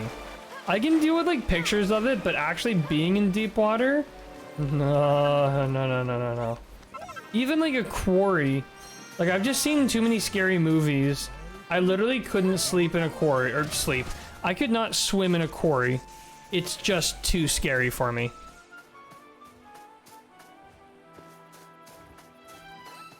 You can do it.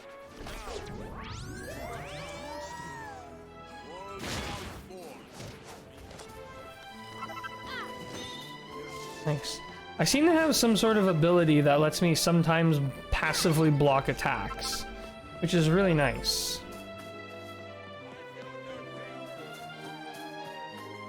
Very, really, truly nice.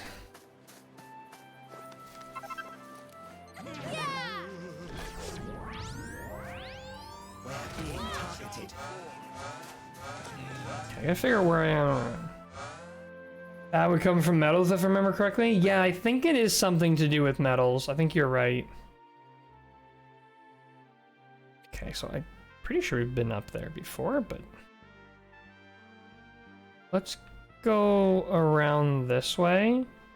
Sort of swoop down in here, check this region, and then head up. Checked all this swampy area. Checked all of that. Let's come down around here.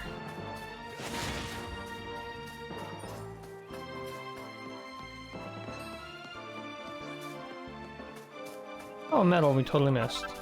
It's only a silver one. I almost feel like I should just like go through and just like throw away metals or something. I don't even know where to check them. I've just got like so many. I don't even want to try to go through them. I exclusively auto equip metals now. It's like auto equip or nothing. Or nothing.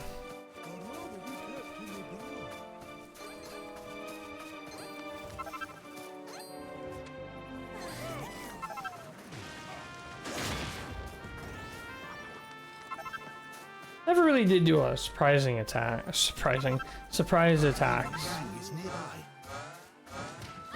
Ow! How dare you?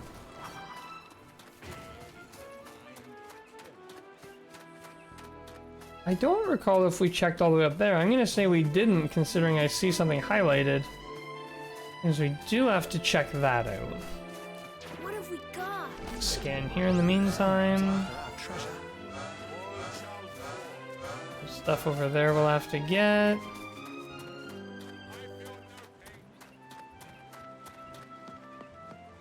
Ooh, this is a massive map. I can't believe I've been working on this map for 3 hours now. We did lose about an hour, but we recovered from that hour really quickly, so I would say 3 hours is still a fair assessment. Right by the glowing mushrooms. Are you guys back? Really? Hopefully this will wipe them all out instantly. It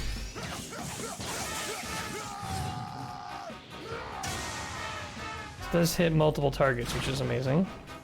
Aw, just shy of.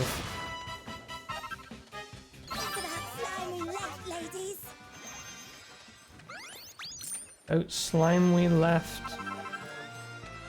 Alright, what are we throwing away this time?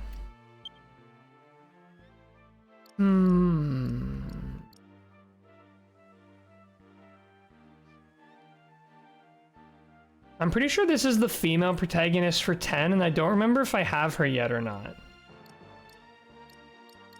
I throw this away for now.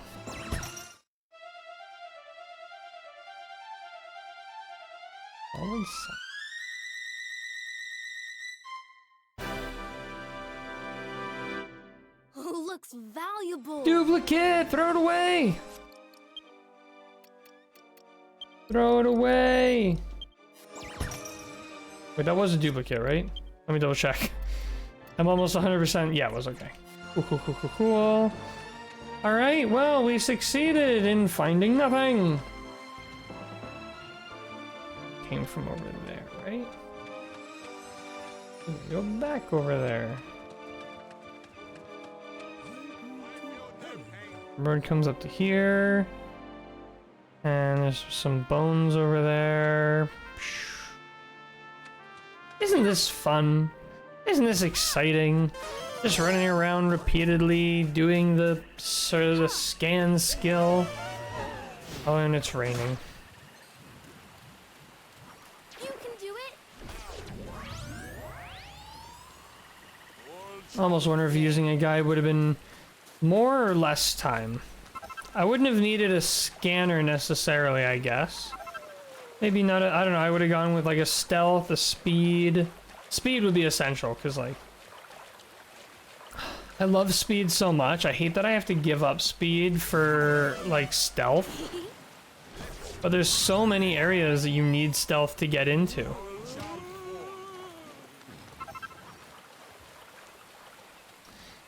Hey, what up, T Cobalt 43? Hello, Harrison. How are you? Long time no see. You'll see that sadly we are still in the same map, still doing the same thing, which is something.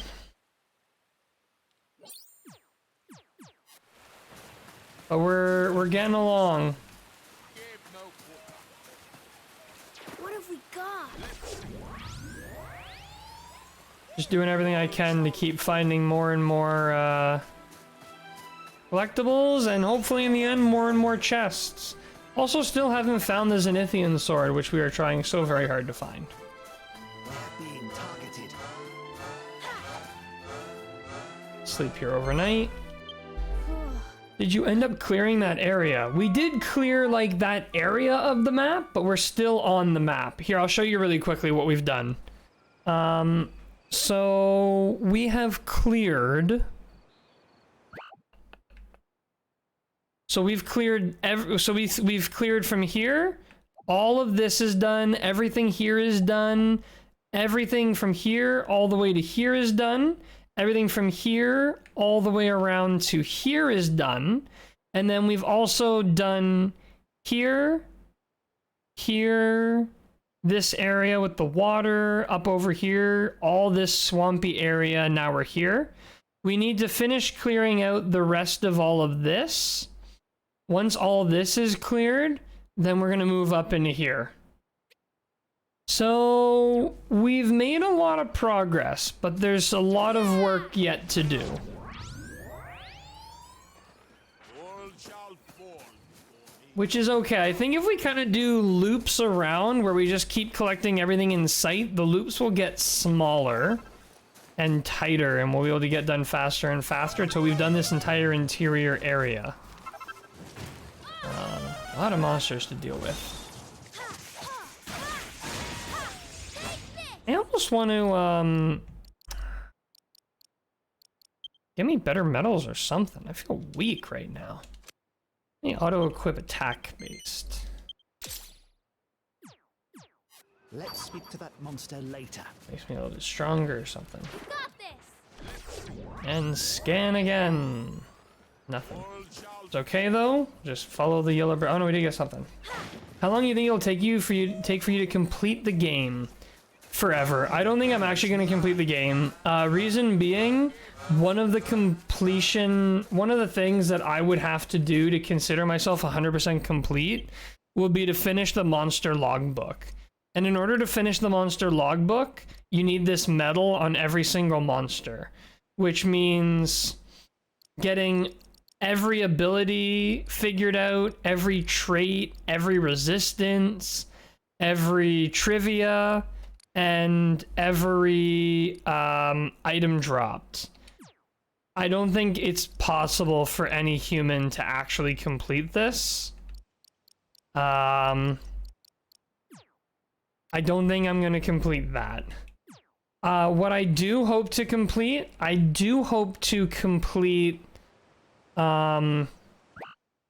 every map. I want every map to show the completion here. All the brown chests, special chests, and balloons. That's why I'm so upset about here being short one chest and one balloon. This took me 2 days to go through of casual play. At least the Cinderback will be smaller. Mainland is huge. Mainland is massive, but it has a lot of very distinct regions that I think could make it easier to explore, but oh dear, we'll see. All shall fall. Wait, we're coming from there, we're heading this way. It's so easy to get turned around and miss something too. And like, Someone's after us. oh, I guess the other thing too is literally like all the actual treasures unlocked. But there's a lot of treasures. Splendid work. You know, we're missing 104 normal treasures. Wait, we're only missing. We're missing less than 30 Bricka bricks? Huh. Really? Wait, show all? Oh, wow. Would you look at that? We're actually not missing that much here. This is quite filled out. As long as we keep pushing, I think getting all unique treasures is not that... That's not that out of reach. That would not be that hard. I don't think. Actually, one thing I could check out really quickly. Go to here. Go to adventure statues. Did I make a mistake earlier?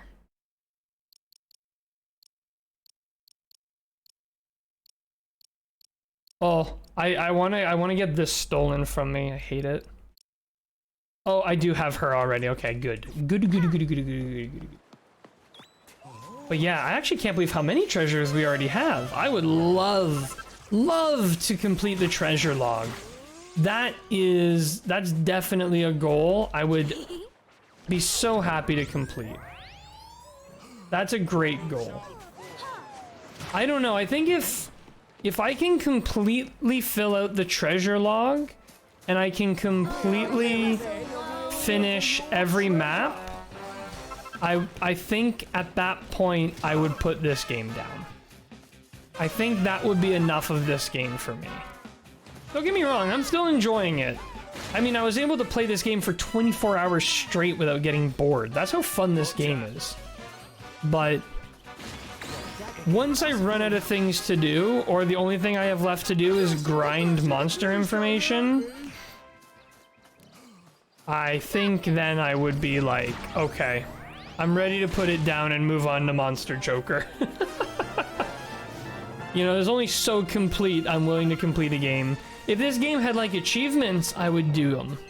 But I'm also worried there would be an achievement for like getting medals beside every monster in the monster logbook. Whew. Wouldn't do it.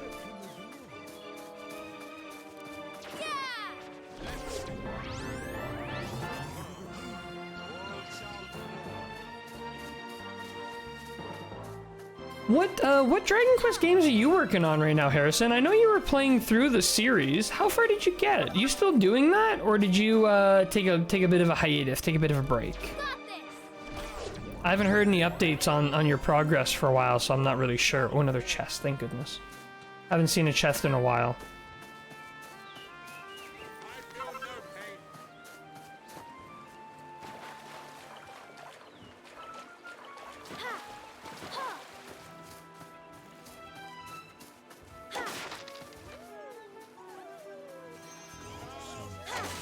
Like to break wood. Alright. What's inside? Great saber cat metal. What have we got?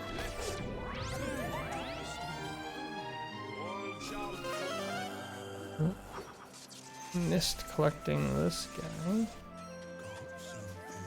guy. Oh, here we go. I guess these plains are so open that it's kind of reasonable to like look out and be like, oh yeah, there's items or there's not. I think clearing this middle area might actually be easier than clearing a lot of other regions, because you can just see stuff so easily. Again, like the Hinter Quarters was ridiculous. You can't see the highlighted things at all in the Hinter Quarter. It was brutal.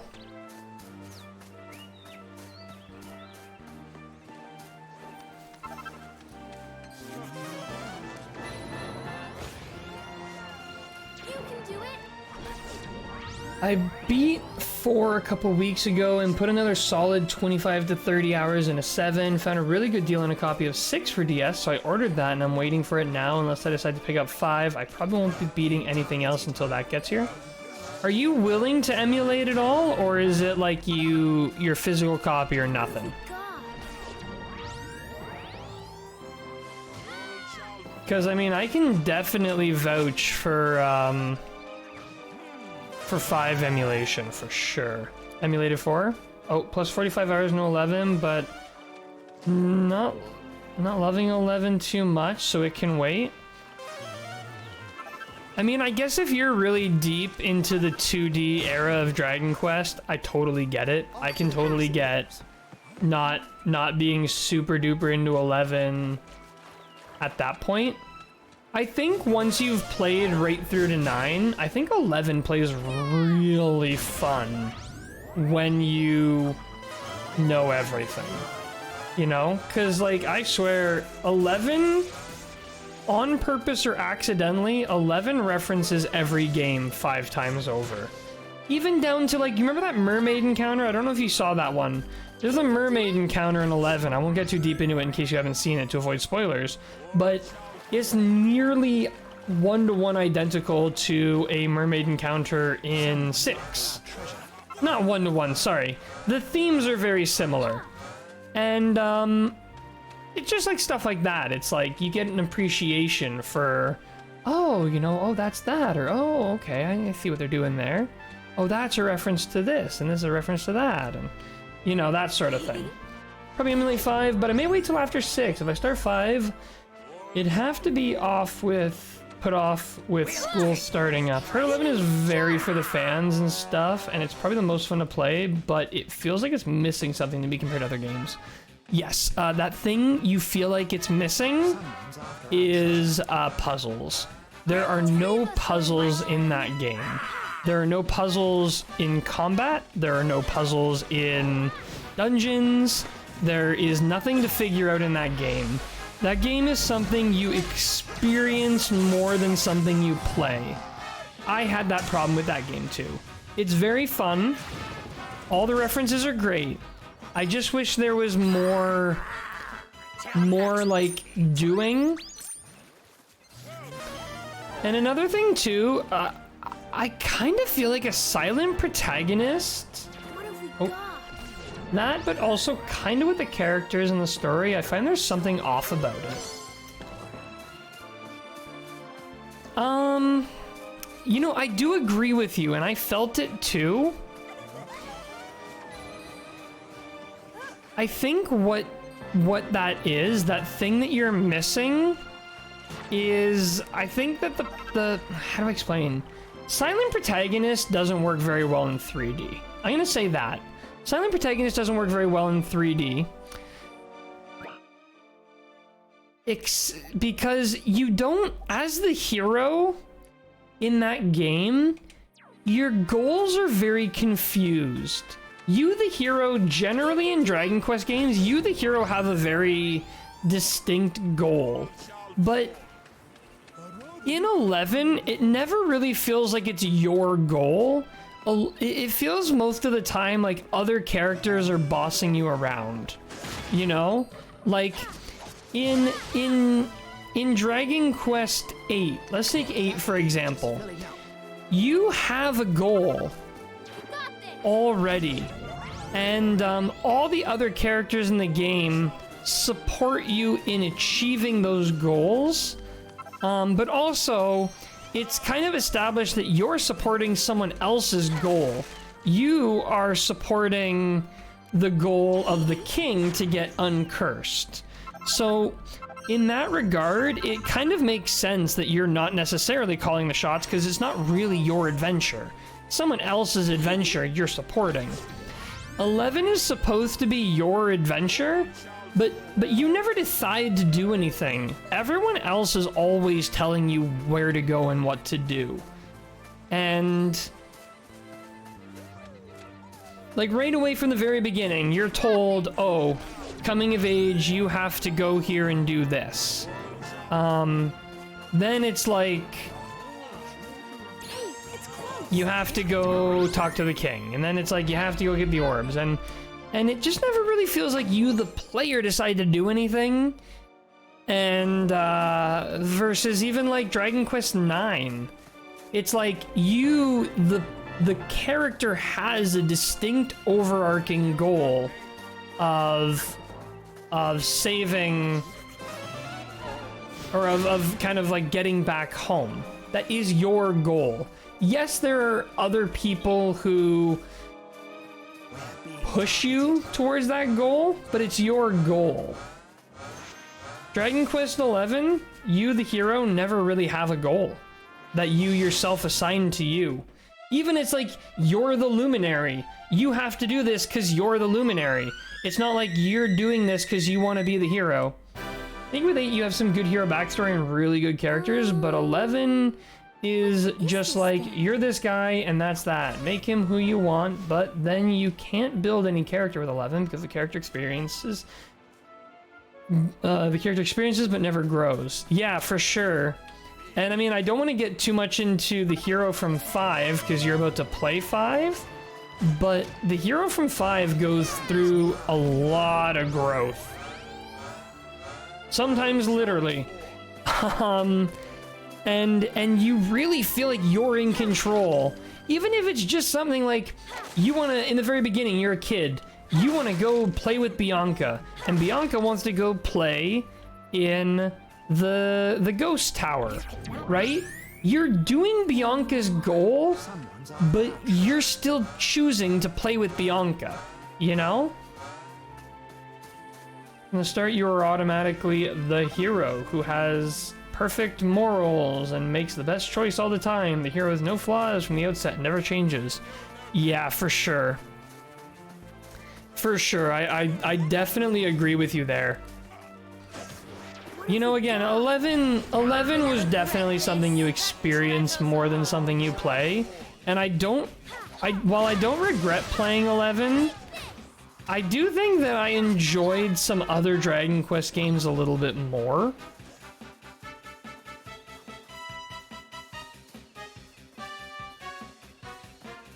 Everyone 11 accepts that you are the hero and the hero has to do everything important to the story. Rarely anyone else does. But the thing is, though, everyone else knows what to do.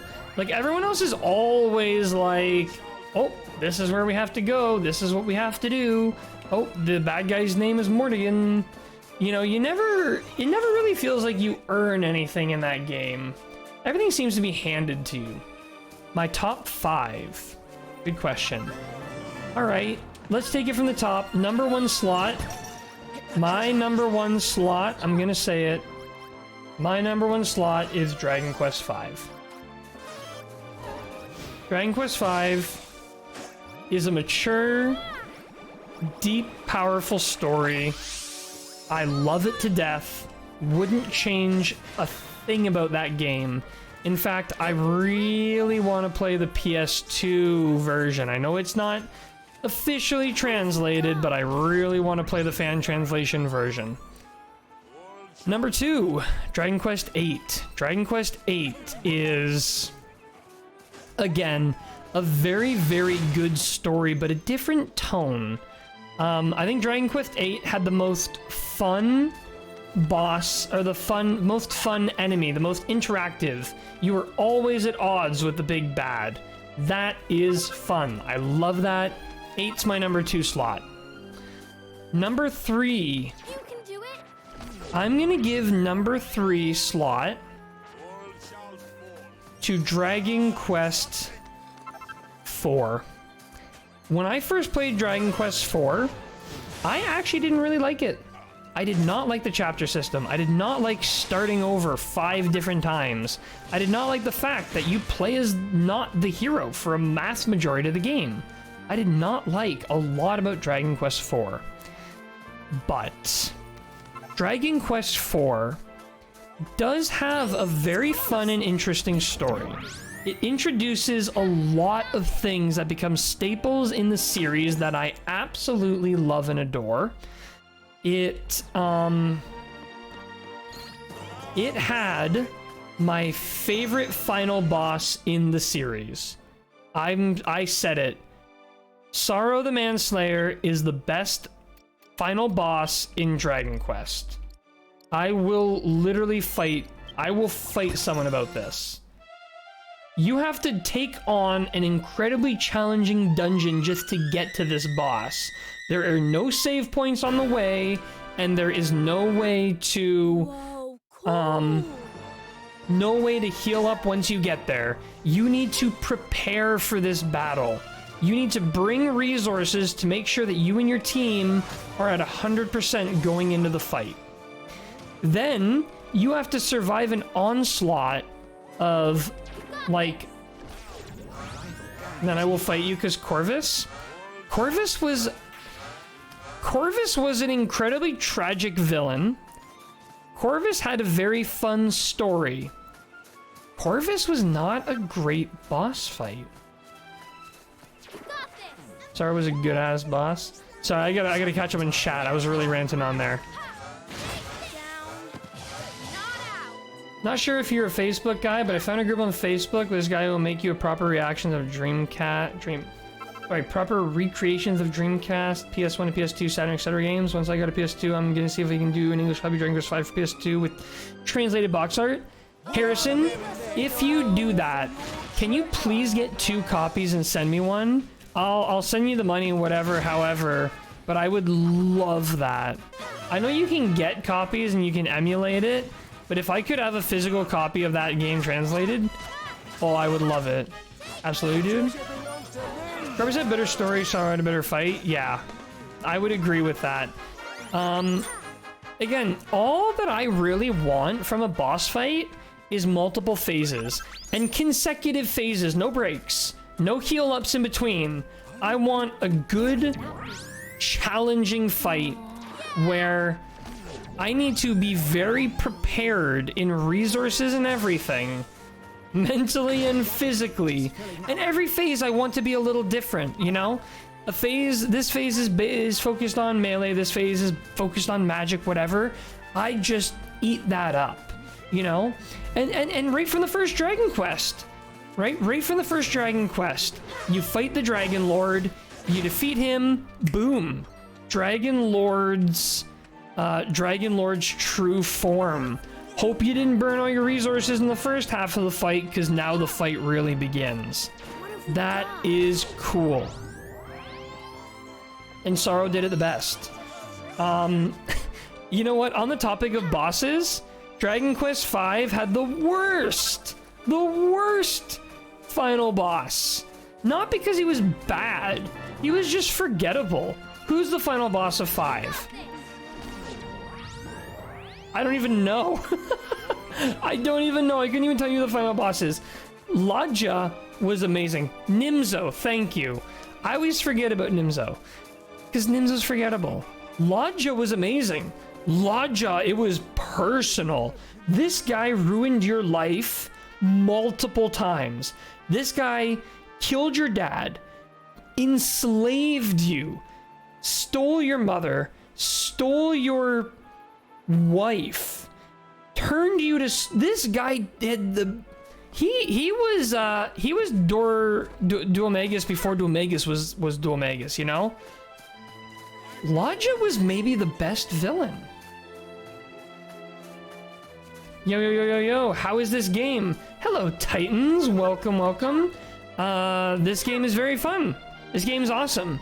This game definitely requires you to have a lot of Dragon Quest knowledge, because this game is basically like pure fanfare. You're collecting treasures that are items and statues of items and characters from previous Dragon Quest games. That's what you can kind of expect from this one. So if you're a big Dragon Quest fan, excellent game. I'd recommend you get it today. Can you see my base? Sure. Yeah, I can show you my base. I'm not gonna lie, this grind I'm doing right now is really draining. I might abandon it for now. I think we've nearly cleared this area. I've got all the balloons. I can always come back here and I can do the upper area later. So we can definitely go back and I can show you my base. I mean, if you want like the cliff notes, it's the final iteration. We're in the end game here. Still have yet to complete Dragon Quest 12? You mean 11? If you mean 12, no one's beating it. Just got here from playing some Project Wingman in VR. I'm not familiar with that game, but I do enjoy me some VR. Just got here from playing some more SMT4. Nice, Ice-T. How's it going? How many hours are you in, and how is your opinion of the game now? Oh man, Josh is back. And also, yeah, I'm going in a hard tangent about Dragon Quest bosses right now. Whew. Welcome back, Josh. How was 12? Any good? 12 is taking me forever. Well, to be fair, Dragon Quest 12 isn't out yet, so.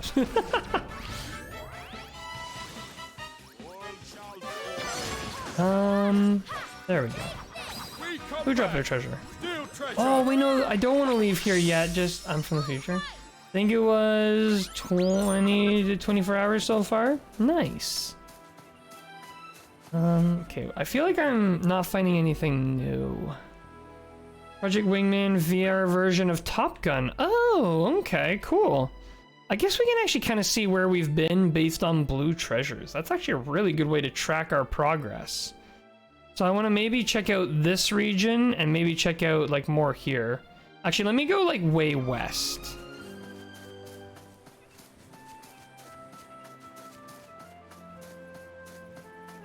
What have we got? The map is huge. It's a fair size. The question marks are treasures. Those are treasures that I have found but not picked up. There's two kinds of treasures. There's silver treasures, which you just sort of come across in the world, and there are gold treasures. Those are more high value, and you have to do more to hunt them. Whoops. As for the map, this is the one I'm on right now. There's actually several floating islands around.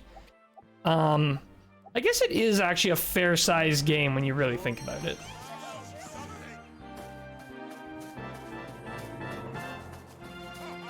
In the future, they have banned Cobalt from playing Dragon Quest, and we have world peace. Is it because I go on too many tangents about Dragon Quest bosses? Oh, I didn't finish my list. I'm gonna finish my list. Okay, so I said 5 was my favorite, followed by 8, followed by 4, and my number 4 slot, Dragon Quest 9. Dragon Quest 9 is my number 4 slot. Number 5, Dragon Quest 11. Sorry, 11, you did not make it very high on the list. Alright, why haven't I picked them up? So the reason why I haven't picked them up is you can only hold a finite number of treasures. So if I go here to my party, well, you can actually see right on screen right now, beneath each monster, there's a number of treasures. That's a total number of treasures that monster can hold. So I'm currently looking for one very specific gold treasure, and the gold treasures have a higher value, so I've just been holding on to them. Why the girl? He's got a crush on her, doesn't want to admit it? Oh, yeah, no. It's just because I played as Eric throughout all of Dragon Quest 11, so I wanted to give Mia a fair shot now that I'm playing Dragon Quest Treasures. Oh, so you can't hold all the loot. Yeah, I know. I wish I could. I would just go into a map and just pick literally everything up. But alas. I'm a hoarder. I know. That's the worst part. I've been making choices all day today. So another part of this game, I'm doing a lot of endgame content. So you didn't want to admit it. Josh, you called me out. You're right. Another part, you can see in the top right, there's a few things here. So there's the treasure chests, the brown and red ones. There are 68 total of the one, 3 of the other, and 20 balloons. I'm currently trying to go through and 100% complete all those lists. It's very grindy. I'm not using a guide right now. I believe Crystal Time Gear mentioned earlier there are guides. I'm just stubborn and want to do it on my own. But it's very grindy. It's mostly me running around trying to find every and all piece of loot until I find everything. Very difficult because it's hard to stay focused. How many points for you to give up playing this game forever? Well, like on stream or permanently forever? 5 points. And give all your treasure to Crystal? I would totally be down for that, except you can't really just give your treasure away. Wish you could. I could go complete my treasure log and be happy. Hey, Brave D Cobalt, forever and ever. Ooh. How many to quit this game forever and ever?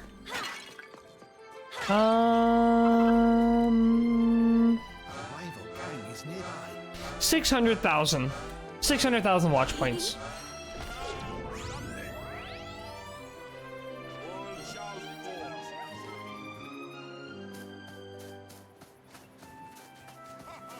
How does that sound? Josh, you're gonna be like, I've left yours up. Can we combine points? No. After our treasure. Not at all. 0% can you do that. I will not allow it. I think maybe we can go check out. Ooh, doo. Bro wants the stretch goal. I mean, I have 2.1k I haven't used. Wow, that's a lot of pretty sea cobalts you've got locked and loaded there.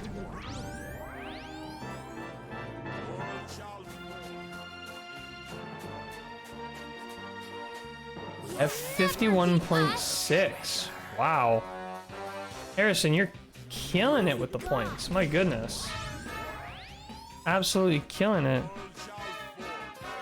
Are we fighting someone? It's outrageous. Now I'm gonna have to create a bot that automatically loads your stream on my computer. Don't you have like a burner laptop or something where you can just always leave my stream up so that it is just automatically watching as soon as I go live?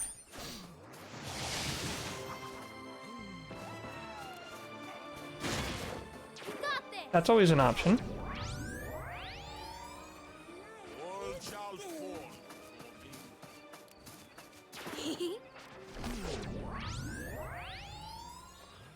All shall fall. Harrison's gonna make you say you love Hendrik? I don't know what Harrison's saving up for. There are a few expensive options.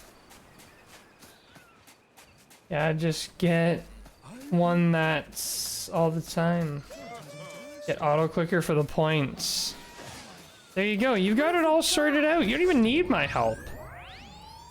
Wait, is it a bannable offense to encourage bot viewers? Maybe I should discourage bot viewers. All shall fall. I think I'll probably redeem the sub for next month, to be honest. Oh dear. I think this is about as clear as we can get it. So now we gotta head up here. Everywhere else, look at all these silver treasures. Not very many silver treasures in this region. I'm also not confident I searched this region properly, but we'll find out. Ooh. Better Twitch TV has auto collect points as a setting. What? Why have I not turned that on? No bots. Now make him say he loves Hendrik. He deserves it. Hendrik is iconic. At Streamlabs found the bot. Ban it. Yeah, there's been a bot lurking here the whole time.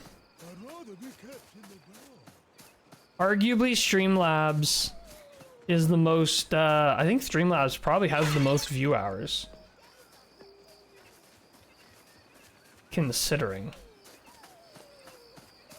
We'd head north now. Ooh. How do we know Cobalt isn't a bot? It's a good point. A good point.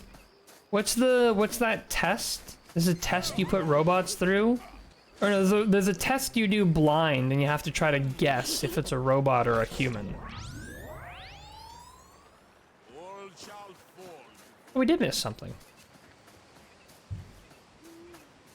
I think it's called like the Turing test or something. Something like that. So sad. There's like swords stabbed through corpses here. And I'm just like, let me pick up these moldy bones. You can do it. I think it's called click the images that have cars in them. You know, I've never been able to do that. I just don't get it. Being targeted. Click the images that have cars in them? I just can't do it. Turing test is used to evaluate AI. Blade Runner has prepared me for this day.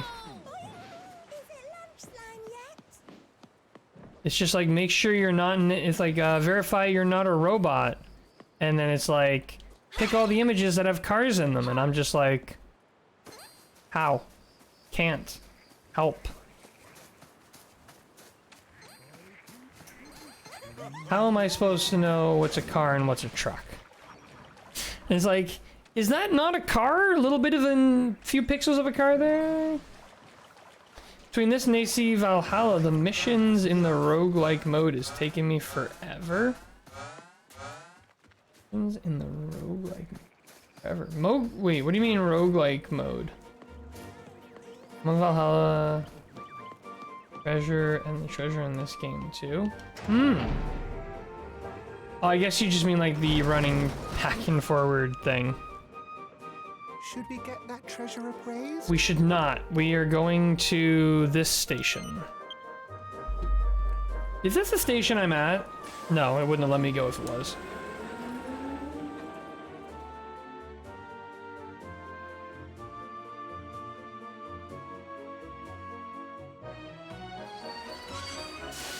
How when you drink that drink and you warp to another world? Very roguelike?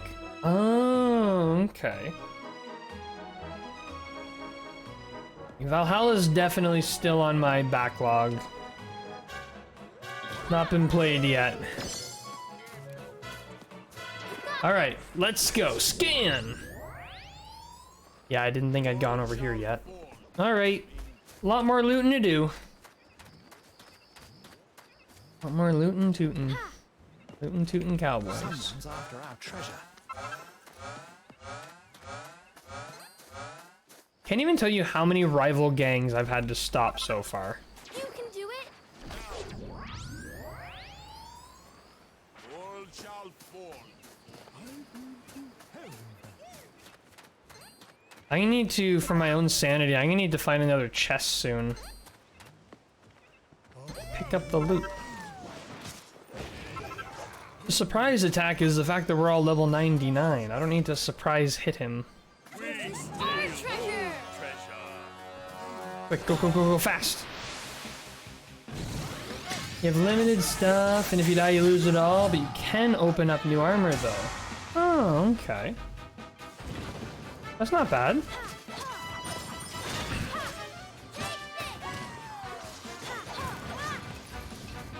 We come back. Steal treasure. Yeah, tough guy, we get it. What have we got? Oh, we didn't go into the waterfall, but I think we had been over that way. So I couldn't tell you for sure.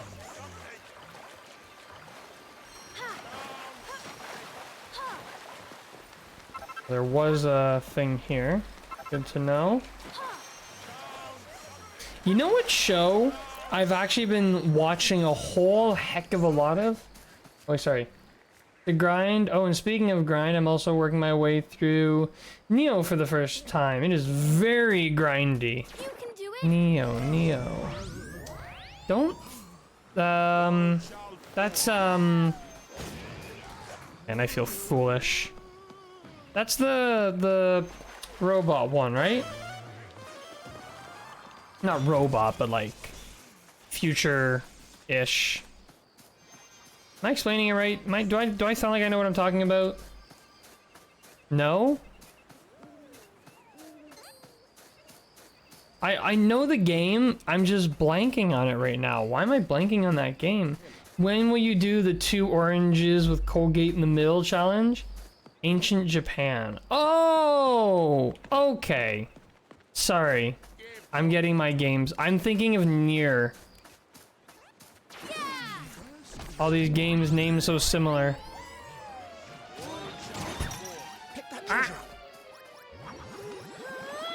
Kind of like Ghost of Tsushima.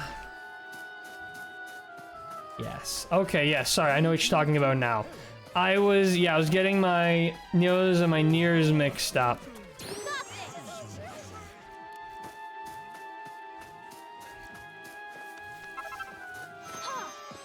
Alright, so what are we throwing away to pick this treasure up? I really want the bow. Oh, I've got... Wait, these are 2 different harps. Let's throw this guy away. Who even is that? Oh yeah, IC fan? I have no idea. I may never do the 2 oranges with Colgate in the middle challenge, because it's awful. Oh, the bed! We have the bed on already. What should you say? Oh, I've been watching the absolute heck out of Hell's Kitchen. I don't know, I watched a lot of Kitchen Nightmares. I might have talked about this on stream already before, but I was watching a lot of Kitchen Nightmares, but unfortunately I ran out of Kitchen Nightmares. And, oh no, who dropped their treasure? And because I ran out of, I watched all the Kitchen Nightmares, I wanted some more of that sweet, sweet Gordon Ramsay-ness. So, I finally decided, you know what? I've seen all these clips from the show, but I've never seen the show. So I've decided I'm gonna watch through the entirety of Hell's Kitchen. Currently on season 6, and oh boy. Season 6 is only a few episodes in, and it's rowdy. Eesh. Iron Chef is good too, if you like Gordon Ramsay. Iron Chef. Which is Iron Chef? What do they do in that one? Someone's after our treasure. Why do I don't even need a Stream Elements bot when I have Ice-T Fan here. Ice-T Fan, you're officially my new bot. You are entirely and utterly responsible for sharing my Discord link once every 30 minutes. All shall fall. This one was Ramsay and Iron... Wait, is Ramsay not an Iron Chef? Well, I'm not sure what just happened there, but it seemed to work out well for us. What have we got? I mean, I'm assuming it's probably similar. A similar... Only left, ladies. Similar idea, too? Every 30 minutes. Gotta make it every 5? Yeesh. Yeah, he is, or whatever that judge show is with him. Maybe it's not Iron Chef, something different. Oh, do you mean Master Chef? I've watched a lot of Master Chef. I don't know if I finished it. I watched several seasons, though. That's the one. No, not Judge Judy. Iron Chef is a fun time. I love it. Don't think I'm using though. You ever seen Judge Steve Harvey? That show is so effed. Master Chef. Yeah, he's a judge on Master Chef. I think he basically owns that show, right? Like that's his show, as far as I know. Okay, what are we throwing away this time? I think I'm gonna throw away the bed because I already have a copy of it. Oh, sorry for smacking the microphone. But I've never seen the Judge Steve Harvey. That seems crazy. I think he owns a lot of shows, yes. Yeah, honestly, Ramsay is like, I don't know how he has time for anything. Well, actually, I think his life is his career. His career takes priority over everything. There's several Kitchen Nightmare episodes that take place on Thanksgiving where he's somewhere in America with just a picture of his wife. And it's like, wow. You know, quite the entrepreneur, but like, I can't imagine he ever sees his family. You know, he's got all these, all these shows, restaurants, businesses, everything. But I don't think he gets a lot of family life. Although I see like, videos of him doing like, whatever trends are going on TikTok with his daughter. So maybe he's actually home all the time. I don't know. I really don't know. He's very busy all the time. But I mean, if that's like, We're being targeted. that's the life you love, and that's awesome. You know, good for him, I suppose. You got this.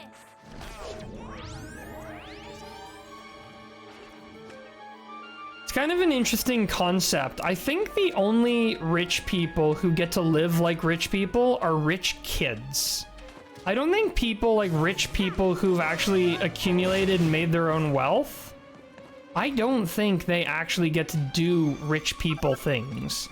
You know, because they're always working.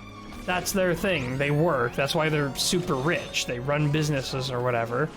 So I think the only people who actually like... I think a lot of his shows that air weekly are actually recorded in a few days. I imagine that is the case, but like for Hell's Kitchen, and I know you said like Hell's Kitchen is likely his main show, and you're probably right, but Hell's Kitchen takes place over several weeks, if I'm not mistaken. Hell's Kitchen is like, you know, they do like one, which is funny, like that restaurant, it only opens up for 14 weeks, once a week for 14 weeks, and that's it. But then again, sometimes in the show, it does seem like they're doing services like back to back. So, I don't know. I just don't know. All I know is that Chef Gordon Ramsay is an absolute unit. Like I said, like this man is like, he has multiple shows. Like he's doing Hell's Kitchen, but he's also a judge on MasterChef. But he's also doing Kitchen Nightmares, which that might not be going on anymore. But like how does he do it all? I literally slept through that whole fight. I still have not woken up. There we go.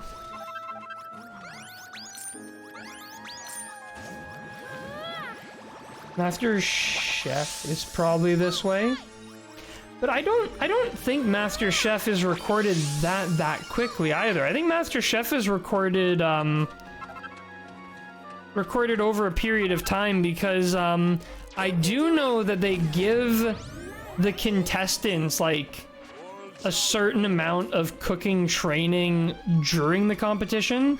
So there's a lot of times where like, because a lot of the question is like, how do these people come up with like a full recipe? Like they're doing a challenge, right? It's a surprise. They don't know what food's coming up. And these home cooks come up with these intricate, and I know they're the best of the best, but these home cooks come up with these intricate restaurant quality recipes like on the spot. And I've read that they get a lot of like on-set training on how to make like restaurant quality food. They're also basically shown like, not that like this food is coming up in the next contest, but like we're gonna train you on this set of food so that it does prepare them for the contests, you know? That show's probably done over 3 weeks, a month, I'd assume. Yeah, it's probably done about that quick. What's inside? Somewhere along those lines.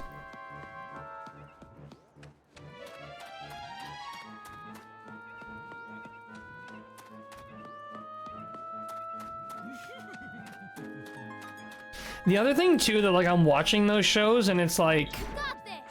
I could never, ever, ever, ever be a chef. I don't want to spend my life. Again, I'm not saying there's anything wrong with this career choice, but for me personally, I could not live my entire life that way. Like you always work night shifts, and you're always stressed to the bone. Like I just couldn't do it. I don't have it in me. I don't have it in me to do that. What these guys do is insane. It's insane. It's barely human. Although I'm pretty sure like executive chefs at really high quality or like really high-end restaurants, I'm pretty sure they make very healthy salaries. Like I'm pretty sure if you win Hell's Kitchen, you, at least for the first few seasons, you earn a role as an executive chef at a restaurant with a salary of $250,000. So, learn that most chefs pick up smoking cigarettes so they are assured a break while working. Yeah. I don't think it's even necessarily just that. I think that it's such a stressful job that they genuinely need the release. They genuinely need the stress release to get that, you know, that nicotine high kind of gives you that relax. Yeah, the prize for Hell's Kitchen is executive chef at one of his restaurants.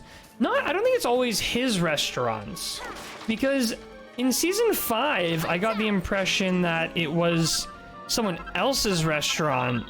And for season 6, the winner is going to be the winner. I felt almost bad for the contestants, because the winner is going to be the executive chef at a restaurant in British Columbia, at like a ski resort in British Columbia. And at first it's like, oh, that's kind of cool, you know, but then it's like, wait, these guys are all Americans. I don't know how many Americans want to go live in snowy British Columbia. Like, some of those guys are from Texas. Does someone from Texas want to go live at a ski resort in British Columbia? And then it's like, well, actually, this was around the time of the 2010 Winter Olympics. So you would be the executive chef at a high-end restaurant during the Olympics at the ski resort, which is cool for 1 week, or however long the Olympics are. Then what? All very high-paying and very famous restaurants? Yeah. Yeah, that's for sure. I did get that one. I'm gonna make a save. I haven't saved in a while. I'm making myself nervous.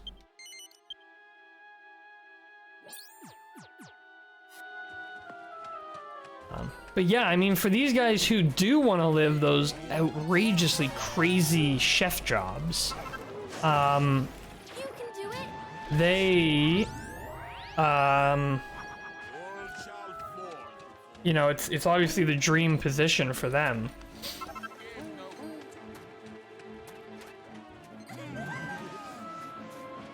And I do have to ask myself and wonder how, like, obviously these contest shows need to be entertaining, so there are obviously staged elements, but I wonder how staged, like, the contest is, because it seems like in every single season,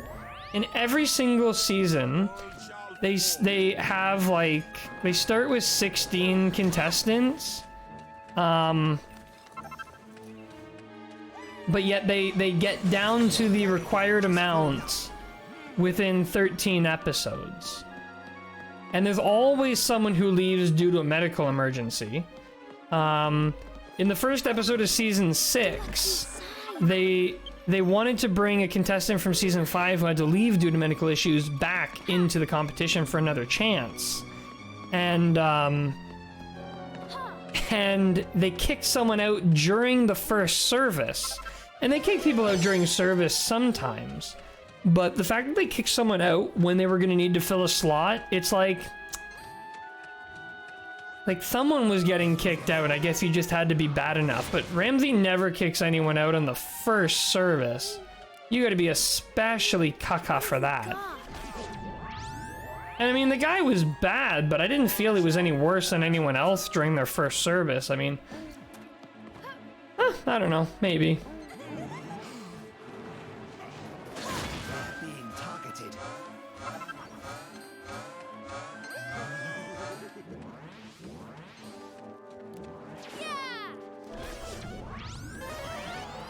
Oh, there's another chest, finally, making some progress. This is like, it's hard to believe that this is the same map as that big open field we were in. This place is like really scary, spooky. Versus like over here, this big, nice, bright open area.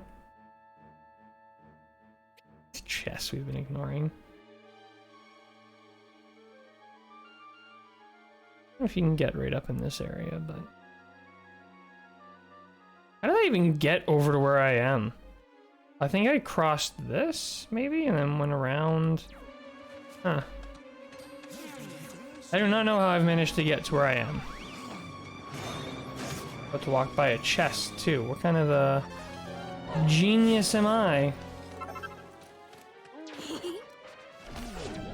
Yeah, I have a hard time believing any television competition that's not under game show rules is fully fair. I was on a kids contest show when I was young, and I actually won my episode, which was cool. But then it also makes me wonder, like, it wasn't a game show per se. It was a like, well, I would say the best comparison for the show that I was on was that it was very much like Wipeout. And, clips immediately? Here, I will, hang on 1 sec, I need to look it up.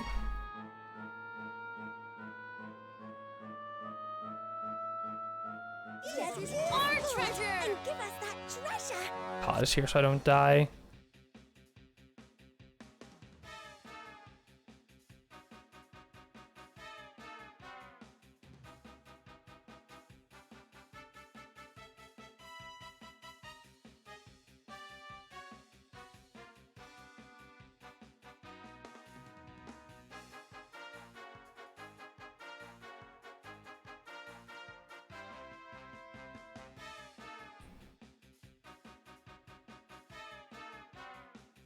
Okay, I found it. I will send it in the Discord. I might regret doing this, but...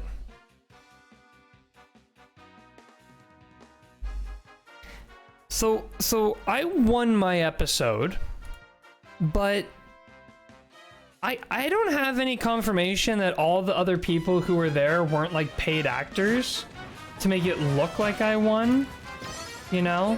Because I think the contest is for ages like 12 to 16, and I was 12, so I was on the young end of that spectrum. Is it 12 to 14? Maybe it's 12 to 14. So I was on the young end of that spectrum, but...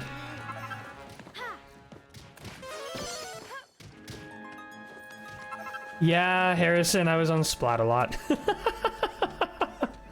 I watched that show growing up. Well, I'm watching that whole thing for sure. Well, please do.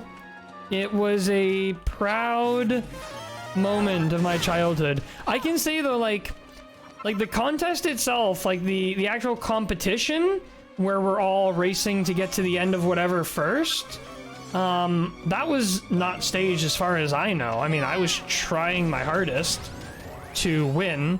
So from my perspective, it was totally legit. But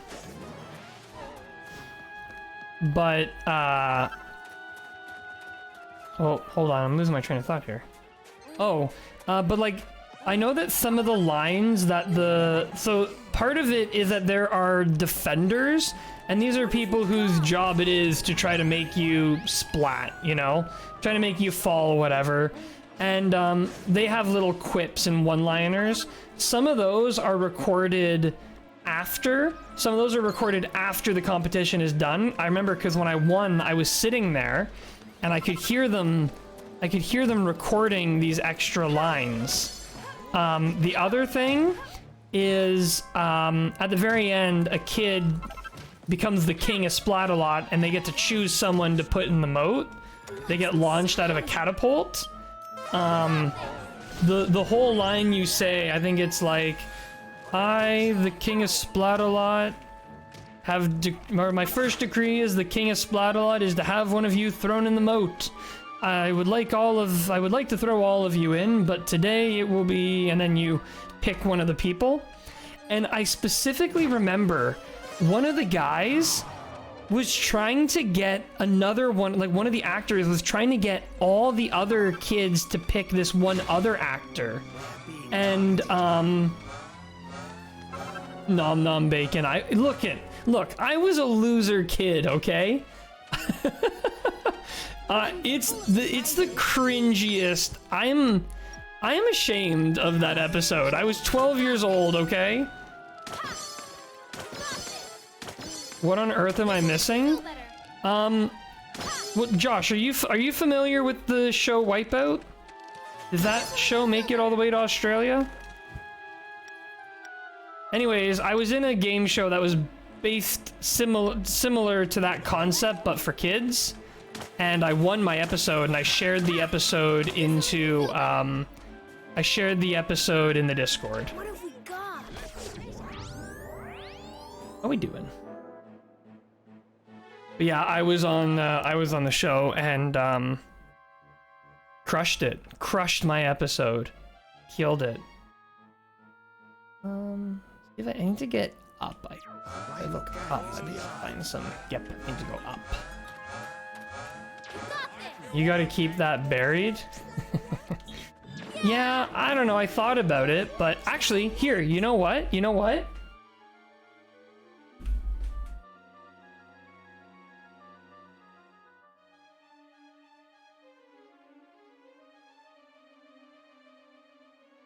I have proof. I don't know how well this is gonna show up on camera. Wait, what does this say here? Okay. See if I can like... I don't know how well you can see. It's probably backwards too, but it says Splat-A-Lot.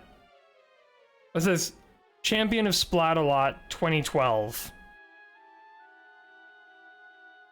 Put a piece of paper behind it to make it more visible. Smart. Again, I'm pretty sure it's gonna be inverted for you guys, but that's what it looks like. The trash talk coming from you. Well, they basically told us, like, the more you trash talk, the higher of a chance you have of getting clips of you in the show. So that's what I tried doing.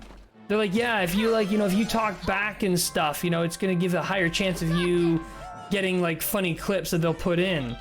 So I tried. The other funny thing, the first day, so it's actually split into 2 days of recording. The first day was, goodness me, how do I get up there?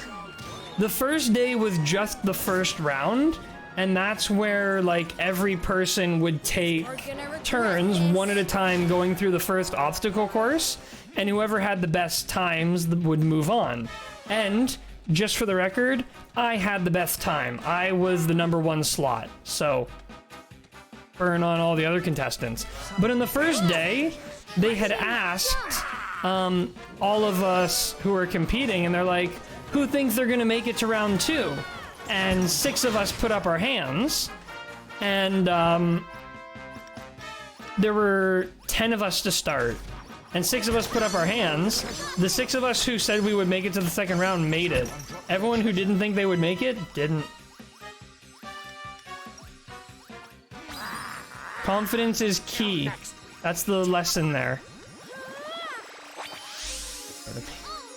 What's the Orange Kid company that plays SpongeBob? You mean Nickelodeon?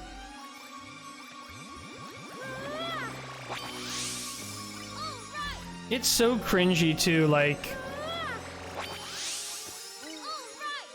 Bro cleared the course in 2:16. Yes, sir. So, the second round, the first thing they do is they put you in... what are those? Oh, a stockade. That was a nostalgia trip. They put you in a stockade, and you have to kind of get out of it and then start the contest. And they tell you to make a funny face, and a lot of people are like, they're like, yeah. I was literally just like making faces and twirling and like such a loser kid, man. I was such a loser. Well, I keep talking past tense, let's be honest. Got covered in slime. So at the very end of the first round, I guess I'm like totally just pulling the curtain back for you guys. Sorry about that. But when you get to the very end of the first round, they tell you to, like, the director is yelling. The director's screaming. He's like, look up! Look up! So I did, thinking there was going to be a camera up there. You know, it's the upshot, the camera that looks down, right? So I look up with a big open mouth smile, and they dump the goo. The goo does not taste good. The goo takes days to get out of your everywhere. You have to actually pass a physical and a swim test to be able to compete in the contest. The water's gross. The water is gross. You definitely flexed it about this. I wasn't even in high school yet. This was grade 8 for me. I was still a youngin'. Have I gotten this chest yet? I have not. Okay, good. But yeah, I was totally bragging. You know why I was bragging? I had 2 other friends who also actually got into the competition. And one of them got out on the first round, And I think the other one actually won his episode too. But it was like, all right, come on. That makes sense. Don't have someone compete who isn't able or is likely to need to be rescued. Yeah, for sure. Yeah, no, it makes sense. Australia only has primary school 1 to 6, high school 7 to 12. So you're in high school for me. Oh, so for me we have kindergarten, which now kindergarten is actually broken up into 2 years. You've got JK and SK, and then we have grade 1 through 8, and then you do 9, 10, 11, 12 as high school. And they're just called grade 9, 10, 11, 12. I think in the US you call it like freshman, sophomore, junior, senior? Did I get that right? Or is that only for college? Or is that for high school? Kindergarten is more of advanced daycare. Yeah. I mean, that's really what it was. Honestly, kindergarten is just to get you used to being at school. Grade 1 is when the learning starts.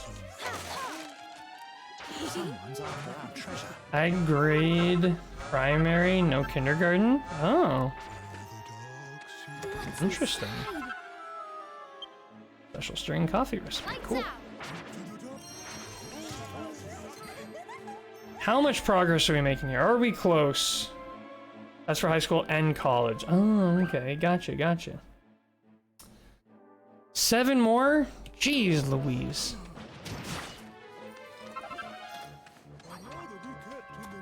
This is draining. This is draining. This is our treasure. That treasure. Oh, I see another chest over there. What are we fighting? Where are they? You know what? You guys are pretty strong, right? You guys can take this. You don't need me.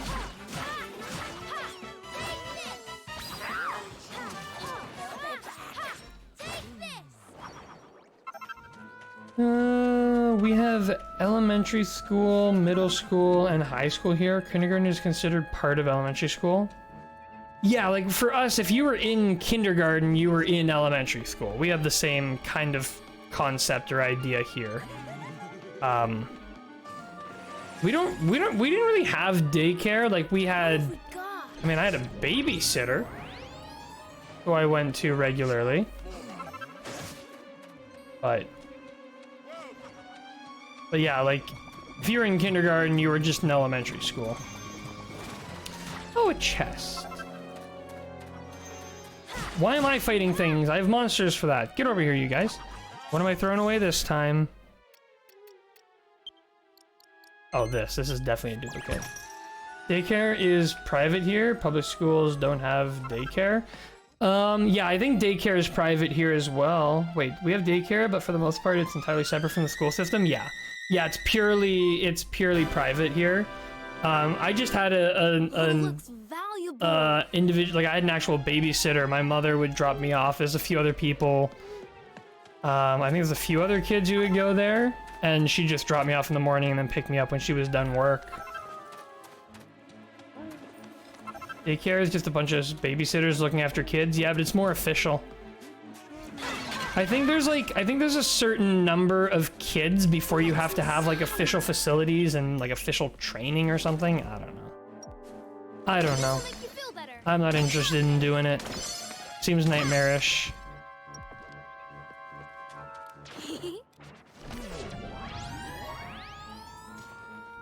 Oh, you know what we should do? Oh, we can't do that. All shall fall before me. Save. It's required training and licensing thing. Yeah. I think you can be like a babysitter and hold like up to a certain number of kids before you need to worry about licensing or anything. But once you hit that threshold, then you're required by law to get the extra training and everything. What have we got?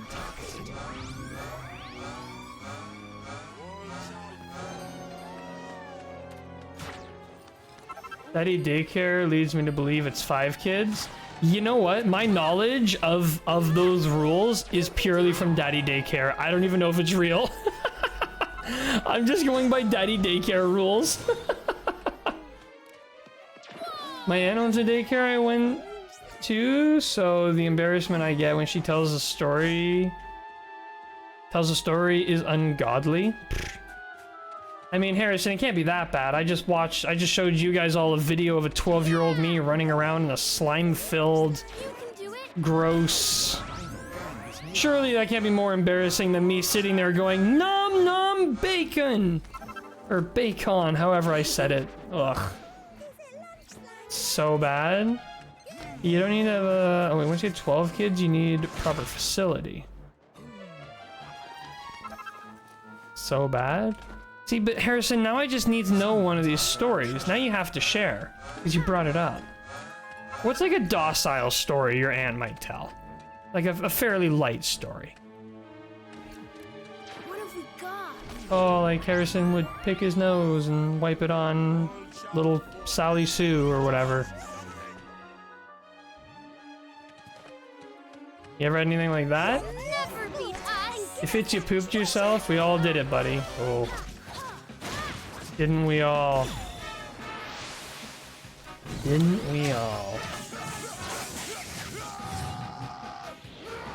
Do you guys have incredibly vivid fake memories?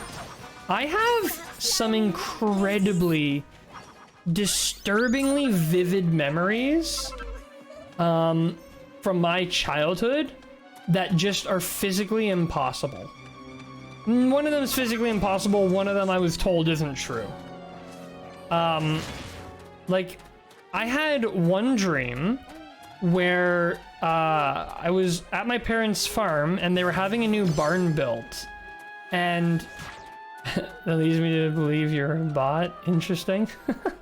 You know, I have this one incredibly vivid memory. My parents were having a new barn built where I wanted to see my dad. So I left the house and I walked all the way down to the pig barn. And when I got there, I saw my dad. So I ran over to him and he picked me up, but it turned out it was just one of the construction workers working on building the barn. And he just looked a lot like my dad, and I was freaking out because some stranger was holding me. I was 2 years old when that happened. I was 2 years old, or I would have been 2 years old when that barn was being built. So there's no way this happened. But the memory is so vivid. So vivid. One time we were having grilled cheese sandwiches for lunch and I heard it as a girl cheese sandwich. I literally broke down and sobbed because I thought my aunt was gonna turn me into a girl. So she went into the kitchen and switched the plate, came back out and told me it was a boy cheese sandwich. No, whenever she comes over and I'm cooking something, she says, making a boy cheese sandwich, are you? That's an amazing story, Harrison. So I remember the day I became sentient, I had a dream I was falling and that I fell into my body, jolted awake, and suddenly I could think. Don't know how true it is, but it's how I remember it. I have another memory, and I guess it was a dream or something, because I was told it never happened. I don't know. Anyways, in this incredibly vivid dream, I was at my grandmother's house, and I was wearing shorts, and I guess I was potty training because I wasn't wearing a diaper, a pull-up, or anything, and I really had to dookie. Really had to dookie. So instead of going to the bathroom, I was wearing like loose shorts, right? So I just sort of pulled it to the side, right? I just pulled it to the side and just let loose on the floor. Totally vivid memory. I can see it in my mind like it happened yesterday. But I'm told I never did that. Everyone says I didn't do that, which leads me to believe that A, it was a very vivid dream, B, that Dookie is still on the floor to this day and nobody ever found it, or C, nope, there was only an A and B. I don't know why I made that out to be such a big list.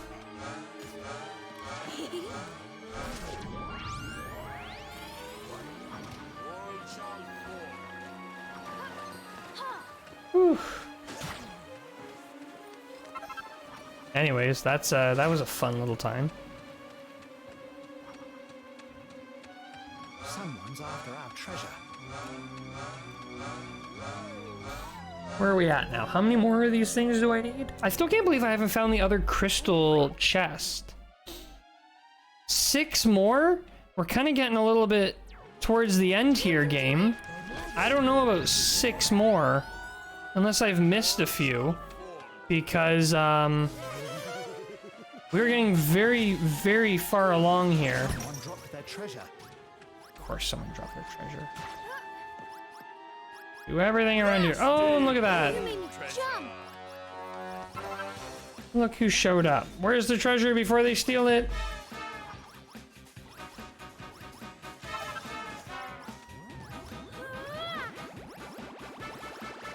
Someone's after our treasure. We are the merry men and we're here for your treasure.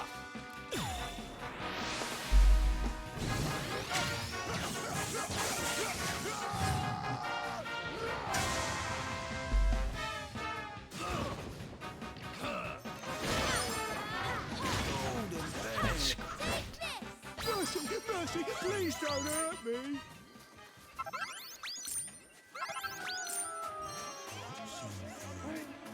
One thing my parents did a lot of when I was little that I really want to do for my kids is my parents did record a lot of stuff. Like they recorded, you know, Christmas and birthdays and stuff from when we were like really little. And it's things that I would normally not have any memory of if it weren't for these like home videos. Now, these are all in like, you know, the super cool retro handheld camcorder style. Now it would all be in HD and it wouldn't be very nostalgic, but it's really cool to be able to look back on that stuff. I don't know if any of your parents have like recorded anything for you when you were a kid that you can watch back on, but it's like, wow. I have no memory of this. I can't believe this happened to me. It's just like really funny how memory in general works. Like I have flashes of memory from my life, but I feel like my parents did the same thing, still do now, and the youngest year is 14. Huh. It's smart though when you're like, what did I even get for Christmas last year? Because I swear every year I don't know what I got the last year. But don't know where they are. Wait, my parents have a lot of videos, just don't know where they all are. I just want to make sure I do that when I have kids one day because, like I said, it's just super cool to look back, see all those things. All shall fall. I feel no pain.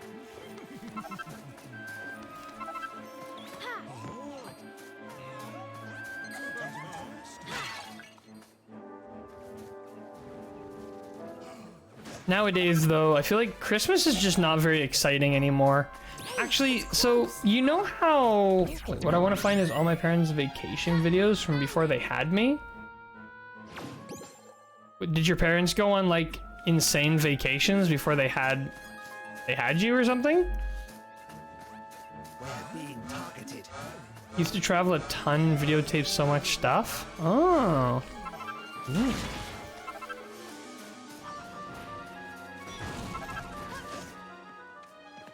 I was about to ask if you have any ambition to travel, but I realize your entire life is flying and sailing. You literally travel all the time. I mean, I guess I don't know where you go when you fly. Probably back to where you started, but you have the ability to literally go anywhere, I guess. I'm sure your parents have that stuff somewhere. That being said, I don't know if I would share any video I have of myself and my fiance with my kids. It's too risque. I don't know what we filmed. No idea what we filmed. Sketch me out. Don't trust that it's, for children to watch. I don't want my kids to know that their mother and I held hands Someone's after our treasure. at such a young age. You heard it, Navi. What's inside? Wouldn't want them to get the idea that it's okay for them to hold hands until they're like 30. I'm gonna be one of those parents. Yeah. You're not allowed to even look at other people until you're at least 30. That'll be the rule. Which will naturally just encourage them to go out and break the rule, but... You know? Don't hate the player, hate the game. That's what I always say. No premarital looking at each other. That's what I'm saying. Eyes should be downcast at all times. Want to travel a lot? I've done some traveling within the US, but I've only ever been outside the US once, and that was minimal because it was only a few hour stop in Cozumel on a cruise. What if kitties find the VODs? Obviously, I'm gonna show my kids the Splat-A-Lot video. That's gonna happen. That's mandatory. You can do it. As for the rest, I don't know. World shall fall. Don't know. I would like to do a little bit of like outside of Canada traveling. Like I mean, the furthest I've really traveled outside of Canada is mostly the US.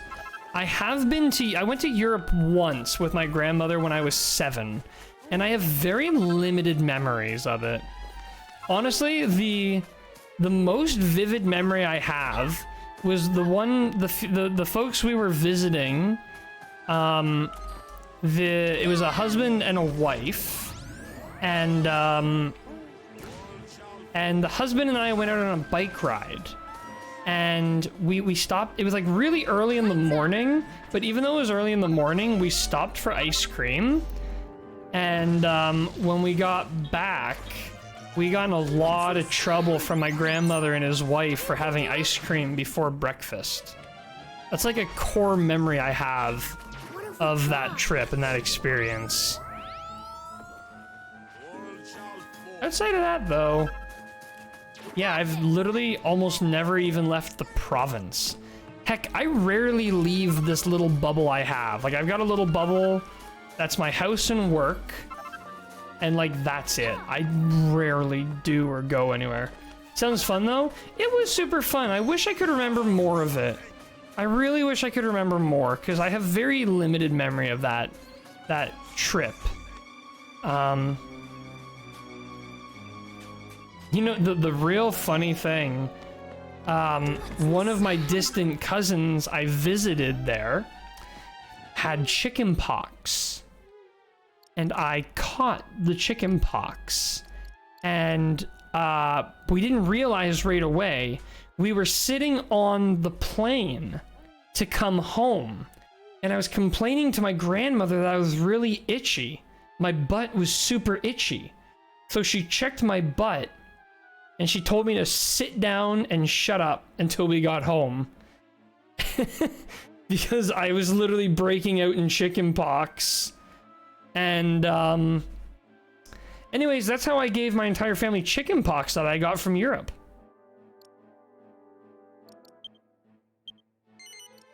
That's, when you ask yourself how these things travel around so much. Well, there it is. To be fair, though, I was a ripe age for chickenpox. It was like I was getting into the danger zone where if I was gonna get much older, the chickenpox would start getting much more dangerous. I must have missed something over here, maybe. Did I go up this? How do I get to that? I'm still missing 3 chests and 1 big chest. Actually, I guess, like, Crystal, for you, that I mean, I guess I don't know how pilot law works or plane rules, but I can only assume riding a plane with chickenpox is like an international felony or something. How bad is it? How bad is doing that? Could you get in like a lot of trouble, or just like a lot of trouble? You know, it's like, ow.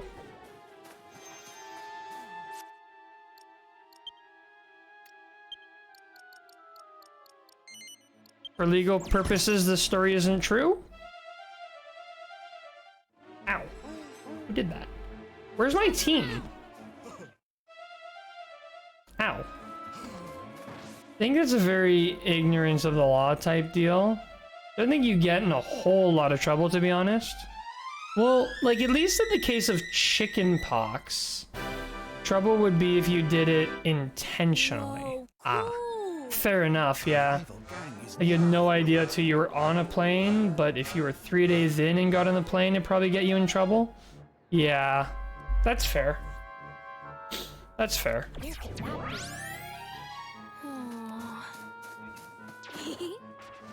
Yeah, like, I literally started breaking out in the chicken pox while I was already on the plane. It was like, that was when it happened. Wait, you can get under the tree? But oh, there's a lot of chests in there. Guess you get in from the back. Don't know much about that side of regulation because I don't do that type of flying. True, true. That is a fair point. My very ignorant mind is, Crystal has flown a plane. Automatically, they know everything about flight and flight law.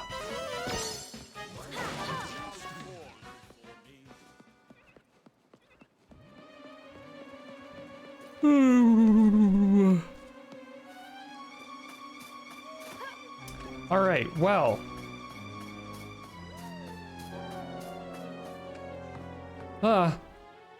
Close. Well, what to do? Missing 3 chests and 1 shiny chest. I don't know what to do about this. I guess I could do another round of the entire place. Is there anywhere that I missed? I mean, I did say I wasn't confident I searched this region well enough. But, like, searched everything else so thoroughly. This big area here is a bit tougher, but it's mostly open plain. Like, you'd see a chest. I'm thinking, like, here... We did find stuff up here. We did end up here at one point. But I don't think we went up. Because we wanted to get up. So how do I get up there? Maybe here? I think cross this. So I gotta head west and a little bit north. The view from up here is insanity, though. This is insane. This is an insane view. Like, look at this.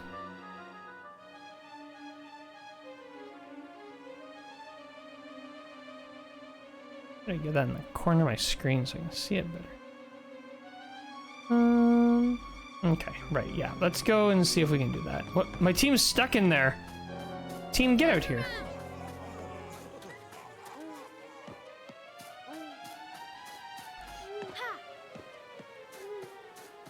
Honestly, again, like I keep saying this, but if nothing else, I'm just like super glad that I got all the balloons sorted out.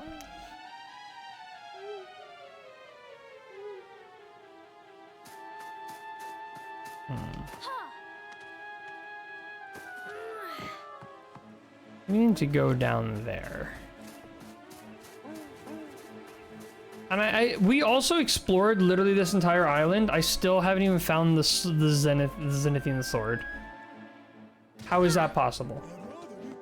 As far as I can tell from a quick search, these recommendations to not get on an airplane while sick, but there's no regulation preventing you from doing so? Wow. You got this. Being targeted. All shall fall.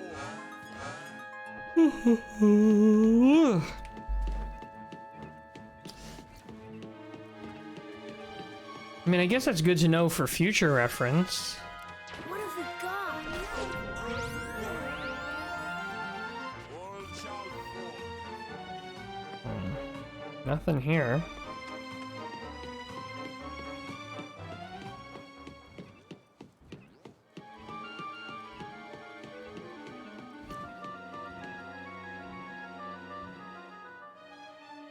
Pretty sure we did cross that.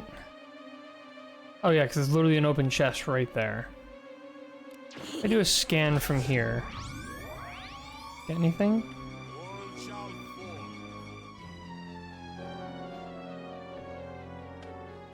fall. Oh. A rival gang is nearby.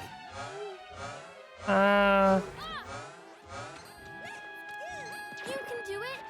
You might want to heal yourself.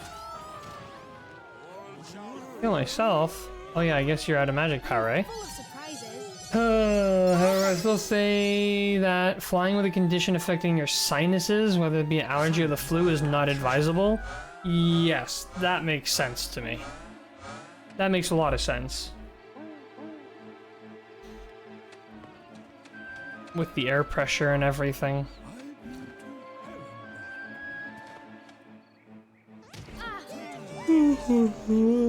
Oh man, we did. How do we do worse here than with the Hinterquarters? How do we miss 4 chests total? That totally blows.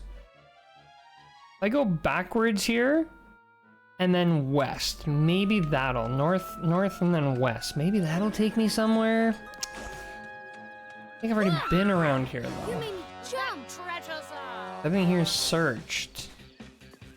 Some We're gonna regret this. That treasures are. Now's my chance. Sinuses are blocked. The air pressure in your head can't equalize the descending air pressure as the plane climbs. So what does that do? Like, does that like obviously it wouldn't explode your head, but would it just be very uncomfortable? Painful? We'll be back. fear is the mind killer. Oh, there's something up there we haven't gotten yet. Maybe that's the area I couldn't figure out how to get up to. Although it looks like you have to fly. I don't think I can Skyrim this one. Now that goes across to there, over this. I climb up that tree enough, maybe? You can do it. Oh, there is a chest up there. That's one more found. How do I get up there? I guess this chest is already opened. your dagger gauge is filling up. This says I have to go from over there, eh?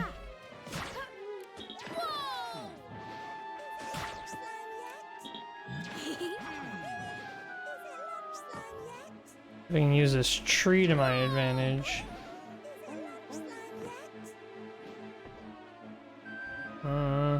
Get up on that branch. Oh, bounced off it. It has collision.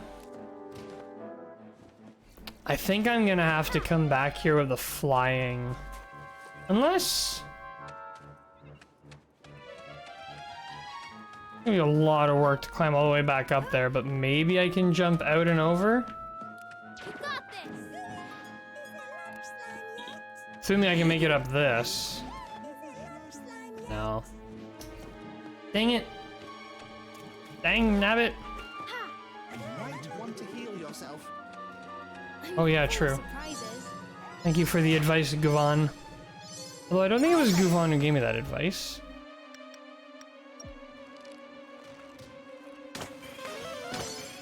You got this. This will make you feel better. Ha! You got this. Alright. We're being targeted. What have we got? All shall There too. Oh, how badly I want to get up there.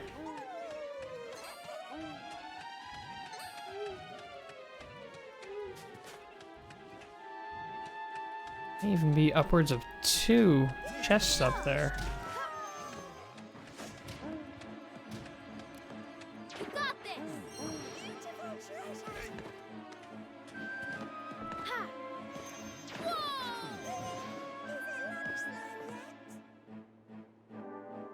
You got this. You can do it. Rival Okay. Oh. Ah! Ha ha! Oh. Whoa! Yeah! Okay, so we can get to basically nowhere. Come on. Come on, find a spot. Find a hold. Oh, Someone's after our treasure. creates pressure in your sinuses that can be painful at worst. Damage your sinus membranes. No, no, no, no, no! You fool! No, I'm pressing the button! Got this! Ugh.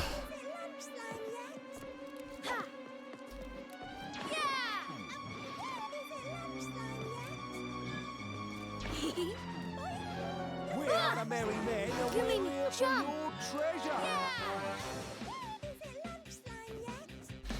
Ah, man, I really, really hate that they do that. I hate that I have to come back with a whole different crew to re-explore this place.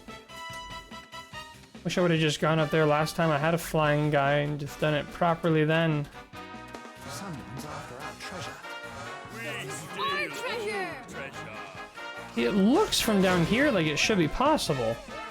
Then you get to that like first jump and it's like can't make it up to anything I can stand on. Oh, oh, oh, hold on, hold on. You got this! Okay. Steady. Okay. Steady. This may be the end of the line. And find the other foothold, and we're down to the bottom. And I'm gonna get slapped to death. Don't. When did I last save? How long has it been? This might be a sign. I can't believe I got slapped as soon as I landed. When did I last save? Have I collected anything since that last save? I think I have. We're currently 3 away from all of them, I think.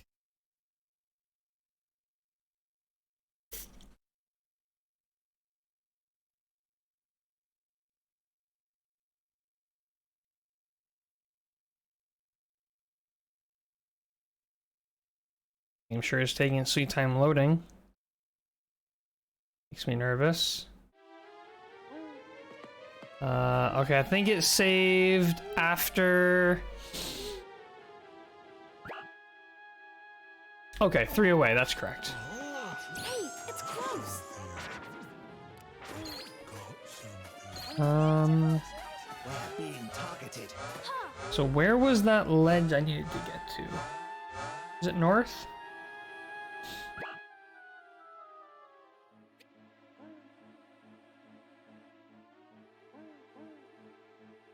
Was it this place I wanted to get to?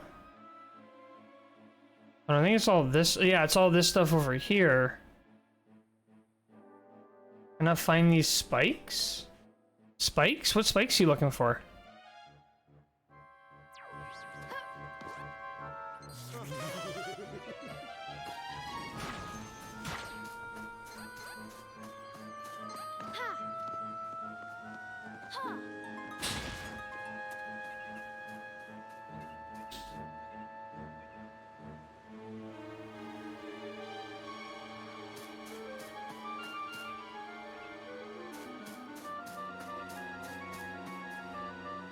That is what I'm looking for way over there. I don't think that's what I'm looking for. There are spikes located around the region in Pokemon Violet that I need to find to unlock some Pokemon. Oh. You're having trouble finding them spikes, eh? Or Pokemon in each of the spikes associated with them? Okay.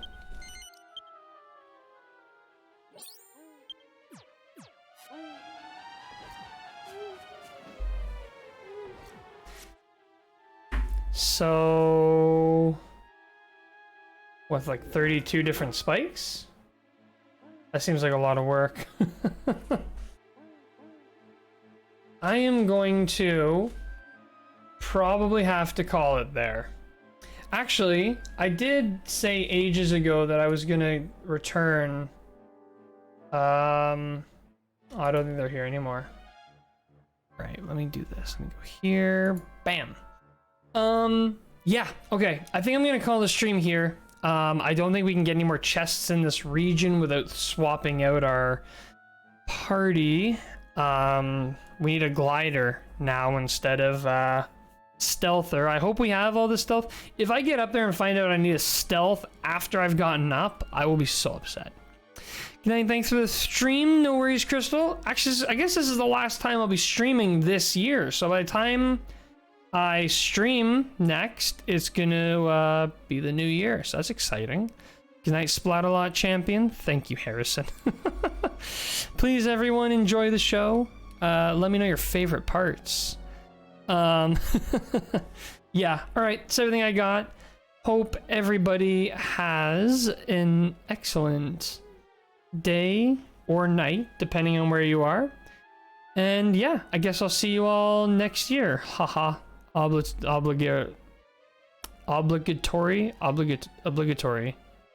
Mandatory New Year joke. Okay, I'm gonna stop.